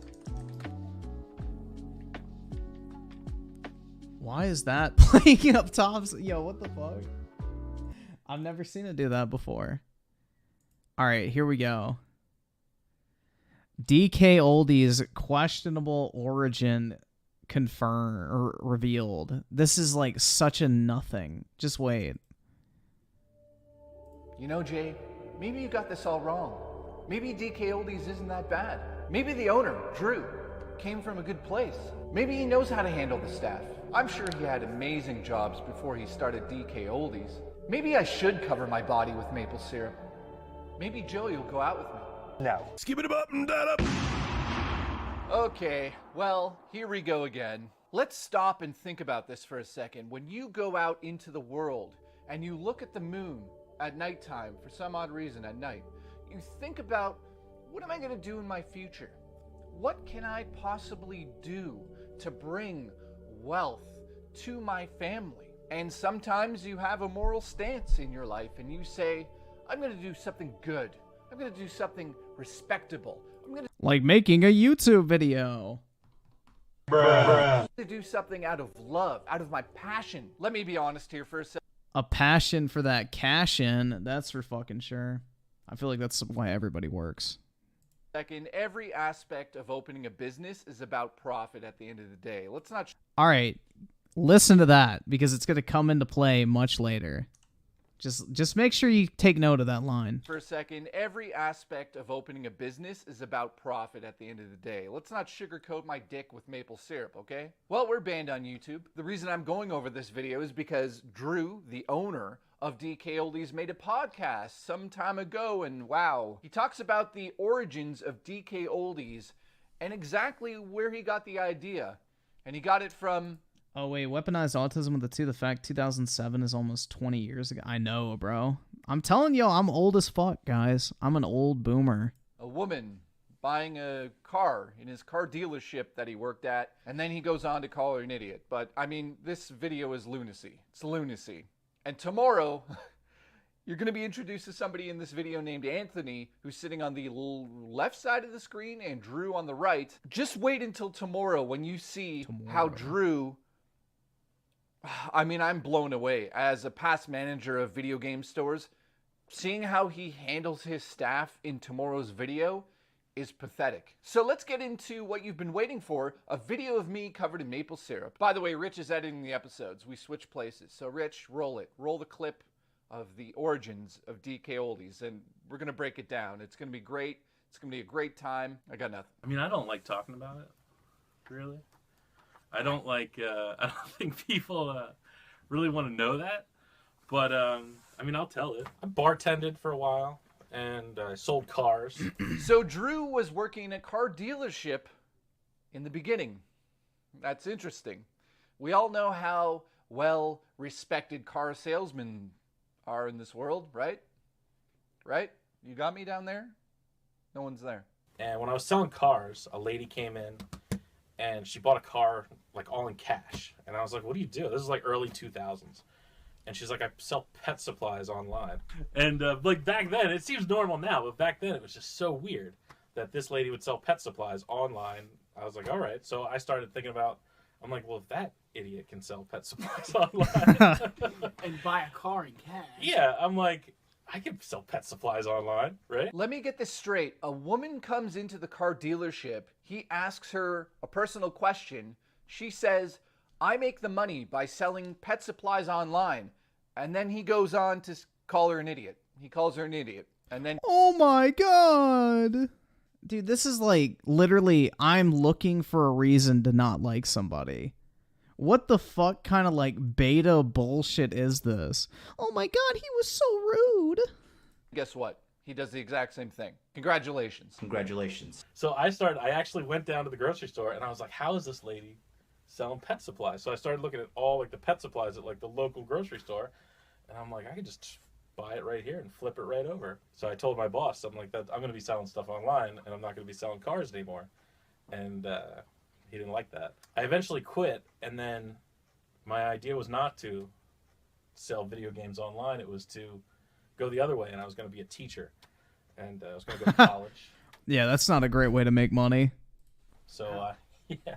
Sorry, Britt, but that's the facts. I did not know any of this. Yeah, so okay. So while I was going to college, being a teacher, I worked for a guy who sold he sold stuff online. He sold, how do you say? Adult videos. He sold adult videos. And I worked in the warehouse. Kind of what you guys do, just packing and shipping stuff, right? And I did it just to make cash because I was getting married, buying a house. So the idea starts to swing around in his head, and he thinks, online sales, that idiot did it. I'm an idiot. I could do it too. So what does he do? Well, before he gets into selling games online, he works in adult movies in a warehouse. And there's... So what? He literally was boxing up orders and shipping them. It's not like he's sitting there holding the fucking camera while his wife gets fucked. He's literally just packaging up orders. What the fuck's wrong with that? Like, this is what I mean. This video is literally looking for anything. This shit is like desperation. There's a very interesting part in this video where he essentially is maybe, I mean, this is my interpretation. Guys, breaking news. The founder of DK Oldies once worked in a shipping warehouse. Oh my god. Calling Anthony out for watching adult videos, it looks like, or he's making fun of him. Maybe there's an inside joke. Maybe they caught him watching porn on the company computer. But it's really awkward. Watch this. You know, I told the guy who was selling his lurid material to, we should get into the video game business. I'm like, you don't want to be doing this. This is terrible. Nobody likes this kind of stuff, right? Yeah, no one likes that. Go on. Right? Yeah, they definitely caught his ass watching porn or something. The internet was young. eBay was new. And I played video games when I was a kid. And so after my wife and I bought a townhouse, and I was still doing the school thing and everything, and then I bought Double Dragon 2 for the NES on eBay. And I was like, this game's awesome. I got it in. I'm like, I love it. And I'm like, I started looking around. I'm like, man, all these games you could buy for like $2 and $3 and sell them right back on eBay for $5 or $6. So I started doing that. I started buying bigger and bigger amounts of games right on eBay and then turning them right around and then selling them right back on eBay. So after not becoming a teacher, he did something interesting. He discovered that people on the internet were buying games and flipping them. He bought a game and he realized, I could sell this for a few more dollars on eBay. Now, what is that called, you know, in the gaming industry, in the gaming community? Being fucking smart? What the fuck do you mean, what is that called? That's called arbitrage, dumbass. Welcome to the world of business. It's like super hated. People hate these people, especially when games come out and then all of a sudden they get flipped. He uses the word flipped. So what is it called? Oh, yeah. A scalper. That is literally not what a fucking scalper is. A scalper buys things at retail prices and sells them above MSRP. Him buying a bunch of pre-owned games on eBay for $2 and $3 and selling them for $5 and $6 because the people didn't realize how much they were actually worth. That is not scalping. That's called being fucking smart, dumbass. He's not buying the games from a retail store and selling it for above fucking MSRP. Like, bro, this video is terrible. Like, this is literally like just Karen energy to the max. A flipper, a reseller. Oh, yeah, every fucking retro video game store on planet Earth does this exact same business model. So is every single fucking retro video game store or secondhand store, every Goodwill, is every single business that dares to sell something for more than what they paid for it some shitty fucking shady fucking institution? Like, what the fuck is this video, bro? Like, by this logic, retro game stores are evil. Like, you know, they're shitty fucking scalpers because they buy games and sell them for more than what they paid for it? Like, what the fuck? Oh, no. Right there is the origins of the store. It didn't come from a moral place. He didn't really... It didn't come from a moral place. All right, so what? We're at 6:30. Let me just go back. Where was that timestamp I told y'all to remember? Respectable. I'm going to do something out of love. This is about profit at the end. Let me be honest here for a second. Every aspect of opening a business is about profit at the end. Did you guys hear that? Let me be honest here for a second. Every aspect of opening a business is about profit at the end of the day. But wait. Salesman. Then he worked in adult videos. By the way, Drew, call me. I need some videos.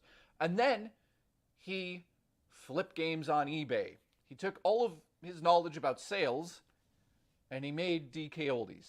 He has no background in, from what I can understand, business or dealing with staff at that point in time.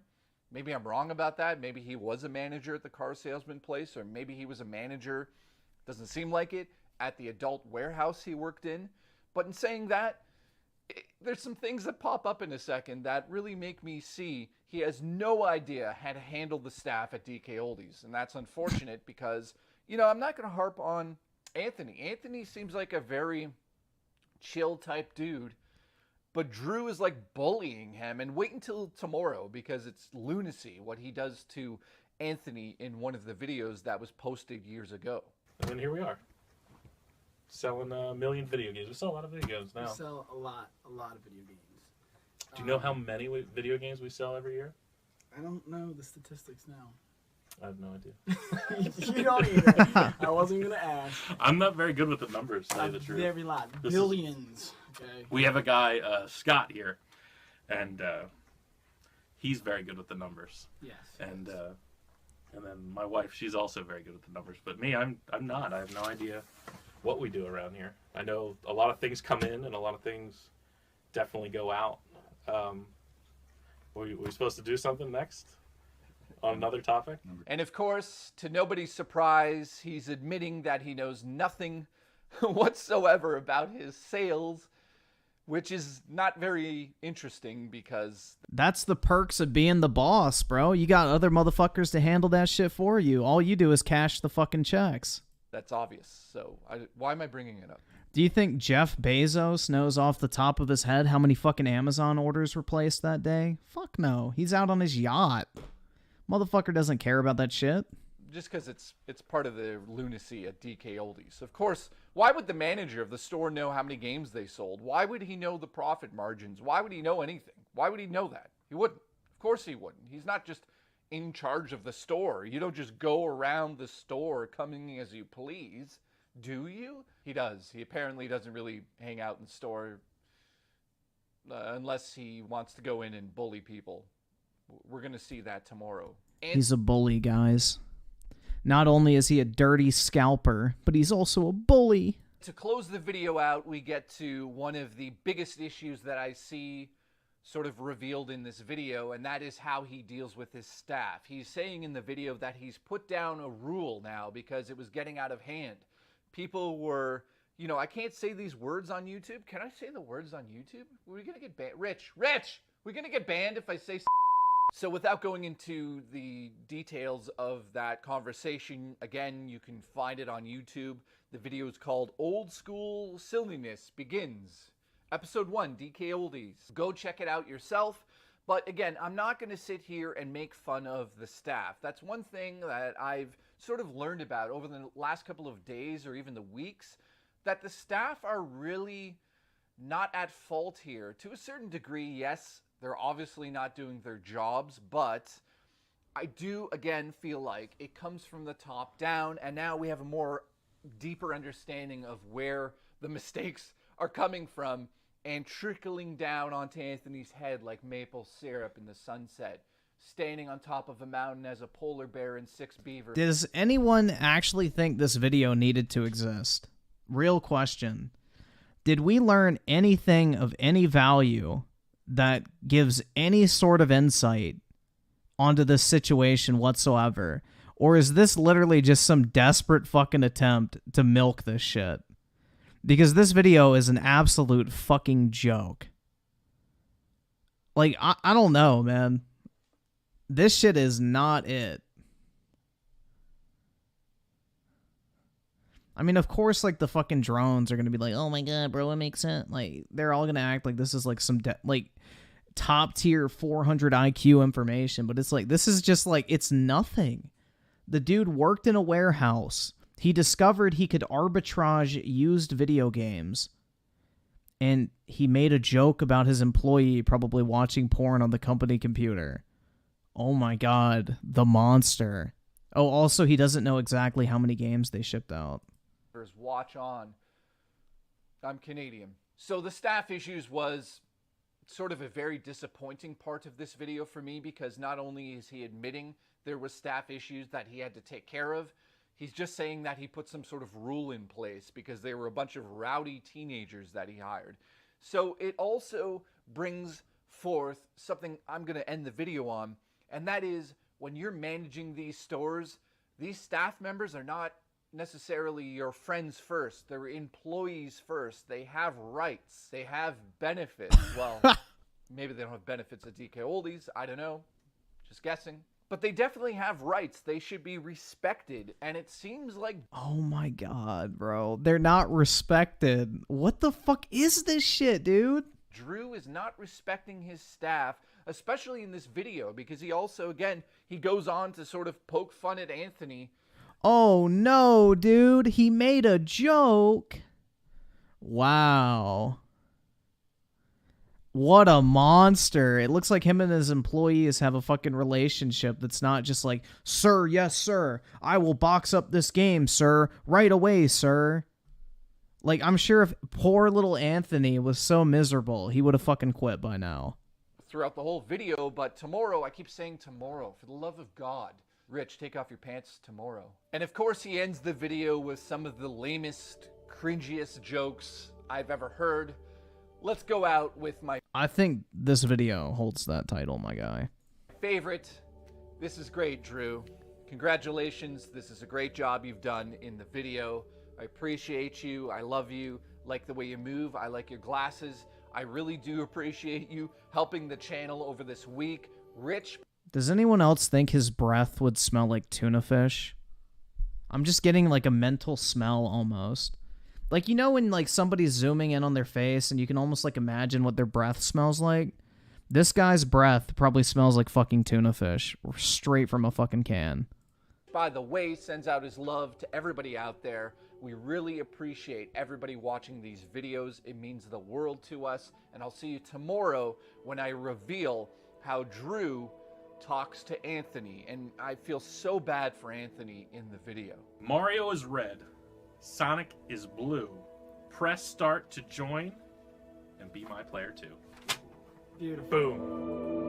What the fuck was wrong with that? He was like reading a cheesy fucking pickup line. I swear, like, this is like a desperate attempt to make everything a negative. Like, what the fuck was wrong with that clip? In the video. Mario is red. Sonic is blue. Press start to join and be my player too. Beautiful. Boom. What the fuck was wrong with that? I'm just like, I don't know how the fuck you can watch this video and be like, oh my god, what terrible people. I just don't get it, man. I saw literally nothing. So here we go. DK Oldies owner bullies his employees. Listen, 3 things. Number 1, maple syrup is not to be wasted. In Canada, it's like gold. Do not pour it on someone's body. Number 2, major announcement. Rich and I are going to be live streaming on his YouTube streaming channel tonight. Link will be the last time that ever happens because I think that's weak. Whenever I spam DSP laughing, like my headphones literally fuck up. it's going to go off the rails and we're going to get canceled. Thank you. See you over there. And number 3, this goes out to Drew, the owner of DK Oldies. You've been sitting back for how many years now? 19 years or 17 years in business. And I don't see too many people calling you out for being a bully. Maybe because he's fucking not. But today, Did you ever consider that? That maybe you're looking into this shit way too hard? That maybe somebody with 17 years of business experience and doesn't have any reputable complaints about him on the internet, you know, maybe, just maybe, he's not a piece of shit and he's actually a good person to work for? I mean, is that just out of the realm of possibility? I mean, it's like, no, we just have to assume the worst, man.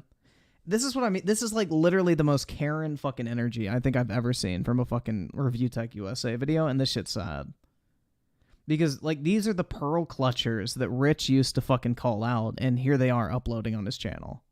today that's going to change because I've had enough of your bull. Skip it up and that up.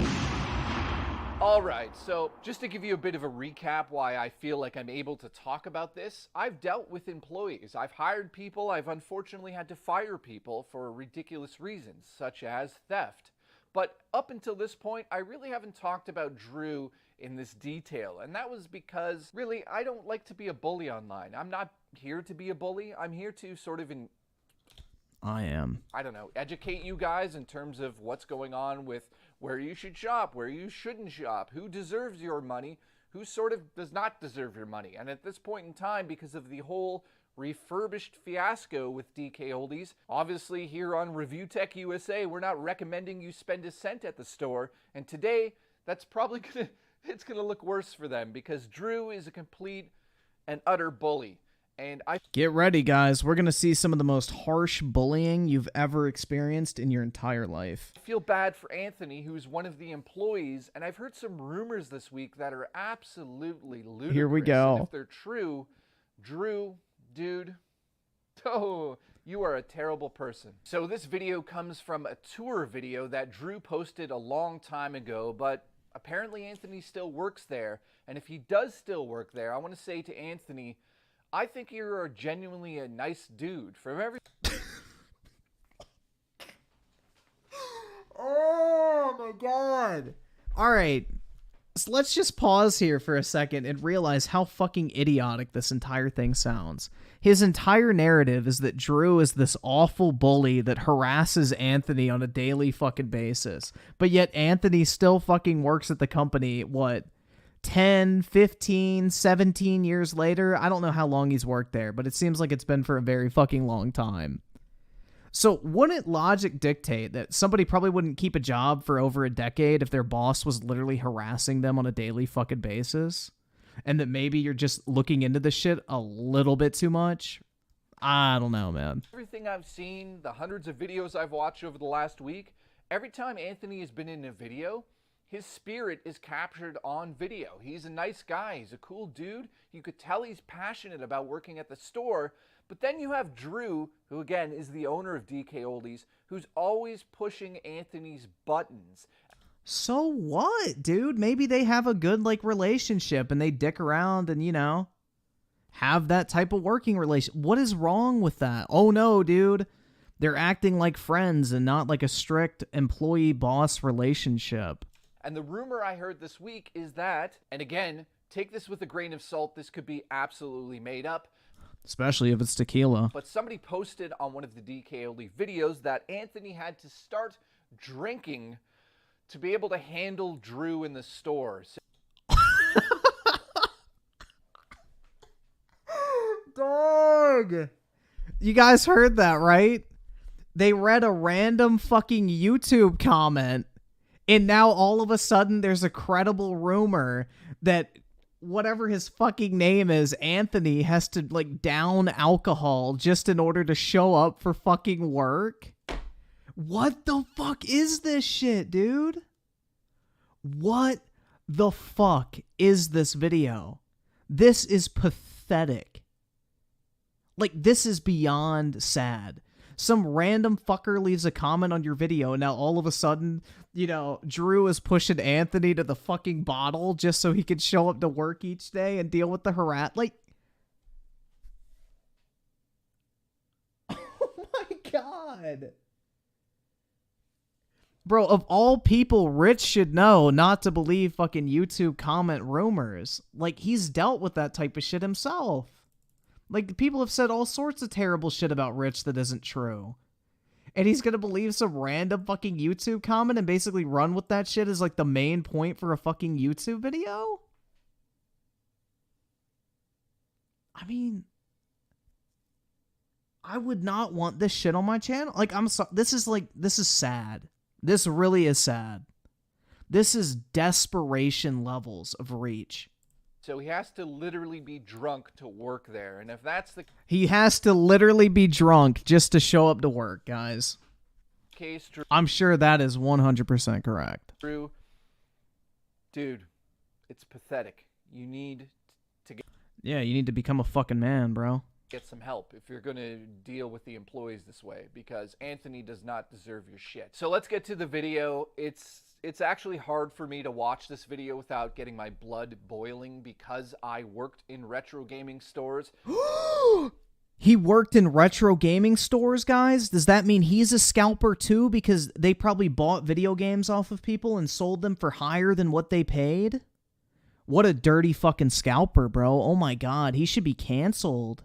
What the... Dude, I swear to God.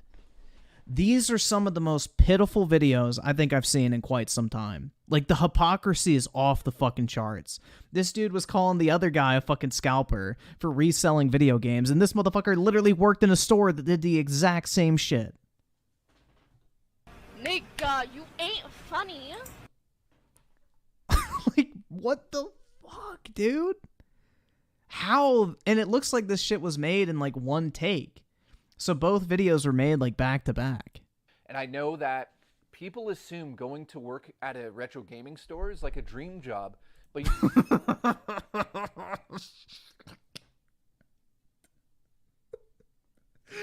what do you want to do? And what is your dream job, little Timmy? I want to work for a bunch of old 40-year-old men buying video games from their childhood and get paid minimum wage. Oh my god. A dream job.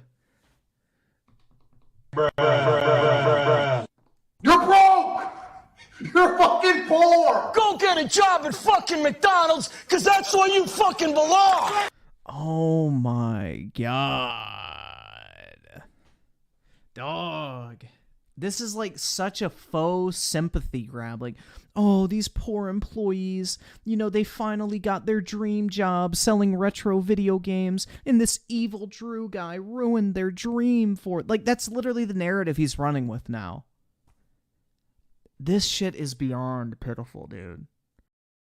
Ruined their dreams, guys. So he worked in a warehouse. What a monster. He sold video games on eBay for more than what he paid for them when he bought them on eBay. Again, what a monster. What was the other shit he did? He made a joke about his employee watching porn at work. Oh my god. And he read a cringy roses are red, violets are blue gaming pickup line. And now we come to find out he ruined Anthony's dream of working in a video game store. Oh my god. I can't believe it. I'd rather work for Griffin's Pokemon Investments. I mean, honestly, that is a dream job. You can clearly see at the beginning of this video that Anthony has had enough shit. Anthony, how you doing? What's up? I can't really see you because you got a bunch of boxes here. Look at all this stuff here. Yeah, there you go, complaining. Well, You know, I didn't put those boxes there. Rich puts boxes where he pleases. so he puts them. This is your area, though, right? Yeah, that doesn't mean I have complete control. Why not? If someone puts stuff in my area, Drew, I don't I have say get it time. the hell out of here. I don't have time to clear out boxes. You tell me to test, and you tell me to move boxes. I'm one person. Okay? Look at this stuff. This stuff needs to be tested. You sound upset, buddy. This is an everyday thing. Is this a thankless job that you have of testing video games? I think thankless is a word, first off. Second off, What are you testing here? I'm testing Xbox stuff. Yeah. Xbox 360. Right? Let's see. So you want some, You got your Xbox some 360 stuff? yeah. Because you told me to do this yesterday. Okay. So, yeah, I'm doing my duties. I think I remember saying that you should test the games before all the other stuff, right? Before like all that other stuff. I was saying like if you have more time. Well, I don't know. There seem to be a lot of games. Dude, look at the abuse and bullying that we're witnessing here, guys. I just don't know how Anthony didn't hang himself on the spot. I mean, if I was under this much pressure at work, I think honestly, bro, I would have ended it all by now. I mean, oh my god. This is literally worse than a Korean work camp. I just can't believe this shit is allowed to even exist on YouTube, bro. How was he allowed to post this video with the community guidelines in place? I thought bullying and harassment was not allowed on YouTube. Maybe that's why Susan was fired. They found out this video slipped through the cracks. okay, well, let's see here. We got some 360 games. I figured kill two birds with one stone. Yeah. While I'm doing 360. Oh, all right. every game. That's pretty smart. You can clearly see that Drew is just pushing Anthony's buttons to get some sort of rise out of him on It's almost like he's filming a video. Oh my god. No shit, dumbass. Wow, he's trying to make content. Duh. That's the... Fuck, man. Yeah, I'm sure everybody just wants him to silently point a camera at Anthony while he unplugs and plugs in Xbox 360 power supplies. video. That's the type of content people want to watch. Zero interaction, just like... And you don't even know what like their work relationship is. Like, you're just assuming the fucking worst. What if this is like a normal thing between them and they just fucking dick around and talk shit? He's contradicting himself, saying like, listen, you're doing a great job here, but over here you're not doing a great job, but you stepped up over here, but I told you to do this. He's just belittling Anthony for no reason. He's doing... Oh, look how seriously upset Anthony is, bro. He cocks his fucking Nerf gun. He's gonna fucking kill himself, guys. Oh my god. He got pushed over to the edge. Holy shit. No, not fucking Anthony, man. He just fucking killed himself with his Nerf gun. Guys, this is serious abuse that we're witnessing here. I don't appreciate the nerd emojis in the chat. Like, honestly, this is not a laughing matter. This is serious bullying and abuse that we're witnessing firsthand.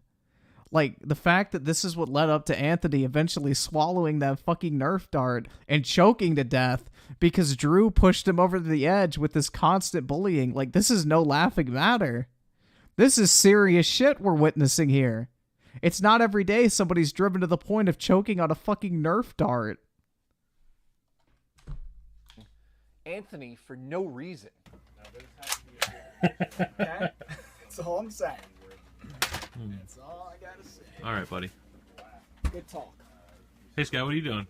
Working.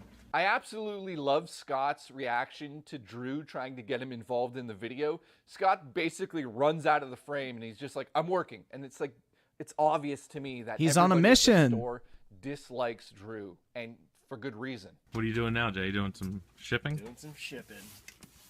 Hard at work. See, somebody got a Retron 5. Oh yeah, beautiful systems. And some games. Let's see what they got. They got Earthworm Jim for the Genesis. Star Wars. Mortal Kombat. I like it. Where's this going? Reno, Nevada. Get ready, guys. The next accusation's coming up. Get excited. Weaponized autism with the 2. This is bullying. I know, bro. This is serious shit. You know, this is stuff that just should not be allowed to happen in today's day and age, bro. We're better than this as a human race. New generation with the 5 is saying he does good in some areas and saying he's bad in others is bullying. I guess so, bro. You know? I mean, this is absolute fucking workplace harassment if I've ever seen it, dude.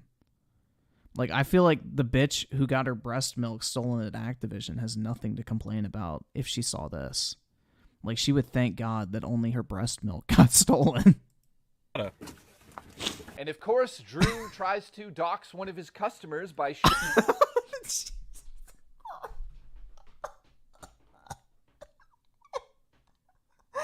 Oh my God. Bro, it keeps getting worse. Oh my God.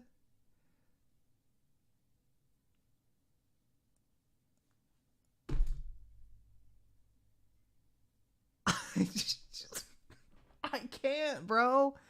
This is so bad. This is terrible. How the fuck was the... Dude, I hope Rich did not watch this video back before it went live. This is awful. He tried to dox one of his customers. So here we go, guys. Let's run it back. We now know that Drew worked in a warehouse. Drew sold video games online for more than what he paid for them. Drew made fun of his employee for watching porn on a company computer, I'm guessing. Drew read a corny gaming pickup line. Drew then pointed a camera at his employee and engaged in light banter.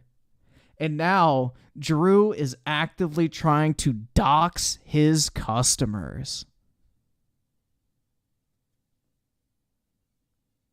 This guy is an absolute fucking monster. What the fuck, man? I just don't know. This is pitiful. I was watching this at the gym earlier and I was laughing my fucking ass off. Like, this is sad. I don't know, dude.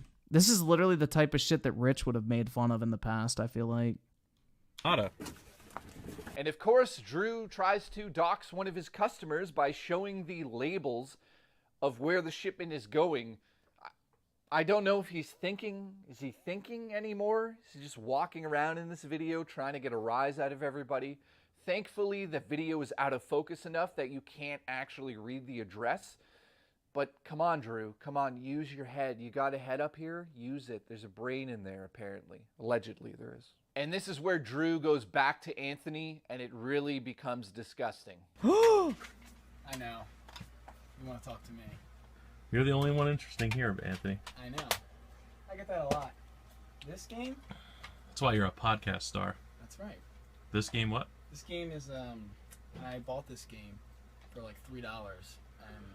It's terrible. I'm sorry. This is not the podcast right now. I need you testing games. So pretend I'm not even here. You can talk a little bit, I guess, like we normally do. But let's not do anything for show. Okay. We're just showing one game. returns. Gotta test it. Oh my god, dude. What a monster. This is disgusting behavior. He's literally just dicking around with them. Wow. Oh my god. This is truly disgusting behavior that we're witnessing here, guys. Like, obviously, I'm just fucking joking around. But, you know. Why are you so angry about it, though? Like, why are you so angry? What makes you think I'm angry? Well, you have, like, an angry tone to your voice. Because I got a lot of stuff. Oh my god, he's trying to dox him again. Dude, can you see You're this face? stressed. Stressed. And I come back here, and I'm like, well, you know, things are a mess, Anthony. What are you doing? You got games here. You're testing Xbox. I frustrate you. Is that what you're saying? Do. Well, I shouldn't admit that. That's okay. But I already know it. Dude, what an abusive boss. What an awful guy. Like, you can literally tell that these guys have a good relationship. I'm sorry. Like, you can hear it. You don't know. Do you think you test better angry? Like, if you're literally talking like this with your boss, chances are you're probably in a pretty relaxed relationship with them. I think so, because I'm like, oh, I gotta get this done. So you can write on a little paper there that this was angrily tested by Anthony. Whoever's getting this, they're gonna be like, why was he so angry when he tested it? And then they're gonna see his video and be like, oh, that's why. And of course, by the end of the video, Drew does not apologize to Anthony on camera. What is he gonna apologize for? Talking to him? Dude, no, this guy definitely is fucking Canadian, bro, because those motherfuckers apologize for everything. Doesn't say a word. He just belittles Anthony the whole time and then cuts the video. My theory is that maybe somebody was going to edit this type of video or they were going to do something else with it, but it's called a tour video of the store, and all it really is Drew showing a bunch of Mario games and then belittling everybody that he can possibly belittle. By the end of the video, you can tell there's staff members that work at this store that clearly care about their jobs. And again, Yeah, man, he might as well be a convicted child rapist, guys, at this point, because that abuse we just witnessed is awful. Like, the abuse is so bad that Anthony's future sperm that is produced in his fucking ball sack will be permanently scarred to the point when he impregnates a woman and she gives birth to that child will have already been a direct victim of this workplace bullying and harassment. I mean, this is absolutely unacceptable. I just can't believe what we witnessed here today, guys. We witnessed two men engaging in light-hearted banter for the sake of a YouTube video. Oh my god. Wow. You know, I'm glad we watched this together because this is some really powerful shit. I don't know if I could have done it by myself, man. You know, as a fellow victim of workplace abuse, because one time my boss told me a joke, you know, as a survivor, I should say, sorry, you know, that's the correct title to use. As a survivor of such vicious harassment as my boss directing a joke at my expense, I feel like this is an important message that we watch together, guys. You know, this is the type of content that really makes a difference. I'm going to stand up for Anthony and say, Drew, if you want to bully somebody, come over here and bully Rich and I. I'd love to see how that turns out. I feel like Drew was clearly bullied when he was young, and he's now just... Oh, now we're getting into a child psychological analysis, guys. Drew was bullied when he was young. Passing it down to people because he's in a role of power. But that's pathetic. You understand how much hurt you went through when you were being bullied, Drew. It's clear as day that that's what happened to you. Now we have an armchair psychological analysis of Drew's childhood, because we now know that Drew is a victim of bullying. What the fuck? Dog, this shit just keeps getting worse. Dude, come on, treat these staff members with respect. They're clearly passionate about their job. Yeah, this is the average Justin Trudeau voter. 100%. And yeah, you've trained them in a certain way. So of course, again, I know people out there are like, Jay, the staff is to blame as well. Yes, they are to blame. And again, I'm saying it again, for the love of God, it comes from the top. It's how you're trained. It's how other staff members are trained. When there's a manager in place that does not care about certain things in the store, it's going to really affect the staff. And those staff are going to learn and latch on to those ideas. So if Drew's walking around trolling people, why do you think he had to essentially calm the staff down? Because they're watching him do it. So they're going to pick up on what he's doing, and they're going to follow suit. And they're going to be, like he said in the last video, crazy, lunatic teenagers. So there's no real guidance in this store, and you have an owner who is just pathetic, never learned his lessons from the past. Now he's passing down some of his bad traits to the employees, and some of them... That's right, he raised them like children. Drew not only employs them, but he raised them from the young age of 3 and imparted all of their negative traits into them during their most impressionable period of life. What is this shit, man? Weaponized autism with the 2. God, please flood the earth again. Or at least just Canada, right? clearly care.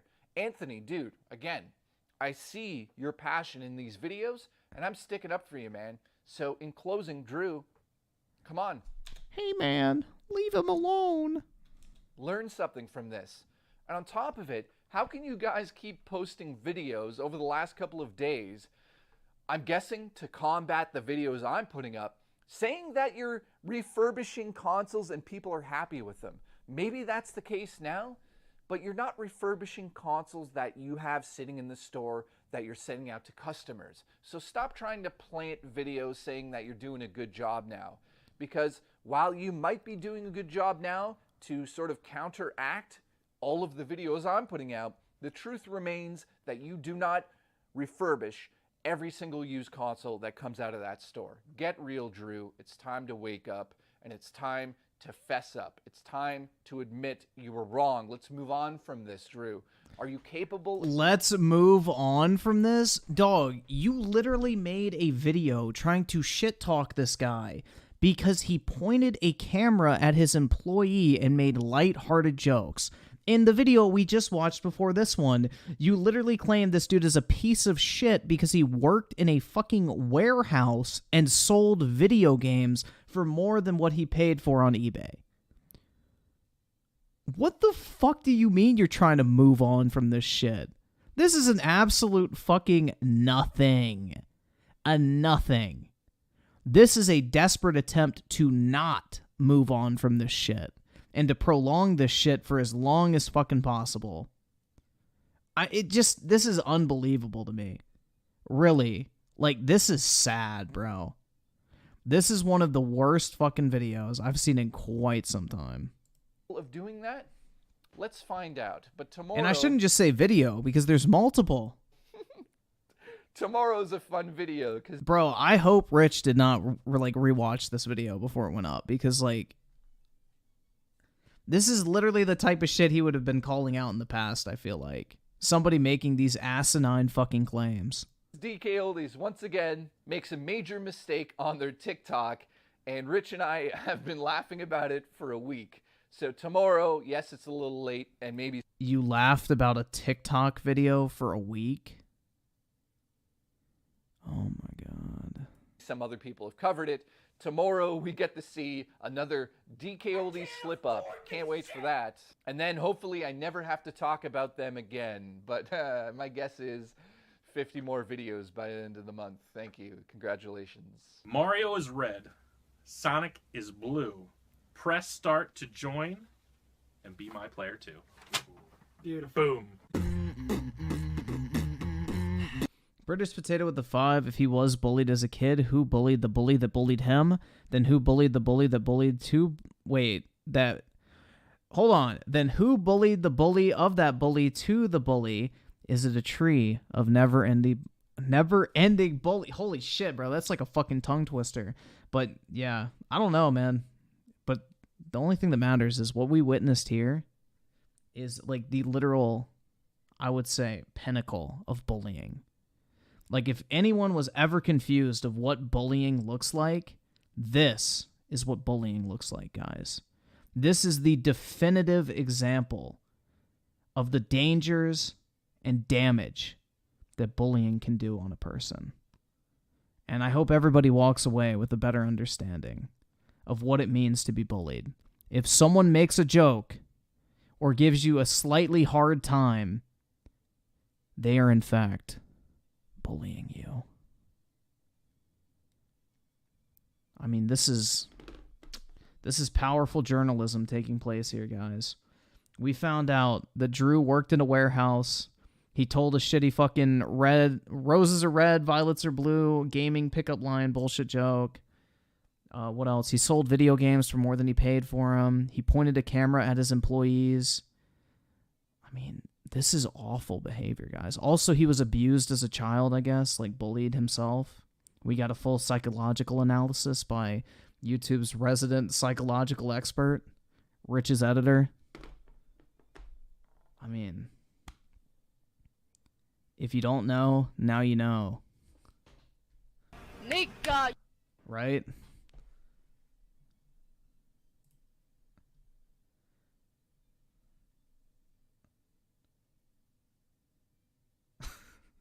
What the fuck do we even watch after this?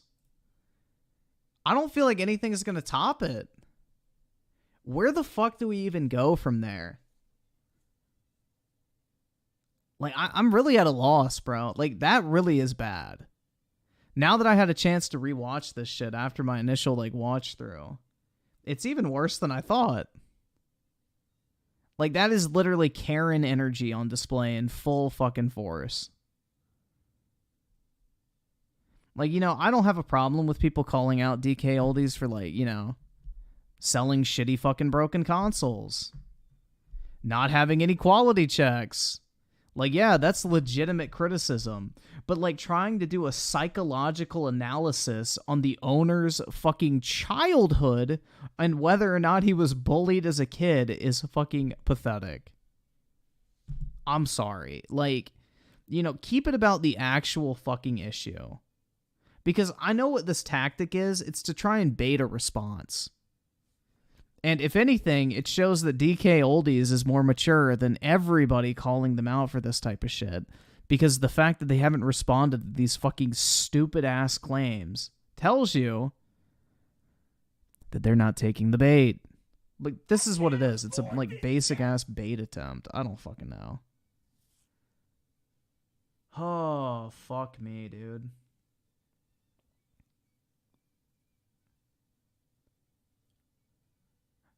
I don't know.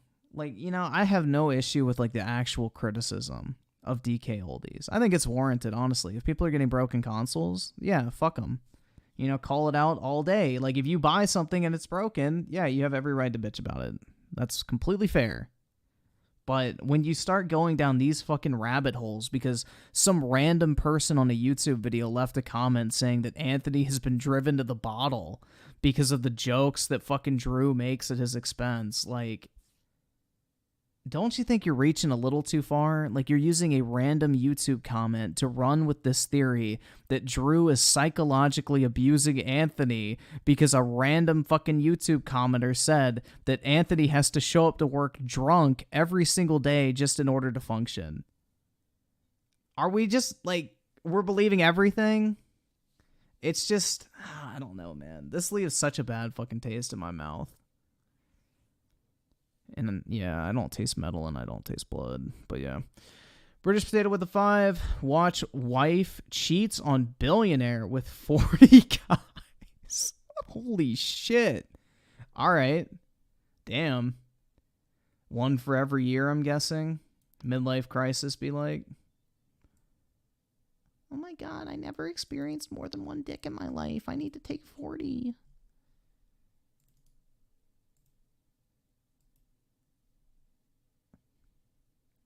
All right.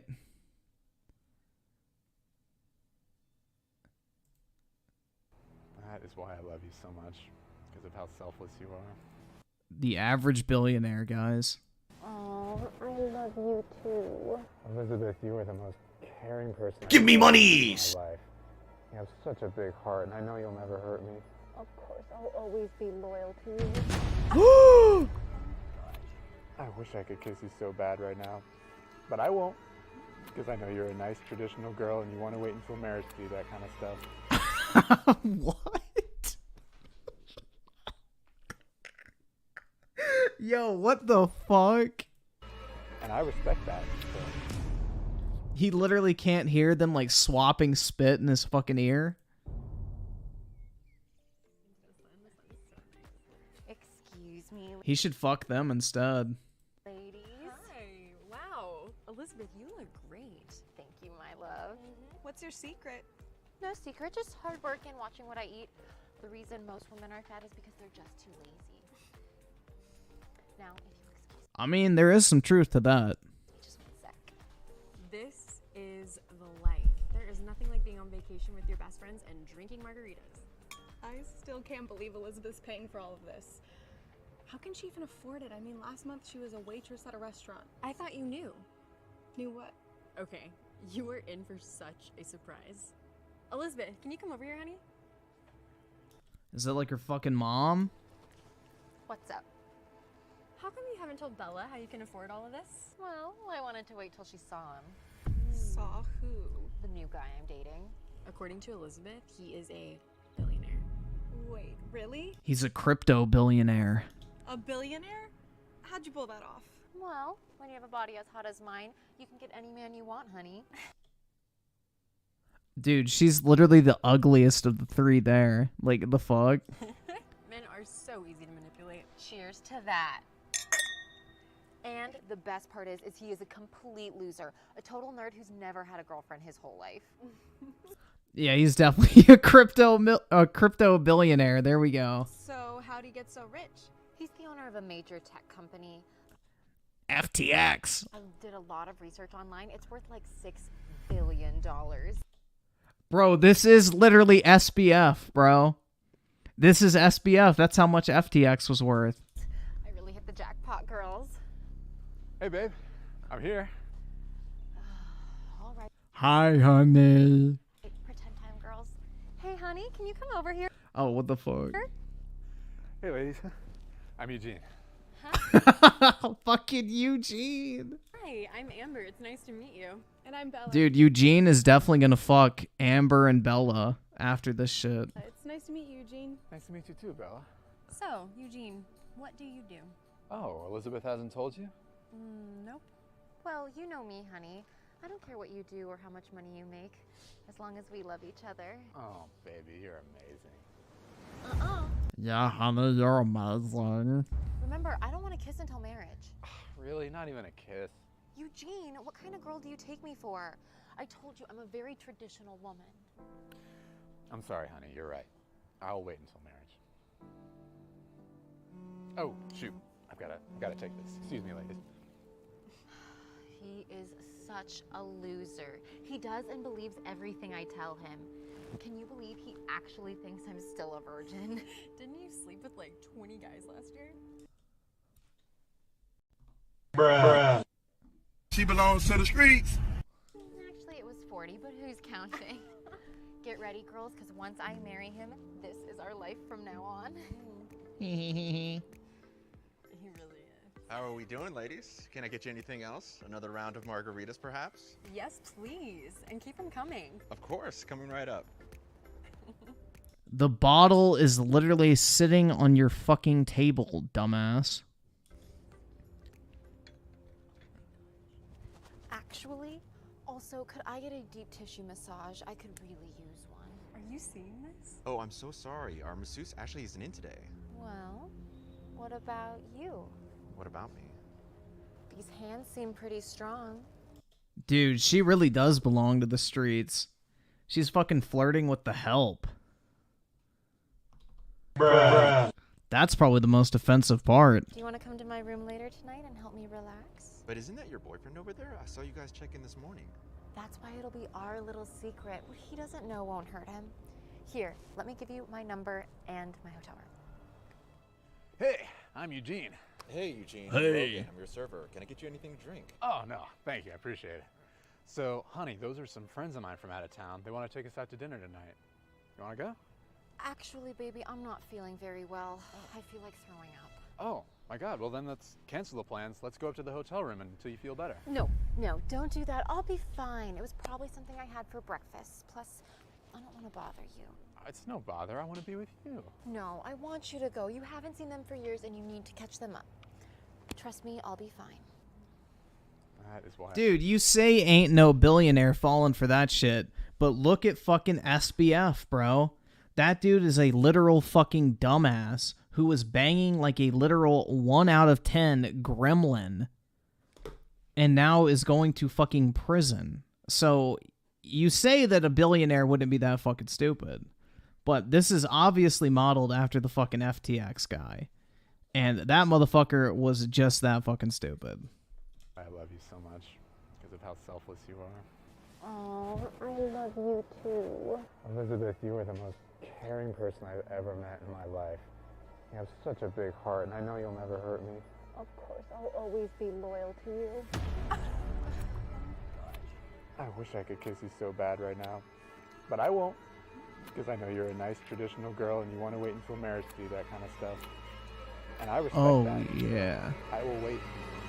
Oh, Eugene, I wish there were more men like you who understood that not all girls are going around hooking up with every guy they see, that some of us actually believe in true love. I'm so lucky to find you. I don't know. Well, anyways, don't you have to go see your friends? Yes, I do. I'll be back later. Feel better? I'll just be at the hotel, relaxing, trying to feel better. See you later tonight. Hey, Eugene. Do you think you have time before you leave to help me? Oh, of course. Come by whenever you're free. Oh, Over shit. the next month, Eugene helped Bella create videos for her business using MotionDen. She quickly started picking up new customers, and her business went from almost... Bro, is this a fucking ad placement? All right. You know what? A+ for creativity. Like, that's actually probably the best fucking ad read I think I've ever seen implemented into a video. You know what? Credit where credit's due. was going bankrupt to making thousands of dollars in profit. Meanwhile, everyday Elizabeth kept cheating on Eugene with Logan.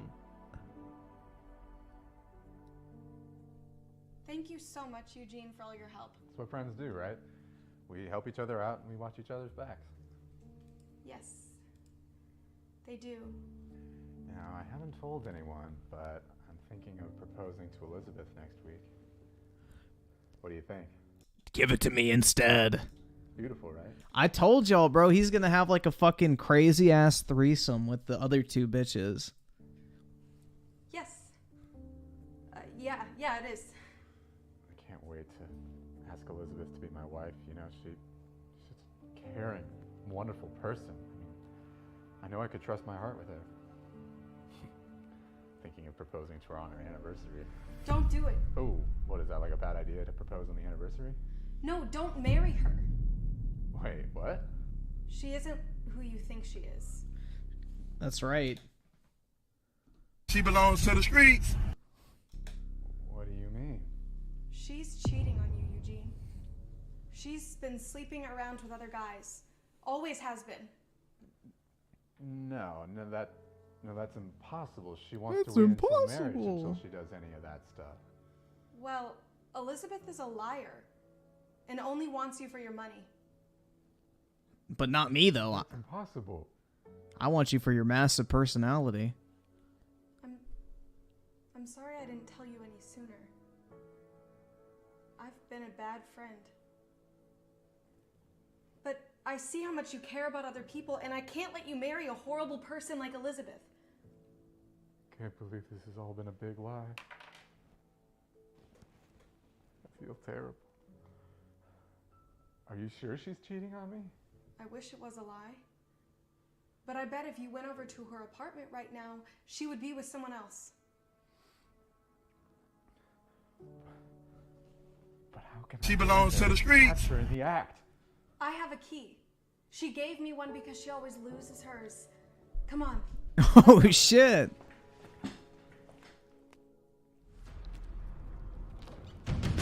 Elizabeth? You're cheating on me? With the pool boy? Honey, it's... Yeah, that's what I was about to say, man. Like, the worst part is she's cheating on him with a fucking brokey, dude. You're broke! You're fucking poor! HCM 101 with the 2. Is it weird that I want to be the cucker? I don't know. Maybe not. I don't know. That's up to you, man. As long as you're not getting cucked. Not what it looks Well, like. if it's not what it looks like, then what is it?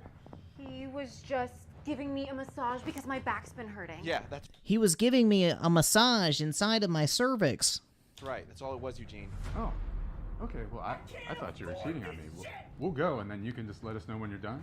Wait, really? Of course not. Now get out of here. But, baby, I love you so much. Spare me your lies. Bella's told me everything. Yeah, spare me alive. This guy definitely has a Reddit account. Now I can see it for myself. I hope I never see you again. Now go! Bella, Be gone. Thought. you backstabbing little rat, you're gonna pay for this. To think I was gonna ask you to marry me. Wait, what? Baby, please don't do this. I'm so sorry I cheated on you. It will Dude, she's like a fucking 4. Her face is nasty. never happen again. Can you find it in your heart to forgive me? You broke my trust and lied to my face multiple times. It's over.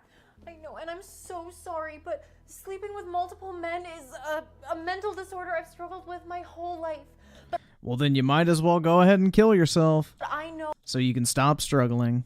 with counseling and therapy, I can be loyal. Drop the act, Elizabeth. I've told him everything. He's a kind-hearted man. And you don't deserve him. And let me guess, you do? No, I don't deserve him either. I knew you were sleeping around with other guys, and I just let it happen. I'm a bad person, too. I'm sorry, Eugene. I know I don't deserve your forgiveness. Bella, that is the most honest thing that anyone has ever told me in my whole life. And yes, I do forgive you.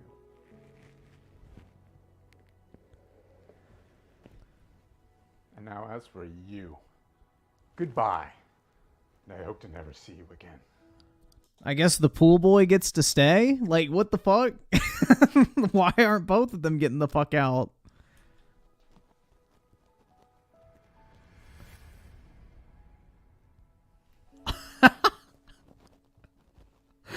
Bruh.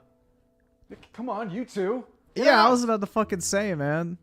Leave the IKEA Today's shark. lesson teaches us that everyone should be treated with love, kindness, and respect. Make sure to share this video with your family and friends, and be sure to like and subscribe to the channel. Because remember, here at Generation Hope, we're trying to make the world a better place, one story at a time. Oh my god. This shit's so fucking corny. Yeah, this is Facebook mom bait, but this shit probably gets... Yeah, I mean, this doesn't get as many views as Dhar Man, but still, like... This shit probably pops on Facebook, though. I wonder if I can get to their Facebook without signing in. Probably not. Let's see. Yeah, look at that shit, dude. 158k likes. That's probably got multi-millions of views.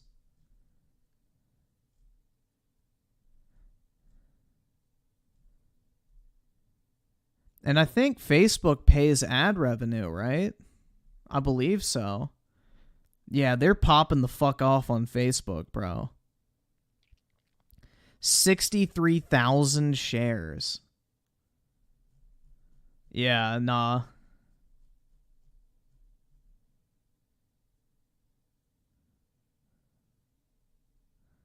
They're making bank. YouTube's probably just supplemental income.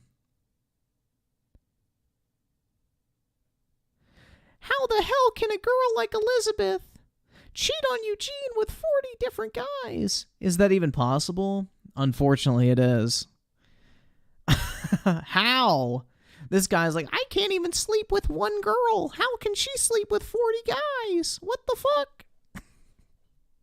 Good for Bella telling Eugene the truth about Elizabeth. He deserves someone better. Yo, how old is this guy? Rip my dear late love, Genesis. Bro, what? This has got to be a kid's channel, right? Yeah. Creepypasta Jr. Tism channel. Carly Rae Jeffs. Oh my god, bro. She hasn't been relevant since like 2010. Sarah Beth Yoga. Yeah, this is definitely a kid, man. This is definitely Don Gay's Best Rides. Bruh. Oh my god. Giddy up. U-Generation with the 2 Keemstar and some ordinary gamers argued about Andrew Tate. Hopefully Keem is on the base side of the aisle. I hope so. HTM 101 with the 2. Redhead kind of bad though. 7 out of 10 for me personally. I think the other friend was the hottest of the 3. If I can get back. That is why I love you so much. Because of how selfless.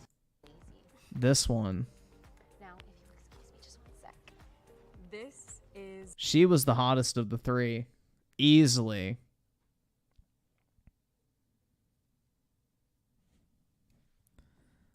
the life. There is nothing like being on vacation with your best friends and drinking margaritas. I still can't believe Elizabeth's I don't know, man. I don't really see it. I think she's better. paying for all of this. How can she even afford it? I mean, last month she was a waitress at a restaurant. I thought you knew. Knew what? Gingers are better than brunettes, Griffin? Not if they step into the sunlight, they're not.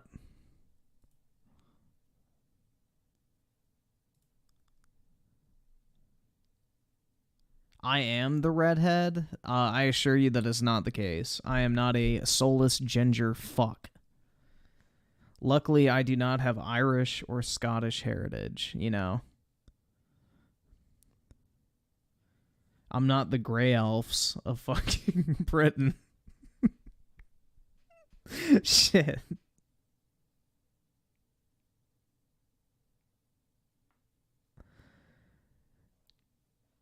I'm the redheaded stepchild. Ew, no. I assure you that's not the case. Yo, what the fuck? I'm in my bathrobe. What about you? Legs up behind her head, ready to get fucking railed. Hell yeah, dude. Basic ass thirst trapping in YouTube shorts.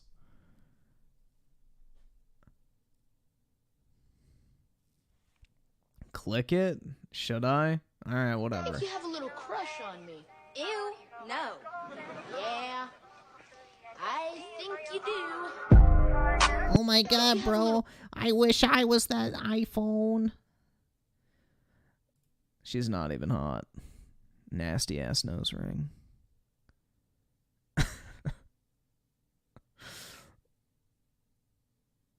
Bro, the toes? I didn't even pay it. Yo, and now it's going to give me 800 of these. Big Bang Challenge. Oh my. Airsoft cosplay. Oh my god, bro. I shouldn't have clicked the fucking horny video. Now I'm going to get 1 million. I couldn't pull out. Holy shit. I'm going diving with Brittany, and we're going to a really pop. Oh, fuck. I'm going diving with Brittany, and we're. Brittany? Yo, what's up, Britt? Is this you? You couldn't pull out? We're going to a really popular fishing spot, so there's going to be a lot of fishing weights and fishing line. I found this piece that was so stuck in the sand, and I tried so hard to pull it out, and it wouldn't move. That's so weird because normally I'm really good at pulling out. Then I found this other thing stuck in the sand, and I couldn't pull that out either. What's funny though is it felt just like pulling on Gooper Blooper from Super Mario Sunshine. Then Brittany called me over to tell me that she found a weight while I was over there yanking it. Good job, Brittany. You found a weight. Thanks for the help, Britt. Then I found 2 more. Thanks for the help, Britt. There you fishing go. weights nearby. Whoa. Britt, I didn't know you were YouTube famous. You got like 14 million views. Are these ribbed for her pleasure? I better not show these to Britt. She might steal them away from me. Yo, what the fuck? Damn, Britt a freak like that. Okay, that's all the stuff we saw. Bye. I'm going diving with Brittany, and we're going to a really popular fishing spot, so there's going to be a lot of fishing Who is weights like watching this shit and like, yeah, I gotta hit the like button, man. That shit was great. and fishing line. I found this piece that was so stuck in the sand, and I tried so hard to pull it out, and it wouldn't move. That's so weird because normally I'm really good at pulling out. Then I found this other thing stuck in the sand, and I couldn't pull that out either. What's funny though is it felt just like pulling on Gooper Blooper from Super Mario Sunshine. Then Brittany called me over to tell me that she found a weight while I was over there yanking it. Thanks for the help, Britt. Then I found 2 more fishing weights nearby. Whoa, are these ribbed for her pleasure? I better not show these to Britt. She might steal them away from me. Okay, that's all the stuff we saw. Bye. I'm going diving with Brittany, and we're going to a really popular fishing... Alright, I need to pause that. His voice is fucking obnoxious. He even pointed the camera towards Brittany while saying, I'm good at pulling out. Respect. Hell yeah, dude. Bro knows exactly what he's doing. Let's be real. For Brittany. Oh my god. Damn. Bro wonders why he's getting community strikes.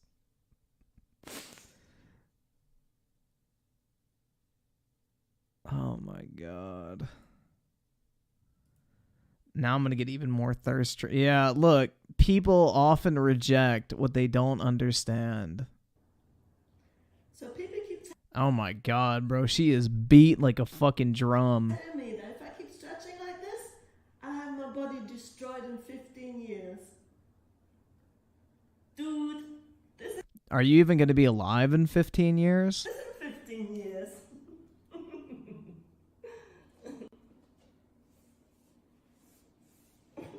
Ugh. Oh, I'm glad I clicked off. Oh my god. I saved myself. Octopus shows me delicious underwater snack. Or is it those titties, bro? Oh my god, they're just popping out of that wetsuit. Monday teacher outfit of the day. Hell yeah, dog. Thick teachers. Let's go. Bruh. The amount of thirsty ass motherfuckers on YouTube is just incredible. Or just on social media in general, man. You know, like, some motherfuckers, like, literally whipping his meat out. Oh my god, flexibility goals. Alright, I ain't even gonna lie. That shit's kinda nice. What the fuck?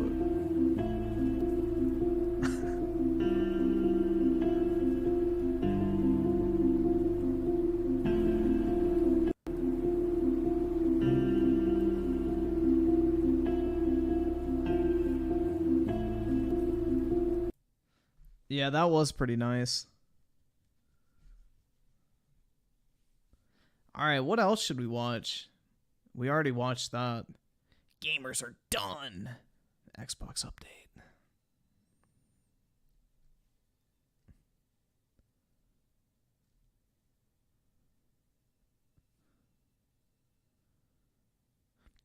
The dark reality of Drake and Josh. They were never friends. No shit, dude. They're fucking actors. They're literally paid to pretend like they like each other. Next, you're gonna tell me that Drake and Josh aren't actually fucking stepbrothers? Like, oh my god. Whoa. Dude, Drake and Josh aren't actually friends and brothers in real life? That's crazy. What a shock. It's almost like they're actors. I swear, man. Yo, what's this? Gamer presidents debate in Yu-Gi-Oh? That sounds Wow, Joe, based. still on the basic default field. I didn't know you were that broke. Shut up, Donald. I'm on a new account, just trying a new deck. Ashmate, how surprising. What are you playing? Trap tricks? Maybe. Yo. What's good, boys? Let me spectate. Yo, Barrock, I'm about to cook this fool. Wait, you're still on the default field? No shot. You really are playing trap tricks. Pretty cringe, not gonna lie. Whatever, guys. Set 5 passes, full combo. Good luck, have fun. Yay, fun. Putting me to sleep here, Sleepy Joe. I draw. Ugh, god damn it. You got bricked up? Not as bricked up as you staring at trap tricks cards. God damn. Hey, they're actually 1,000 years old. Or sniffing a kid's hair. Okay. Oh, really? Yeah. Okay, yeah, fair enough They're then. 1,000, I guess. Special Ashna? Wow, brain dead sword soul. How impressive. Come on, Joe. Sleepy Joe over here, set 5 pass, talking about brain dead. Anyway, Golden Lord effect? Wait, why are you running Eldritch? That is ass. Discard my Great Wall to send, the middle one. Holy shit. Did he hit a good one? Obama, check this shit out. Oh, fuck this. No fucking way, dude. See if you can out this, you orange mutt. Who runs Waking the Dragon? You're such a shitter, Joe. It's over for you, Donald. Whatever, I can beat over it. Uh-huh. Sounds like cope. Ashna F. Summon Adara. Might have a chance here. Yeah, that's not happening, champ. I am so sick of stupid-ass, Sleepy Joe-ass trap decks like this. Man, that's just unfortunate. Shaman target Adara? Stay mad, kid. No clue what you're even trying to do, but I'm gonna flip my purple card regardless. Of course you are. Damn, passing on nothing, huh? Whatever, Joe, your deck doesn't even kill. I have like 20 top decks that win me the game here. Normal summon search Vesiculo? 1,000 years old, huh? Who would play such a Freddy? I just don't like. This is the thing with Yu-Gi-Oh! Now. It's like you literally cannot fucking keep up. It's a shame. It really is.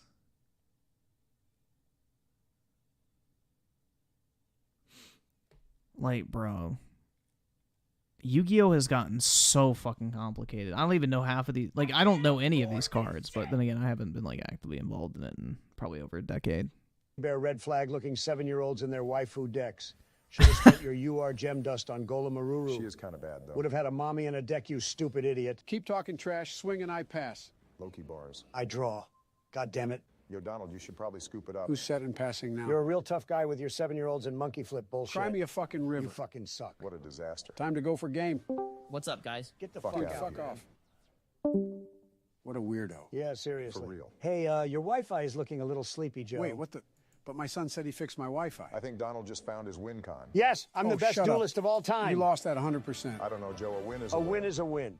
Fuck me. A win is, in fact, a win, guys. A win is a win. Especially in Yu-Gi-Oh, bro.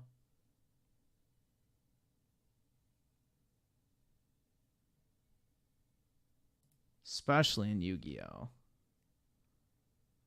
So, British Potato with the 5 watch. My response to Bata Kanta's video allegations made against me by Sean the Legend.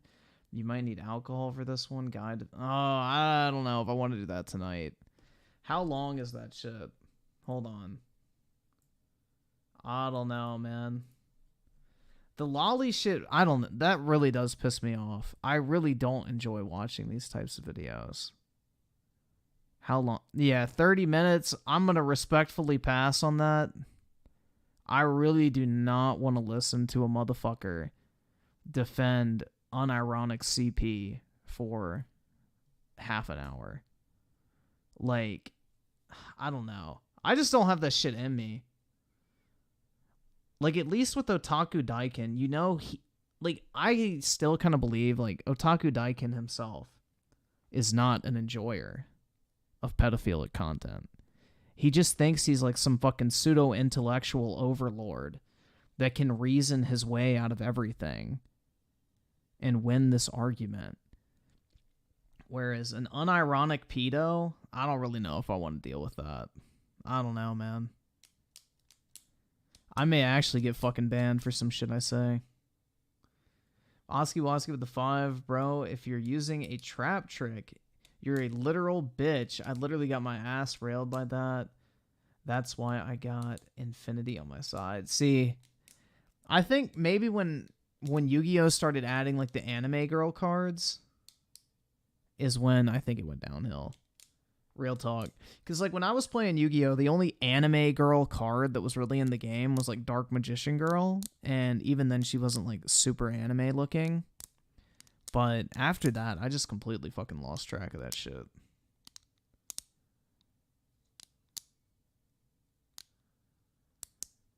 New generation with the 2, more like you aren't smart enough. Yeah, pretty much. It is what it is, right? I'm fucking brain dead. Easy Dark Magician Girl. Yeah, I have a nice chart. Oh, wait, hold up. Let me show y'all my sexy Dark Magician Girl card.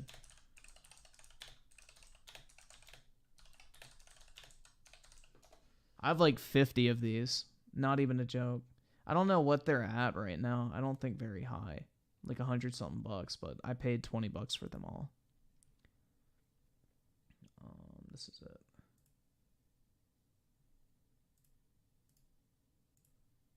Oh, shit. Wrong button.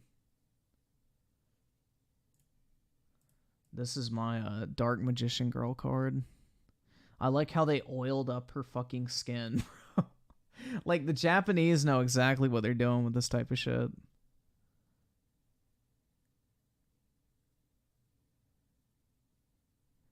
Like, they knew exactly what they were doing with this. This card is made for the male gaze, guys. This card is made for the male gaze. But yeah, I have like 50 of these.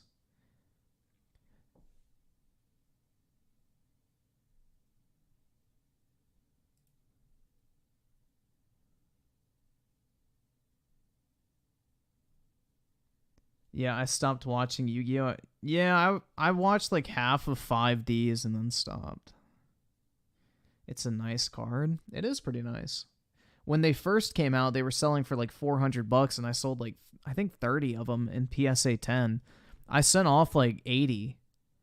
Because basically you could buy the Rush Duel game from Japan for $20, and every single copy of the game came with that promo card.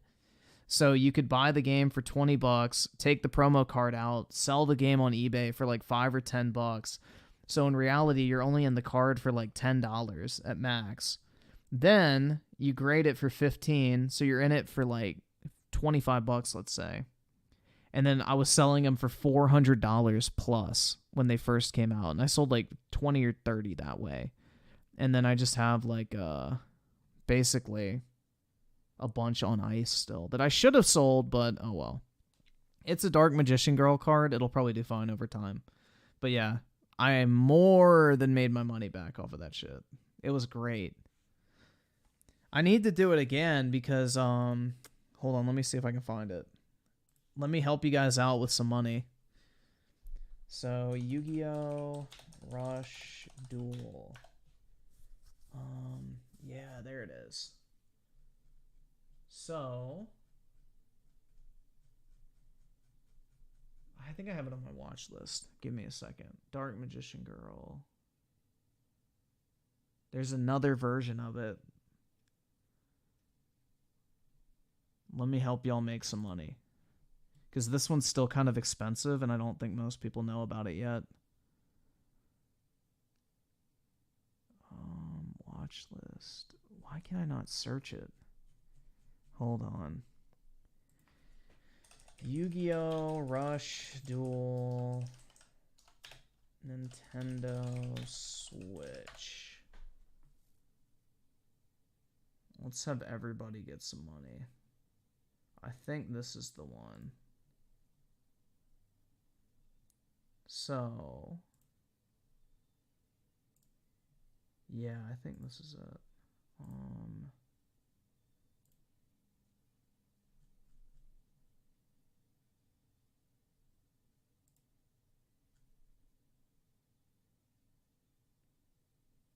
Give me a second, guys. I'm trying to find one.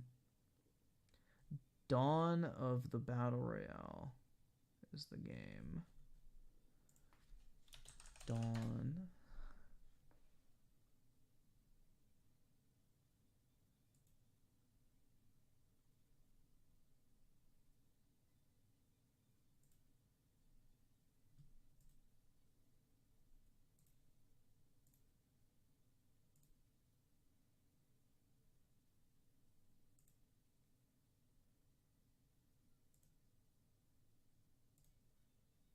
Why the fuck? Alright, hold on. Why is this shit not coming up? I want new. Pre-owned. Shit. I can't afford this. Did somebody already stonk on all of these? I'm gonna be pissed.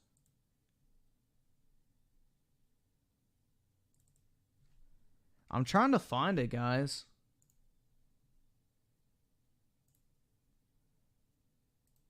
Trying to help y'all make some money. Because this is like what I did, and it was mad fucking easy.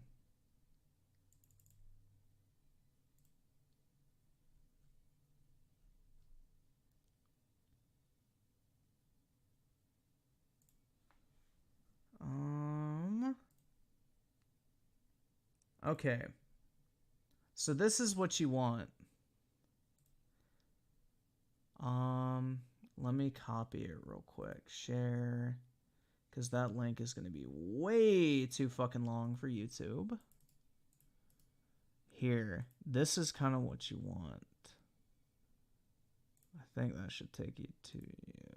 Yeah. There you go. There's not many left, so... But this will give you an idea of the name of the game you want to buy, basically. And you can kind of go from there and find it. You'll be able to track it down.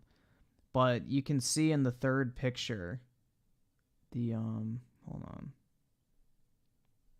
don't know what the card is called to pull up because it's so fucking small. Rush Duel Magician Girl.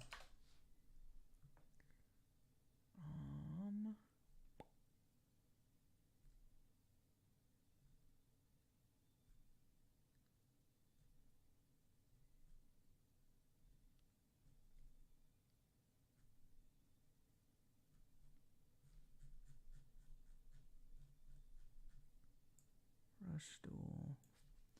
Dawn.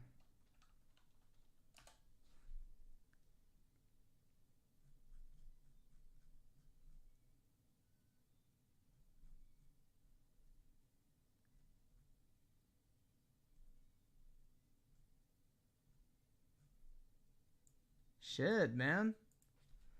I don't know why I can't find it. I never have this much trouble.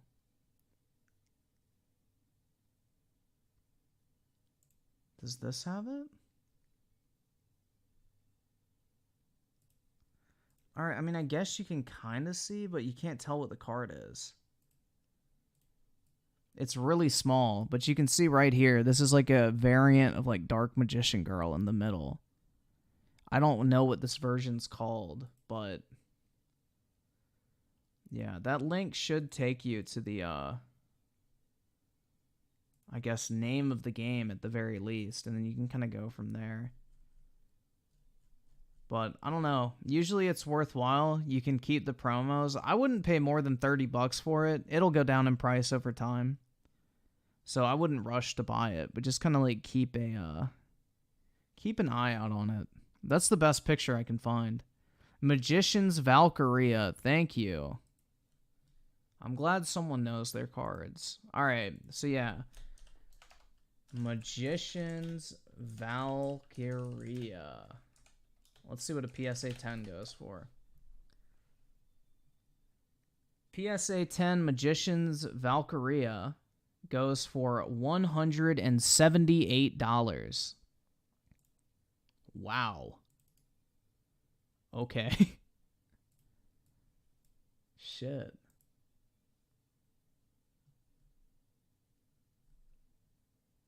Yeah, there you guys go. There's the card.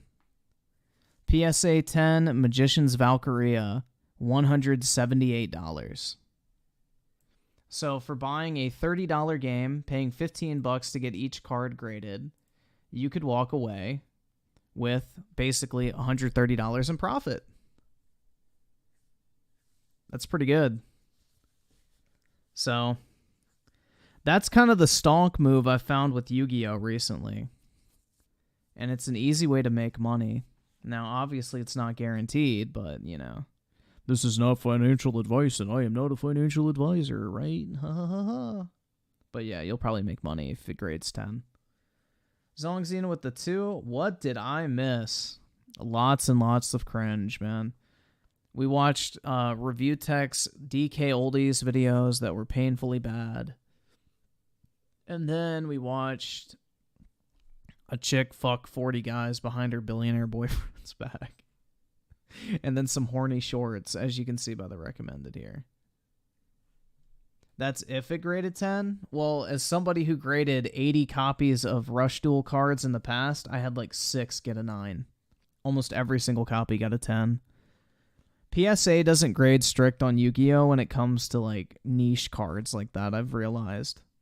Like, they're pretty lenient on Yu-Gi-Oh!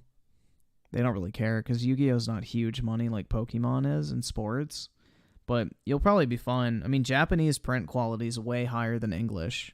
So the 10 rate's way higher than like English Yu-Gi-Oh! Cards.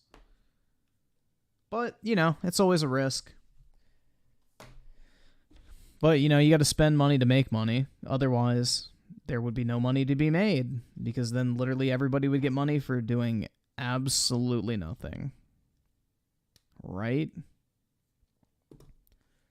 If everybody made money that easily, no one would make money. Because then literally everybody would do the exact same shit over and over again. Watch Donald Trump and Joe Biden play Pokemon. Okay. We can watch it real quick. Since you're always in the chat, PK, we can watch this shit. This one? Biden load up showdown. We are going to 1v1 to see who is the best. Logging on, your ass is going to get fucked up. I have a new team and you have no counter. Stealing teams from Wolf doesn't make you good. And it doesn't even matter anyway, since we are playing singles. You have no idea what is coming to hit you. Accept my battle invite. We are playing Gen 9 OU. What the fuck is that team? You like it? I checked. Yo, it up what the last night. fuck You is like this? No, you fucking didn't. I saw that shit on Blunder's channel last night. You couldn't have seen this online. I made this team this morning. You just contradicted yourself. Oh, look here. I have the poke paste on my screen right now. Your ass is gonna get fucked, buddy. Just send out a mun first and let's get it done with. Of course your ass sends out Golden Goat. Best mun in the game. Watch this play. Boom, look at that. No damage at all. Spammers never get anywhere in life. You not ready for this one? You brought in Skeledirge. You like the read? Getting lucky isn't a read moron. It's an agency play, and why did you click Encore knowing I was going to switch out? Misclick, I'm getting a little tired after a long day of fucking your wife. Sleepy Joe, wait, what did you do with Melania? Stop stalling and click a move. You put up rocks into my setup, Mon. I had knockoff and you knew that. What else was I supposed to do? I don't know, maybe don't steal from the agency without knowing your opponent. Just click a move already. Torched your ass, how do you like that? I knocked your leftovers, so it's only a matter of time now. Nice sack, who else do you have that can face the might of the dirge? This battle is only getting started, just you wait. A ghost type, I'm so scared, what are you gonna do? Click Shadow Sneak. You don't know what I'm gonna do, I'm the fucking Lizard King. Well, your light bulb is clearly out because I have your team sheet right in front of me. Of fucking course you waste the Terra this early? Agency. That isn't an agency play if you just spam the same move. Shut up and lose faster so I can go back to playing Destiny. Obama and Bush are getting on for some trials later. Can I come? Trials is a 3-person game mode, you fucking moron. Just pick a Pokemon already. I've never heard of Stat this shit changes mean before. nothing to me now. I have oblivious. Only bozos don't use regenerate. I don't do like Watch this Pokemon play, battling Shadow. and shit. I just No like chance to you knew I was going to grind, Thunderwave. bro. Is my screen share still on? I told you I have your team sheet in front of me, so nothing you do is a surprise to me. The agency giveth and the agency surely taketh away from you. Pick a move, fucktard. Picked a new mon. What do you think of this guy? His chain is hella green. Hit the Thunder Wave so it's only a matter of time. Damn, that's a now. nice You suck, shiny. donkey dick. Why are you bringing in Gastrodon against a Sizer? Now you need to switch again. Stop talking to me. Lucky ass fucking Agency, spore. agency, Stop agency, saying agency, agency. agency. You aren't good. You Agency, can't just say agency, agency agency, anytime agency, something agency. happens. You know what? What? Agency. Unfucking believable. We'll believe this because now your only threat left is as sleepy as you are. Just pick a fucking move. Smart Shit. devil now. You just lost even faster. Thanks for that. Not if I have anything to say about that. Say it if you think you won't stutter. Oh, no fucking chance you stay in on Talonflame. That's that agency shit. I told you I had the team sheet. Stop pretending to be good. I knew you were going to tear a ghost. Fuck off already. The battle isn't over yet. Look at that Gastrodon. He won't save you. I promise. Just forfeit now. No chance. I still have 3 months left. Pick a move already. Ouch. If only I was scared of losing that earth power might have hurt. I'm tired of the shit talking. Just go. Big damage.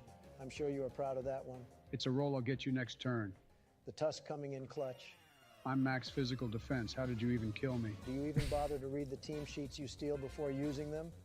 Oh, fuck you. There is no chance your illiterate ass is able to read. Neither are you, apparently. Big bro gonna put you away. Not after I switch. Future sight doesn't do anything to Sizer. Why? Because of his type. No, because his chain is green, dipshit. Are you even listening? Gotta wake up my iron jugulus. Shit, the dog just took a lot of damage. That's what I thought. I call that an agency move. The agency has a restraining order on your ass. Don't even start with that. Pokemon Showdown is my favorite game. Watch this move. Nice double. Now your ass is good. Fuck off already. I won't lose without a fight. This is a fight? I thought it was a slaughter. Just pick a move already. Why the fuck did you double again? It was a misclick. Let me take my turn again. Sometimes you lose and every other time you lose. That's not how the saying goes. Just lose already. I just got a message on Snap from Bush. Lucky ass sleep turn. Too good at this game. Agency rid. Enjoy it while it lasts. Not this sleep shit again. I'm getting tired of you. Watch me set up in your face. Not if I wake up and paralyze you first. You can have it. I'll end this game in less than 5 turns now. Paralyze never works. Fuck this game. I'm tired of this. Hey, Joe, you know what just happened? I don't care, Trump. You just got shamaned. Hold that 6-0 lost bozo and smell you later. I'm gonna bomb your house. Oh, shit. Damn, man. Yeah, I've never heard of that shit. I've never really done, like, competitive Pokemon shit before, so, yeah. I don't know. I'm not really a competitive player. I just like getting legendaries. Like, that's fucking it. And I don't think you can use legendaries in competitive, right? They don't let you. Because it's fucking gay. Like, oh yeah, let's make Pokemon that you can't fucking use. Does that make sense? Makes so much fucking sense. Oh, yeah, shit, man, my bad. We can watch your recommendation. Yeah. Give me 1 second. Let me copy it. Thank you for reminding me.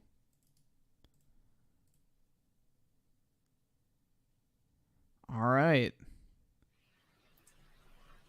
Come on by, buddy boy. Come on by, Sir X. Come on by. Oh, shit. He emerges. Why? Stupid motherfucker. Why will you leave me alone, boy? Leave me alone.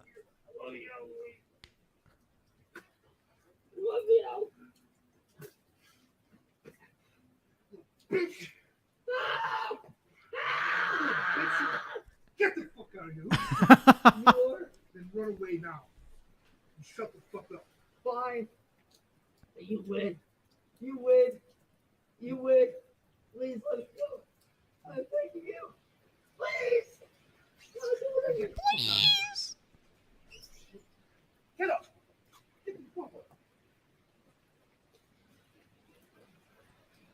Bitch. Oh my god. What the fuck? What the fuck is this shit? Nepali guys and polygon. Oh god, it's probably some like fucking open relationship shit. Whoa, dude.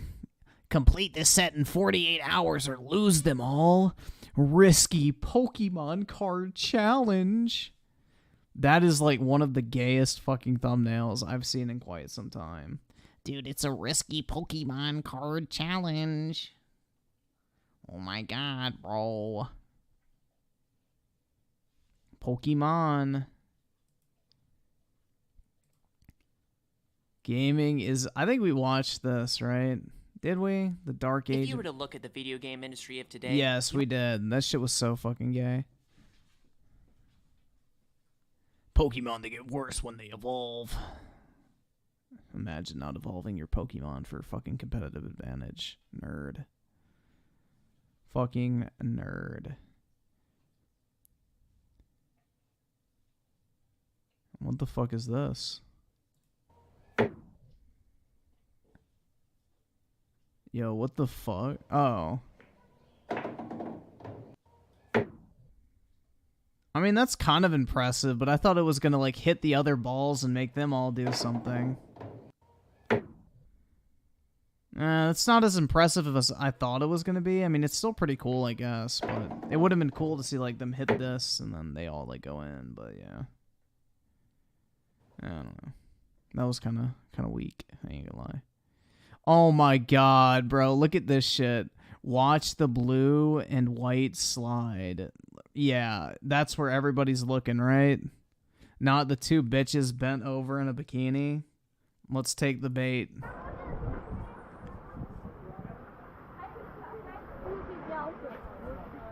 Watch the blue and white slide, guys.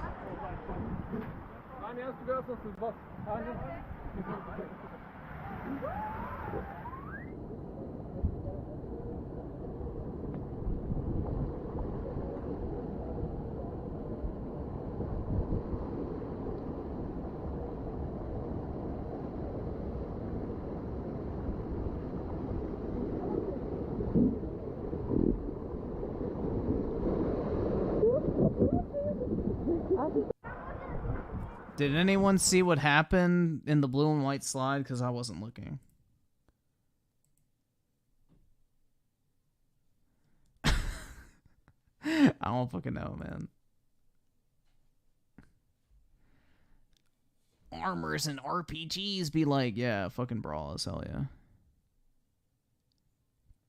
Dude, the amount of, like, thirst trapping in these YouTube shorts is incredible. Like, this is what people are watching. She saved her life.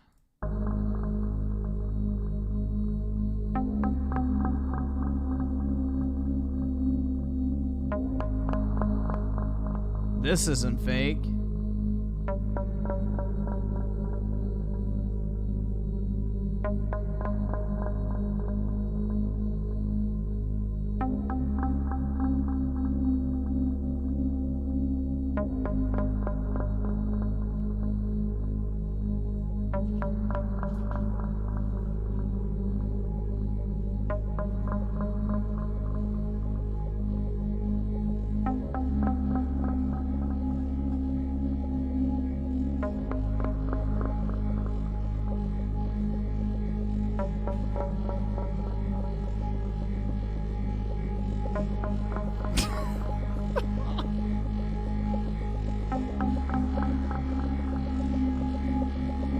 Wow, that was so real, man.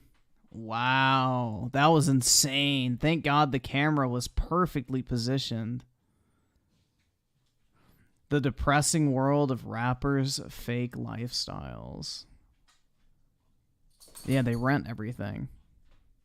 Spoiler. Sorry, guys, I just ruined it. I just ruined the secret of all rappers. They rent everything. John Isaac with the 2. I hate YouTube Shorts. Everything reminds me of TikTok. Well, it's just TikTok re-uploads, probably. Yeah, I hate Shorts too, bro, because, you know, they show me what I can't have, man. I'm gonna cry. Griffin the Coomer? Something like that, right? PS5 smells so bad.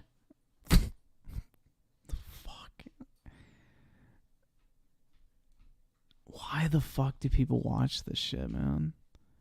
Unrepairable. Nerd.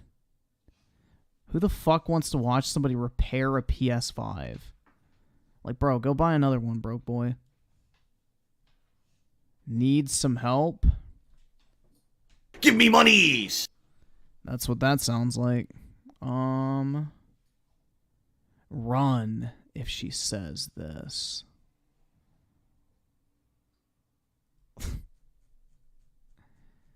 I don't fucking know, dog. Alright, I'm gonna hop off, guys. I've been live for 6 hours, and it's 5 a.m. I need to go to sleep, because I should at least get up at a decent hour tomorrow. So, have a wonderful evening, everyone. Thanks for hanging out tonight. It's been very, oh my fucking god, bro. Like, all these shorts are so fucking cringe.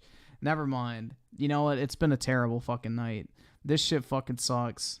YouTube shorts are fucking cancer. They're just thirst trap, you know, irresistible things that I'm definitely not going to watch tonight, bro. Hell yeah. But anyway, guys, have a wonderful Saturday. Appreciate y'all hanging out, and hopefully y'all have a great weekend, and I will talk to y'all later. Peace out, everybody.